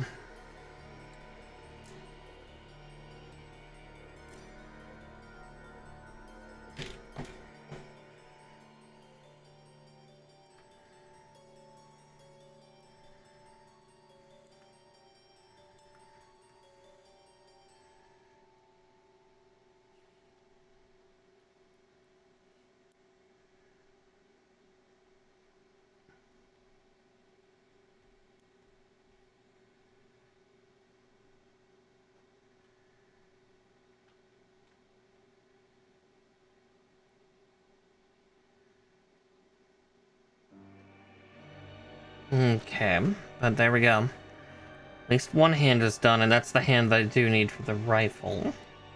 Though, funnily enough, if I remember the pose that I'm using for the picture, the left hand is holding the rifle, with the right hand holding a beam saber.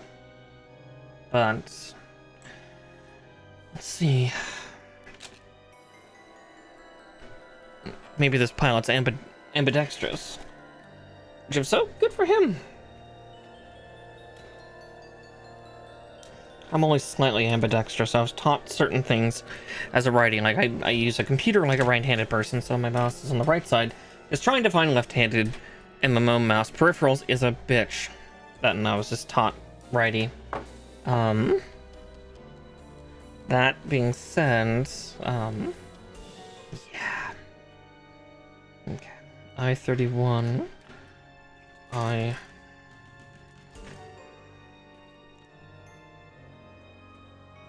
38. It's cool that the tab is much more robust on this kit. I appreciate that, but oof, the rest of it, ow. My poor handsies.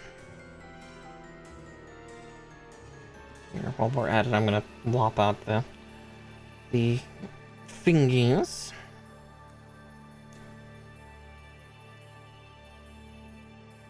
Lower digits here, at least. There we go. That's the next stage.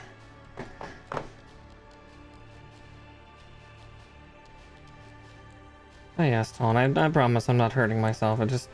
It's more the fact that the kit is hurting me, and I am far too stubborn to stop.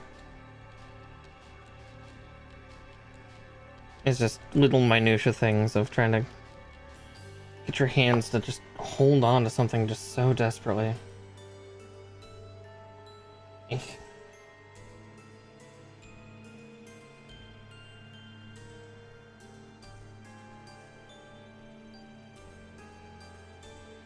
Just, yeah. I desperately need that hand massage.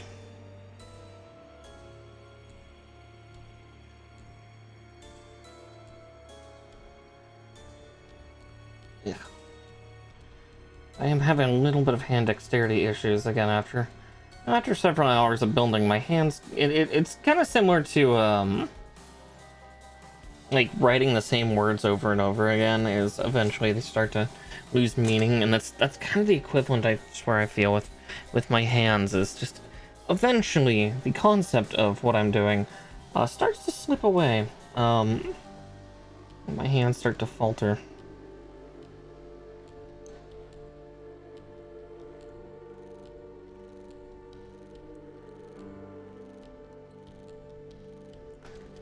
My hands get confused.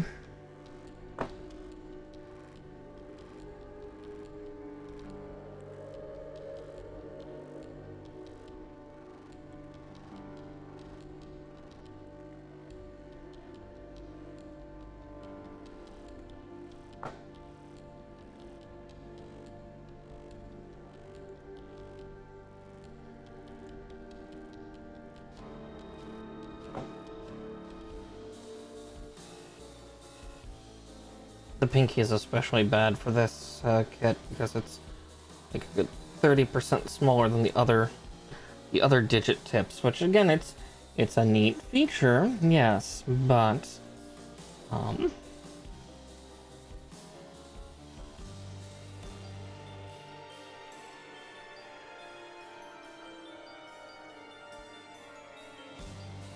it is infuriating. Okay. Okay, now that's him.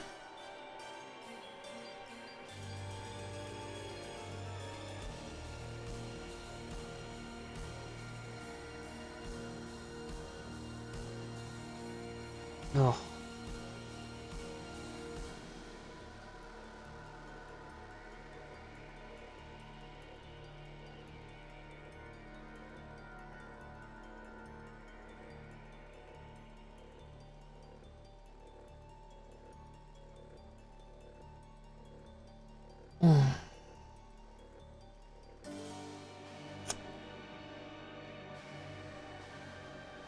Oh.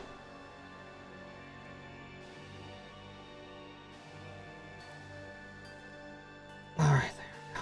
There's two.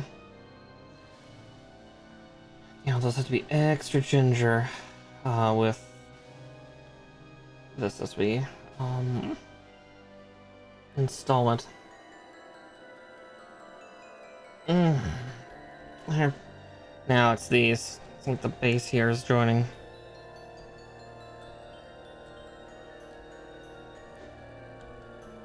I'll be okay. I just...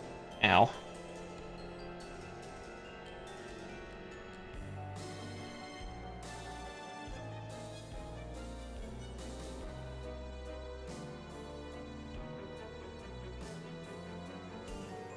I almost did it again. I almost did it again. Whew. Nearly clamped onto the fingertips just to try to keep a purchase.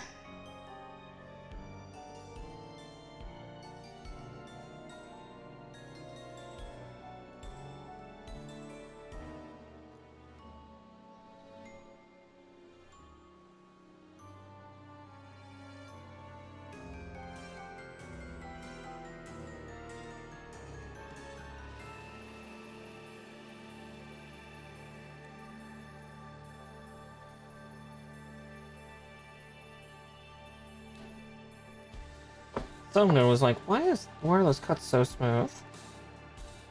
Because at least this was a soft sheet of plastic, but like, I'm cutting the runner with my good snippers. Bad Mara, naughty Mara. She deserves to be spanked.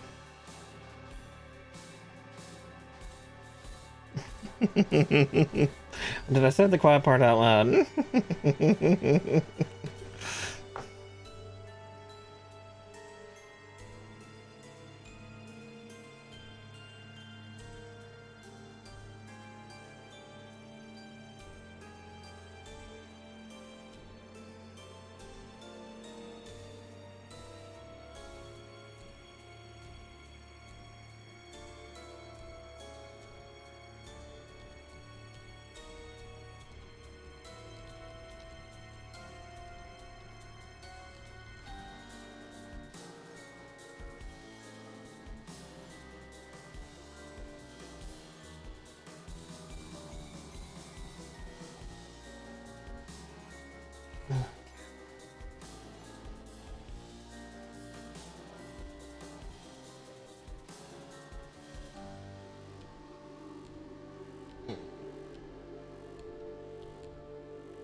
One last digit to do, and then we're free of the hands. Let's see, it's still some time left. We'll still build the feet. Because again, I have a feeling that all the panel stuff we're gonna have to do on this guy, with the psychoplate, is going to take a lot of time. A lot of time next stream.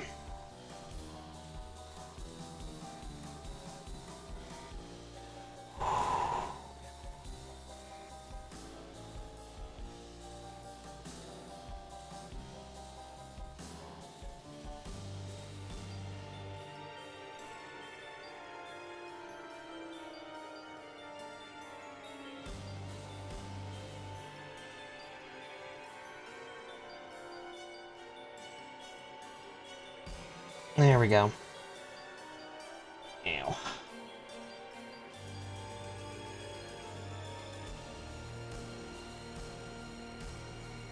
Yeah. Not what I want. Not what I want. There we go. What I wanted. Oh yeah, let's put the plate on. Lock it all away. Wow, I completely whiffed that snip. My hands are tired. The rest of me's okay, but yeah. The hands are definitely worn out. They're worn out having to make their own kind.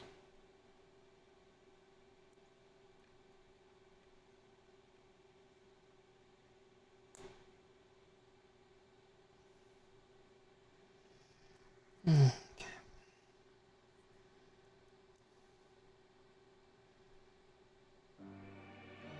Alright, there's that.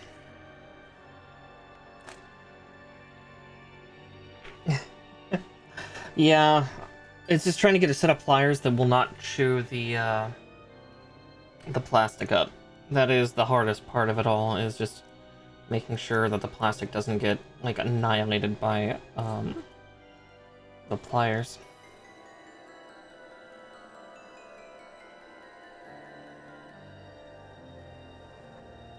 Give me that fancy head.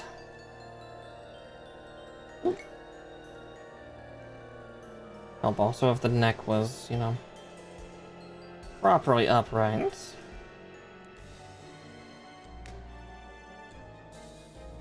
Yeah, there we go. Yeah, he's able to do, as Mecha Guy Kotsu calls it, the giggity giggity. Just a little bit of ratcheting back and forth. Yeah. Again, he looks kind of boring right now, and again, this is as armed as his arms get. Oh yeah, they probably would. It's just, ugh. One hand would still have to do something, because again, it's also the dexterity part. Admittedly, I could teach myself with a set of pliers. It just, it would take a while. Possibly some broken parts. Okay, though, we are on to the legs. Let's see if I can actually strip some of these, sheets away. So, Delta Echo Foxtrot, yeah. Golf, yeah. Hotel, yeah. Indigo, still. Okay, I don't need K. I do not see K on that list. So, K can go back in the box. M1 and M2, so I'm gonna put the N sheet back, because I think it has one part left, and that's for, shield.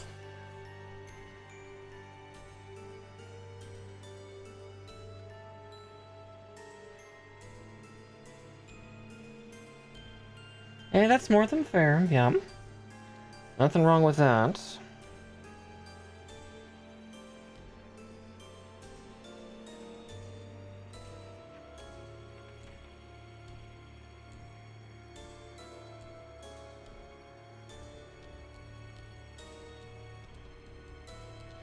Okay, that'll be on the gun section that I use N again, but yeah. It's a couple sheets down, which helps, but not by too much. You got big old paws, though. Let's see. We're probably gonna get the feet done. And then probably not much else, yeah. Yeah, we'll probably end up finishing right here at the feet. Sounds about right for the duration that it's taking here. So, let's get to it, huh? Elm 20. Oh, I see it.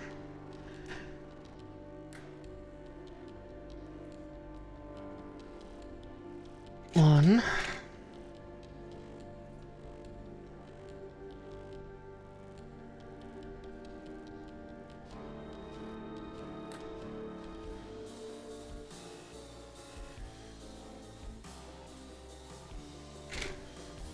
Then I... 3 and what? Oh, 4. Oh shit, I need another part. Okay.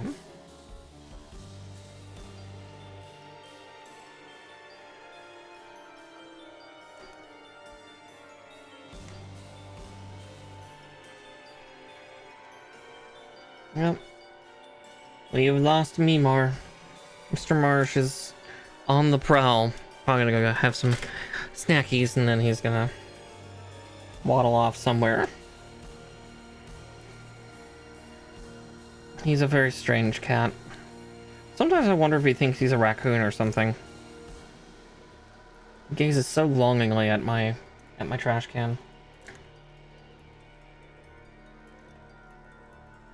It's like, what wonders are in there, mother? It's like, nothing for you, hon. Don't do it.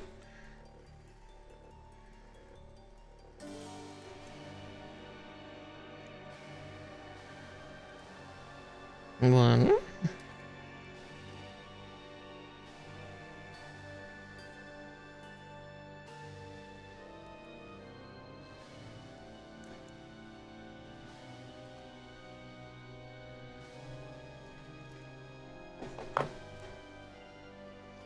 Yeah, for hand arthritic journeys, though, the next tool I'm probably gonna get for Gunpla is a hand drill.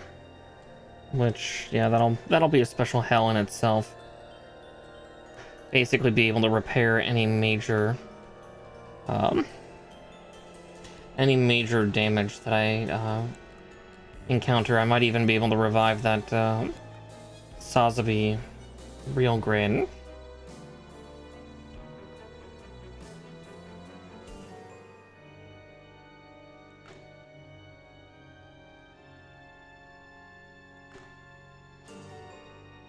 Oh, that'd be a neat thing to also add to my sheets. I might hunt that down if I can.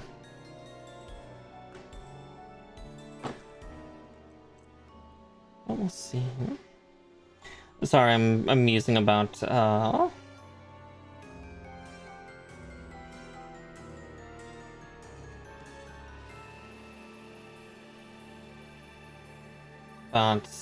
stuff and things and stuff for my my new Gun Plus splashes that I'm doing.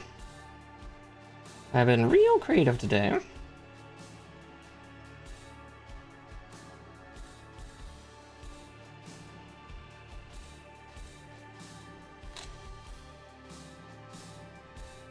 Okay.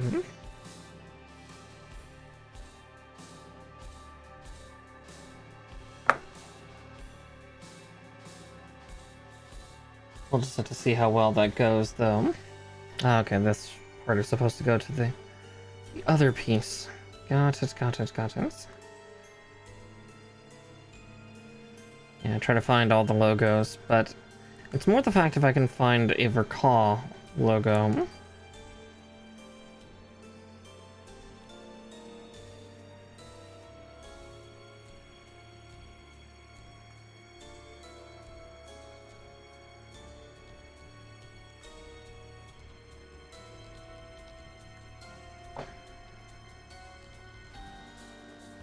That is the hardest part of my grand schemes and machinations.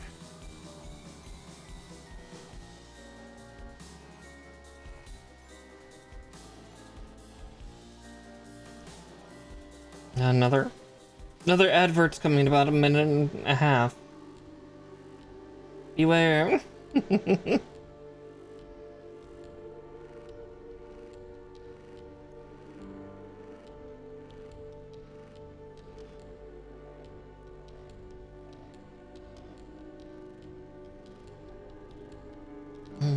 Okay. One down. One to go. So many different holes to fill.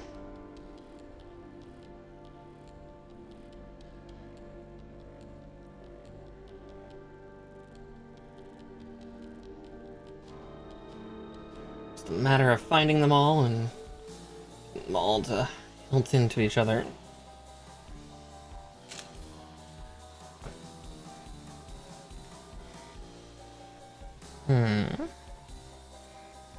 Okay.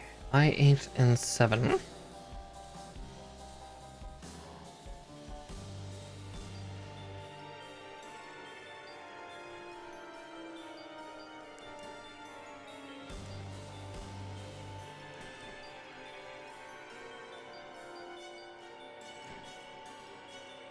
There's one pair. At least on the plus side, I can build the feet together. I'm not entirely sure about the legs. We'll find out, though. One way or the other. Oh, cool. I could have done that from the top. That makes it easier. Whew. At least get the dogs completely covered, I think, before our time runs out tonight. Because definitely the one thing I'm not going to do is try to marathon Gunpla. Hell nah. I love myself too much. Far too much for that. I love Gunpla, but, you know, controlled bursts for a reason. For my hands' sake. That and my back. I definitely have a little more proper posture because I can't use the back of my seat.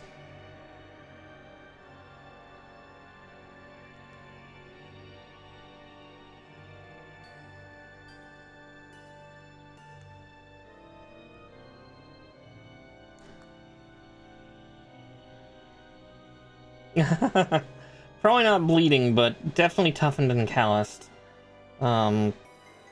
Beyond recognition. Thankfully, I do not bleed easy. I am blessed in that sense. That, yeah, these hands do not bleed well, or do not bleed too easily.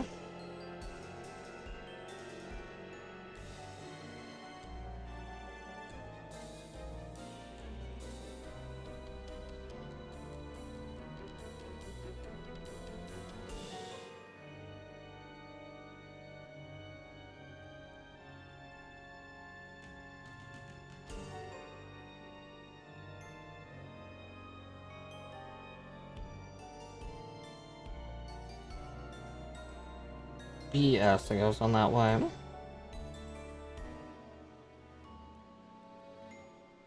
Bullshit. How? How do fit?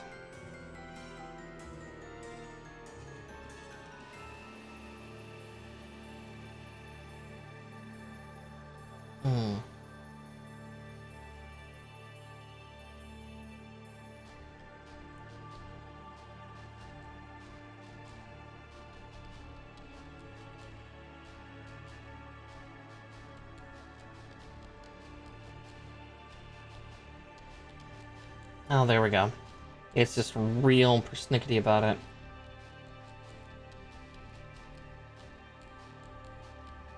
Yeah, thankfully, yeah. My hands do not bleed easily, which is a blessing for the most part. There's been many times where they should have bled, but for some reason or another, they didn't.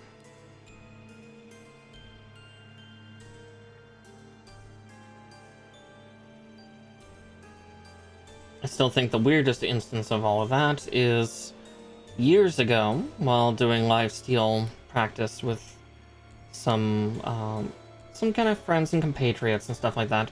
We were practicing in a park, so we were not using completely live steel swords.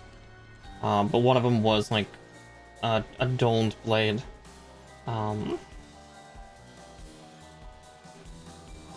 Rapier. And then I was actually using a wow, I just forgot the name of them. The ones used with are made with bamboo and tied with string. It's a kendo stick. And the other person actually raked me across the knuckles with the rapier. And like it cut up my skin pretty badly. I didn't bleed that much. Barely at all.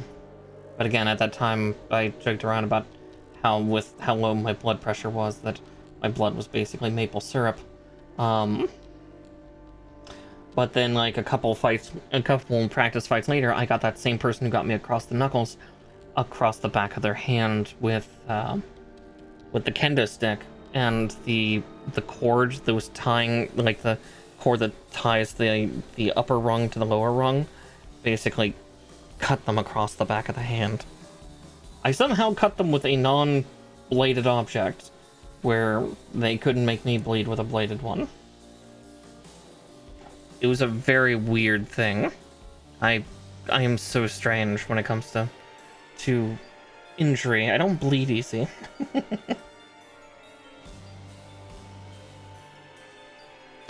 It's one of my weirdest stories. Still don't know how or why how that worked, but it's something that happened.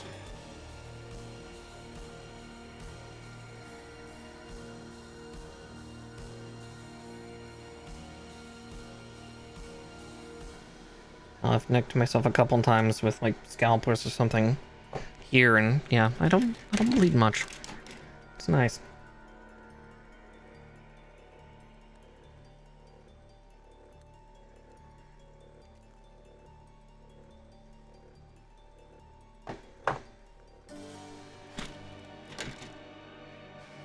That is one of the grimmest stories I could probably tell. This Puka don't bleed. She only makes others.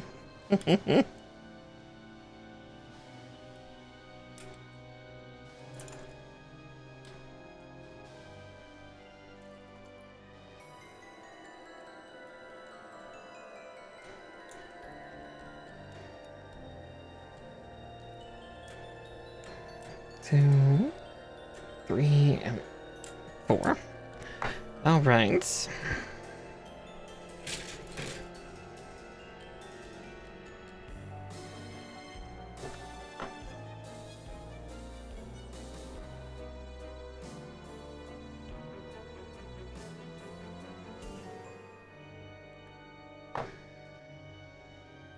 All right. So where does this go? Oh, up into there. Oh, right, because, yeah, right, this is a unicorn unit, so it probably has, like, surface clamp systems.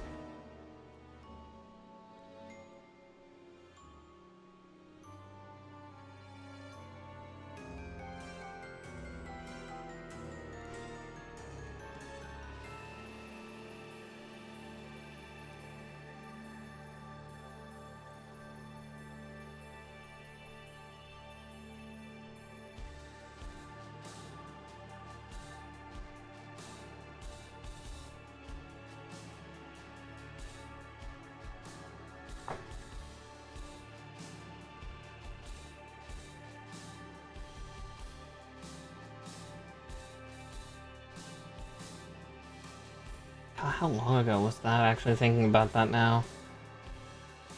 I've lived up where I'm at for about 12 years now.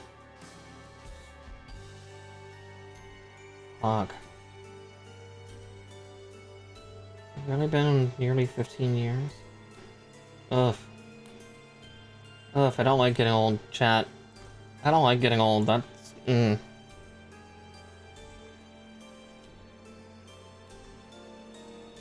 That's the bad knowledge. Knowing like I think 22, 23. Ugh.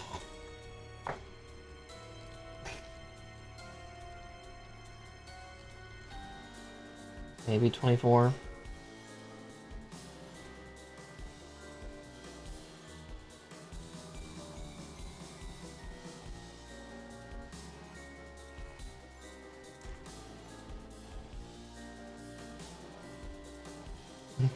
My youth. That's pretty much what it is, just the aching of just, oh god, that was so long ago.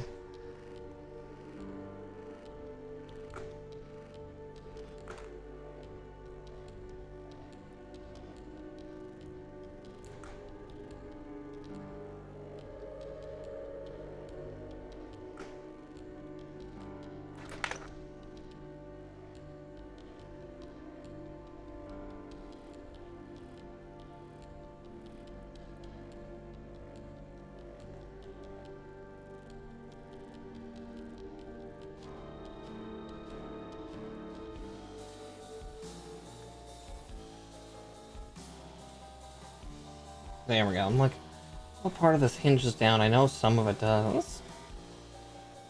Oh yeah, this is a heavily engineered foot too, good grief. I mean, good. I like a Verkov that has been very thoughtfully put together. Because there's been some stinkers.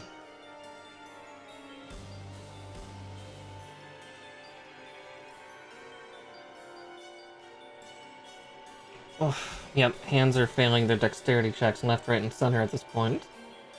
But we will persevere until the feet are at least done. Or 10 o'clock hits, you know, either or.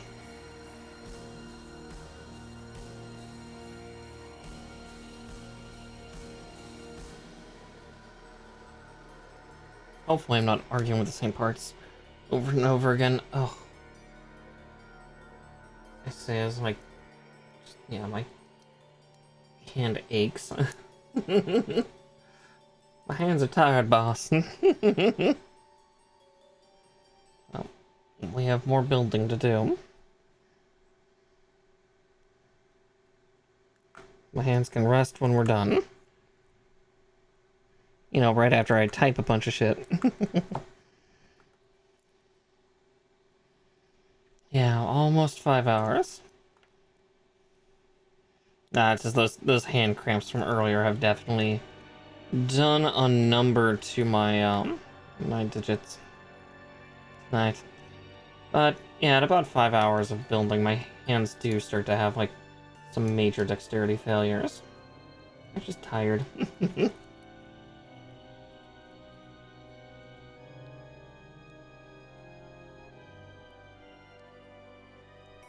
Start to fumble and twitch and all that goodness. So G6, L16.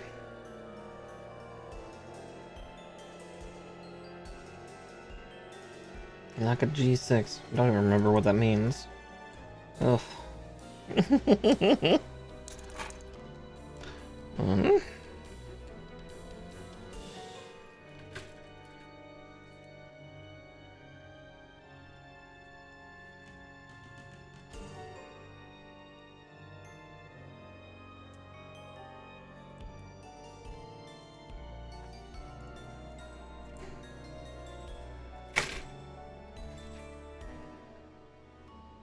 L16. Okay.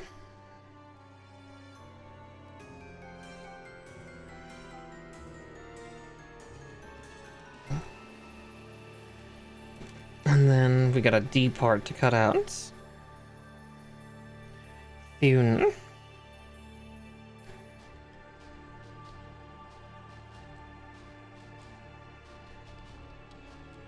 Oh no. Oh no, I'm seeing cursed things in my DMs right now. Colin, what are you doing? Don't send the Haunts girl to the glue factory. Oh dear. It was bound to happen eventually.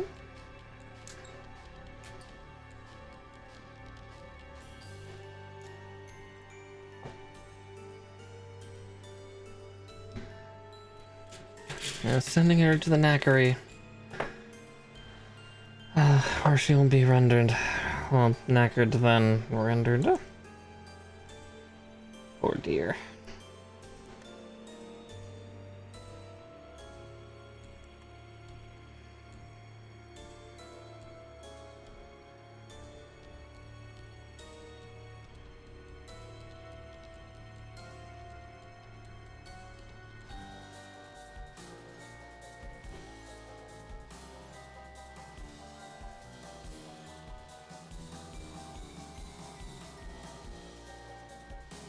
Now there we are. Like, how does that go on? Found it.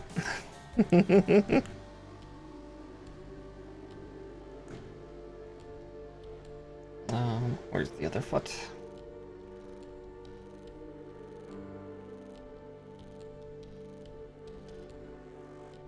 Okay, now I gotta do these little L16 tabs. Okay, I gotta be careful, those are actually pegs.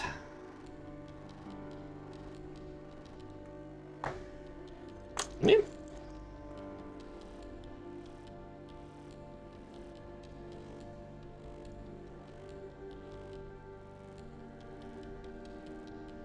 Yep, those are clamps. Basically, these can open up and dig into like the side of a ship or something, or like terrain, in order to better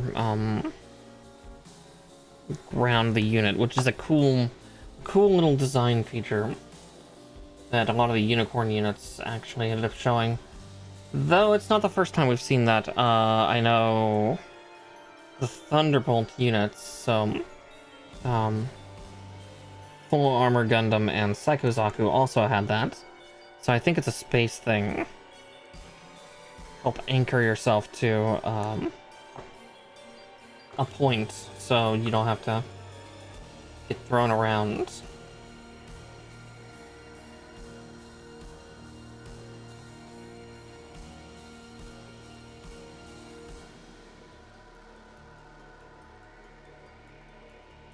I nearly put it on backwards, though.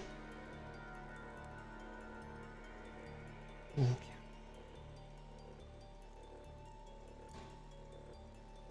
This one, instead of clamping inward, it looks like it's actually pinning outward, which is intriguing.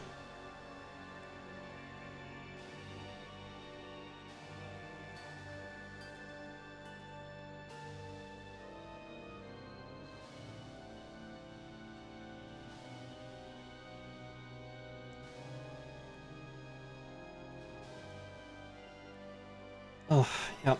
Okay. I need to figure out exactly what it wants. But while we do that, I'll at least get this part reoriented. If I can help it. Oh, yeah. My hands are starting to get confused.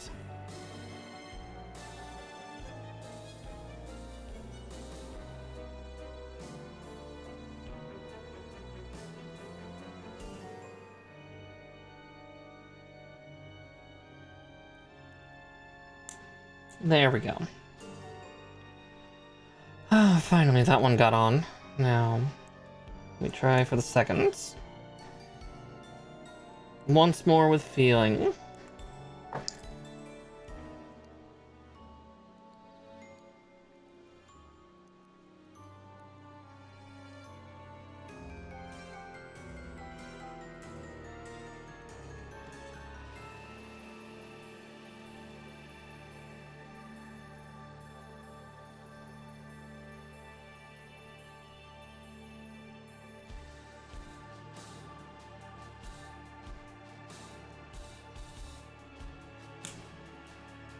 Oof!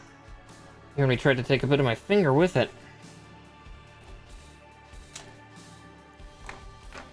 Don't make me bleed for this kitten. Don't make me do it. Alright, I-42 and G4.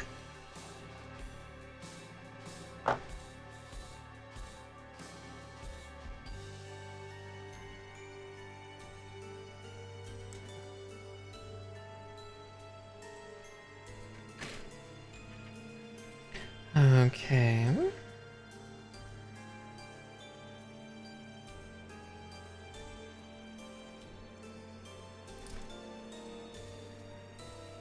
And the other was I-42.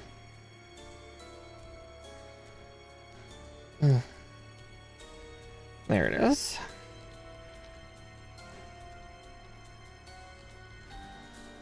It'll be exciting to get this guy all built though, because then he can stand next to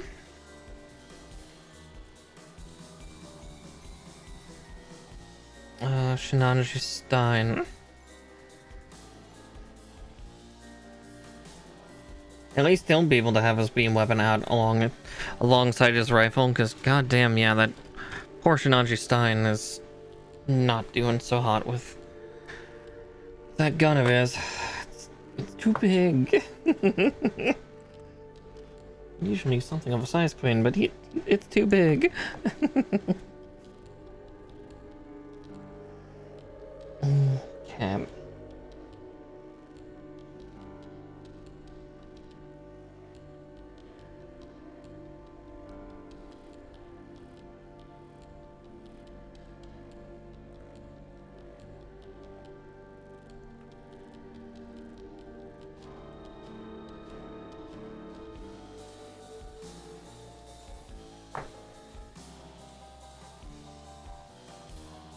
I was right, the G4 was first.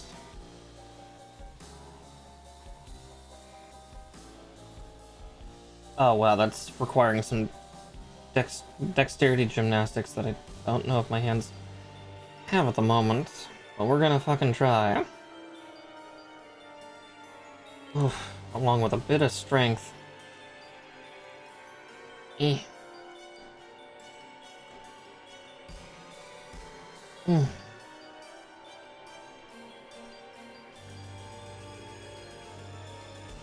Gonna make me work for it.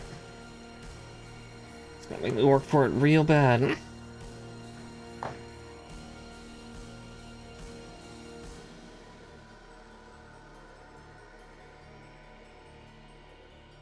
Holy shit. I don't know if I can actually do that tonight.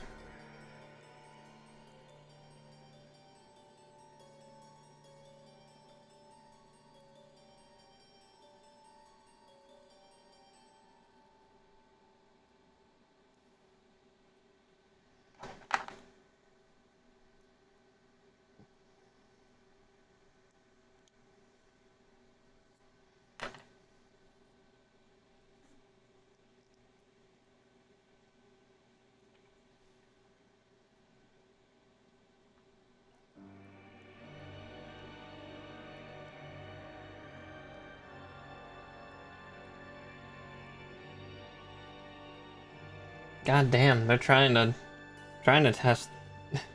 Alright, user. It's like, alright, loser, who's building this? Good fucking luck. Oh.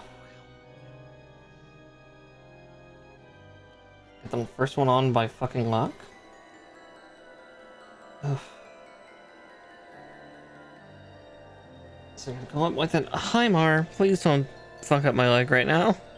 I love you, but oh, those are such big claws. Hi, buddy. You like Mother, love me. It's like, I do love you, child. Just mom's also arguing with plastic.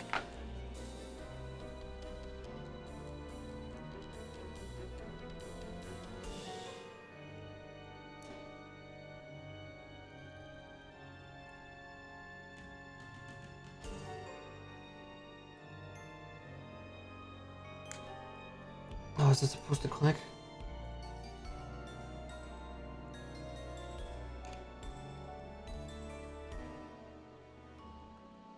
Nope, that one's in. Yeah? Yeah, that one's in. The other one just clicked and made me nervous. Oh, come on. That's supposed to be your home. Yeah, stop resisting.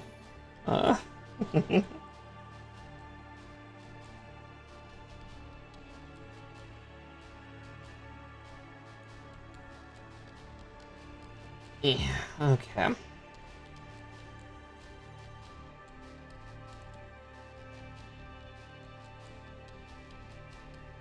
Okay, yeah, now that's hinged in.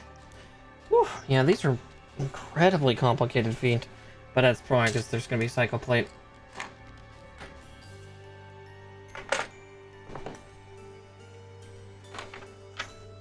So what's fun without a little ah? Okay.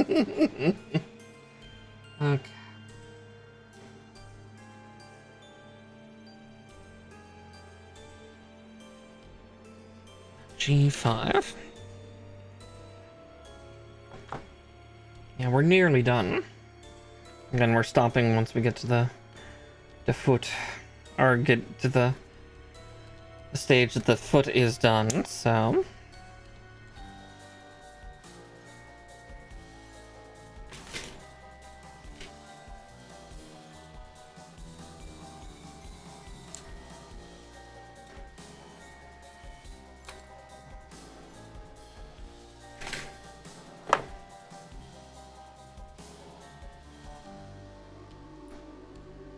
Luckily, it doesn't look like there's too many steps left. Yeah, we're just primarily doing like the ankle joint and the ankle cuff.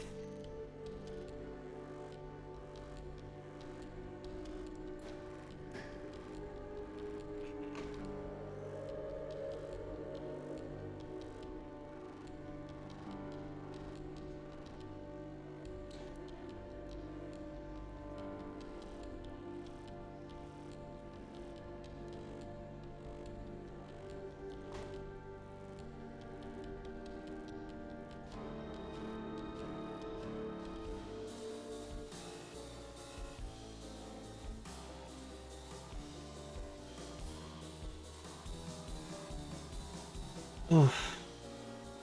Oh gods. How did... Alright, apply enough pressure to pop that into socket. But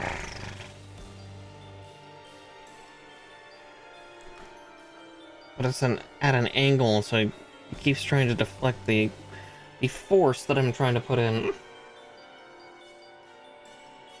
Oh, yeah, there's no real good way of doing that, is there?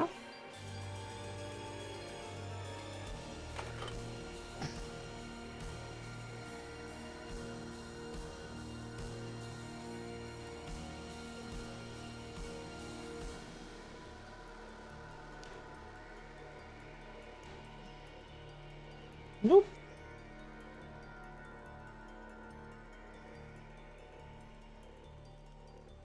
God damn. Okay.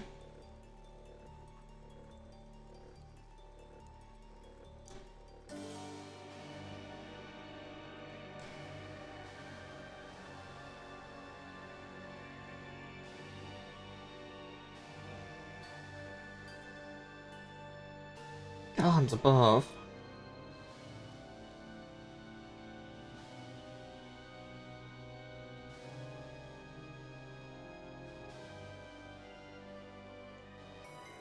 Okay, I've just been trying to... Oh.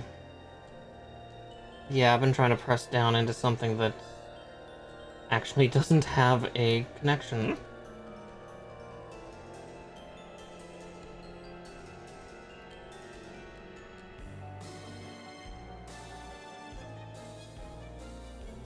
Haven't I? Yeah.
Okay.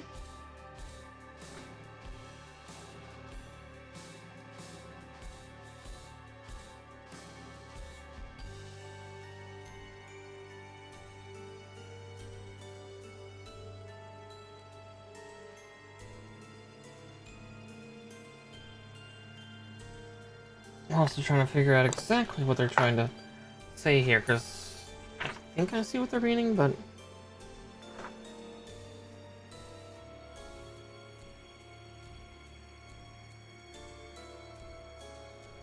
Again, a little bit of arguing with plastic.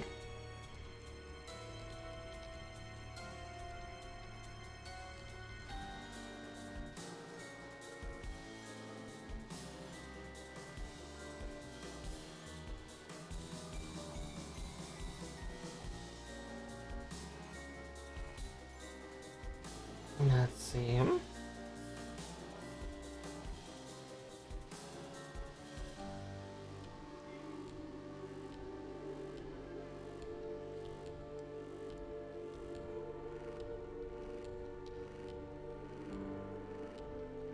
Alright, let's see, it's calling for M7. So let's see what this piece is, and maybe this will make it all make sense. It currently feels like nothing's making sense. At worst, we come at this with a fresh mind next week and just go, okay. And just go, what the fuck happened? But we'll see, we'll see.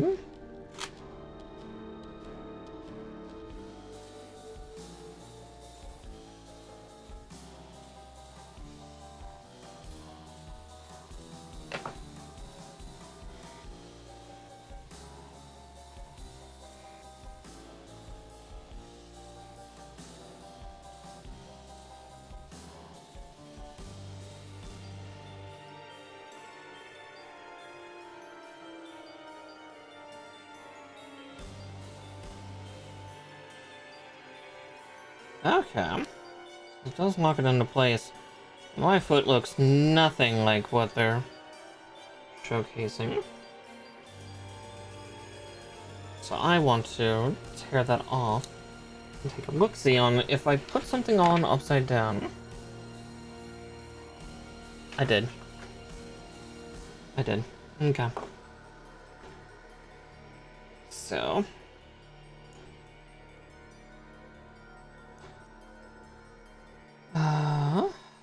yeah, it's the difficult part here. The troublesome part. Let's... How could that one tear off? Cool. Because now we get to ease that off and put it on the right way. Maybe that will make a lot more sense for the old hand, too. Don't know why I'm trying to do it with my right hand. Righty doesn't know what she's doing. No, that's not true. Righty can do certain things. This is not one of her dexterity feats.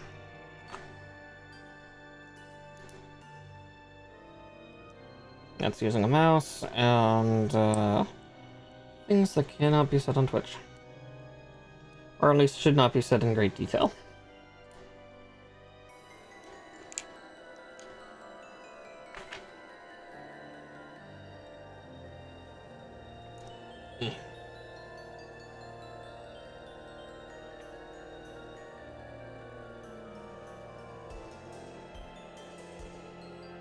Oh. Too many moving parts, though.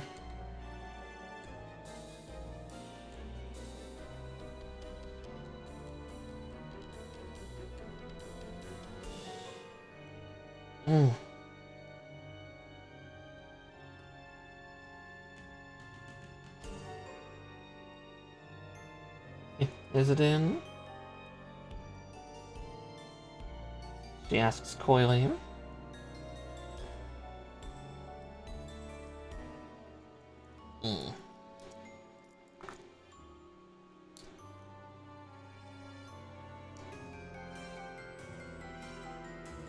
Oh, fuck.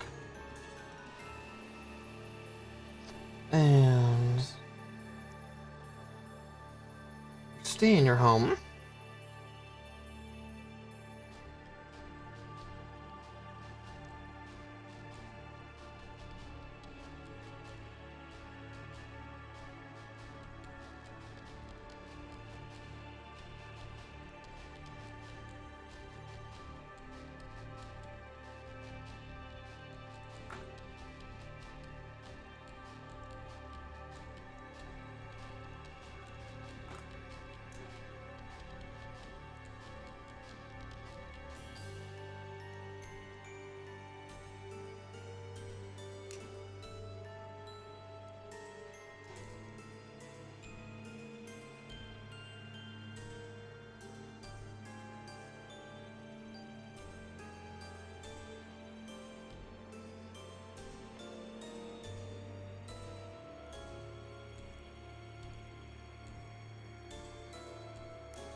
Yeah, I think we'll just dismantle this other foot partially so I can figure out exactly what I'm doing. Because, yeah, I'm having dexterity failures left, right, and center now. My hands continue to fuck up. Not in a bad way, mind. Just brain can't quite keep up. You know, that works too.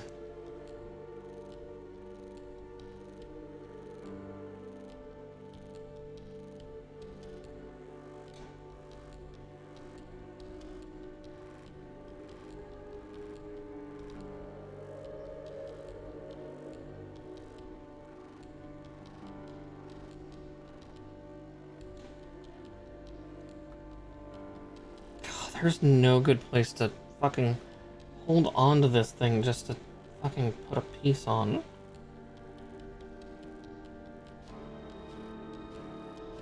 Go in your home, go in your home.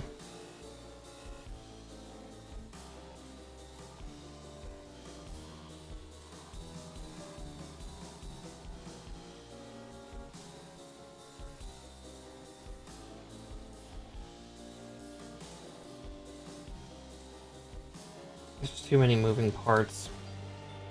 That's part of the problem here, is there's just too many moving parts.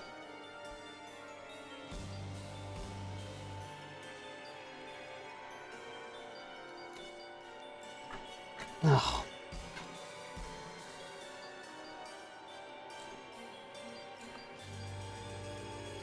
Let's trim this last piece up and I can figure it out next time, because yeah, I'm just brain hurty. Brain not tracking.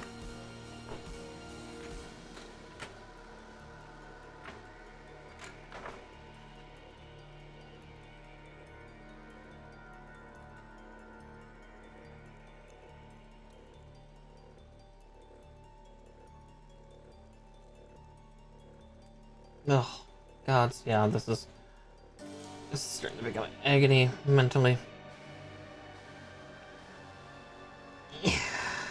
Come on, disengage. Disengage, little thing.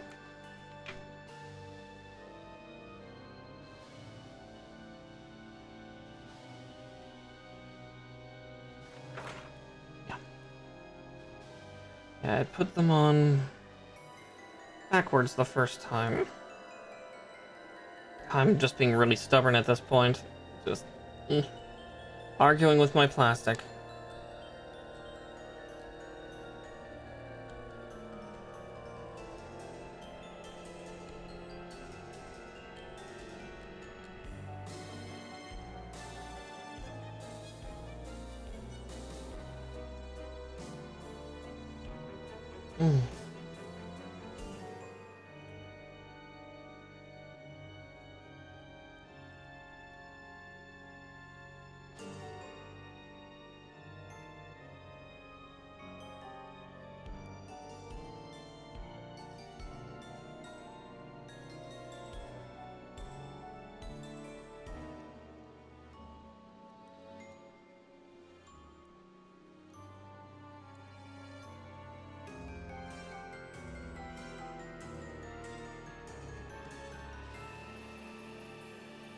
Okay, actually that one one has agreeably come together. It's in the right placement, too. Oh, that's why this one refuses to house. There we go. That'll do it. Okay, okay. Break through. Break through. They broke on through to the other side. But we'll save the ankles for next time. That's too salacious for tonight.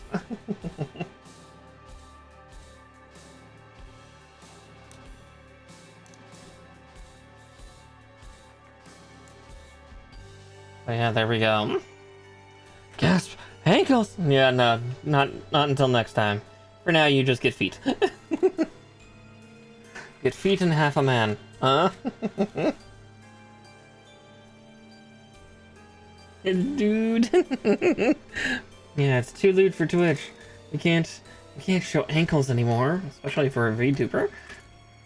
How dare? Alright. But with that, here, let's hop on back to the other zone while I also get these tools picked up. Oh, yeah. I had a little bit of an argument with the plastic at the end there, but that's somewhat unsurprising, to be perfectly honest. The fact I didn't get more resistance until I got to the hands and feet is really nothing short of a miracle. This is already supposed to be a pretty complicated build, just because it's Verkaw, and this one is a particularly nutty one. Alright, there's my other guard.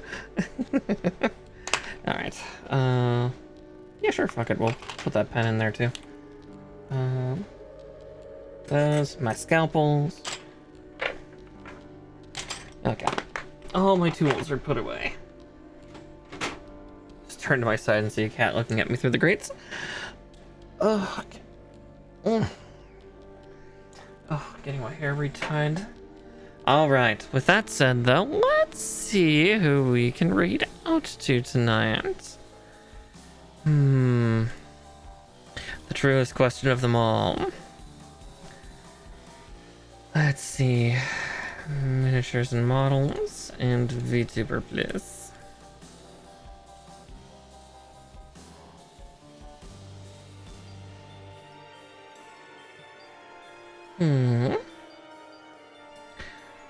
Let's see.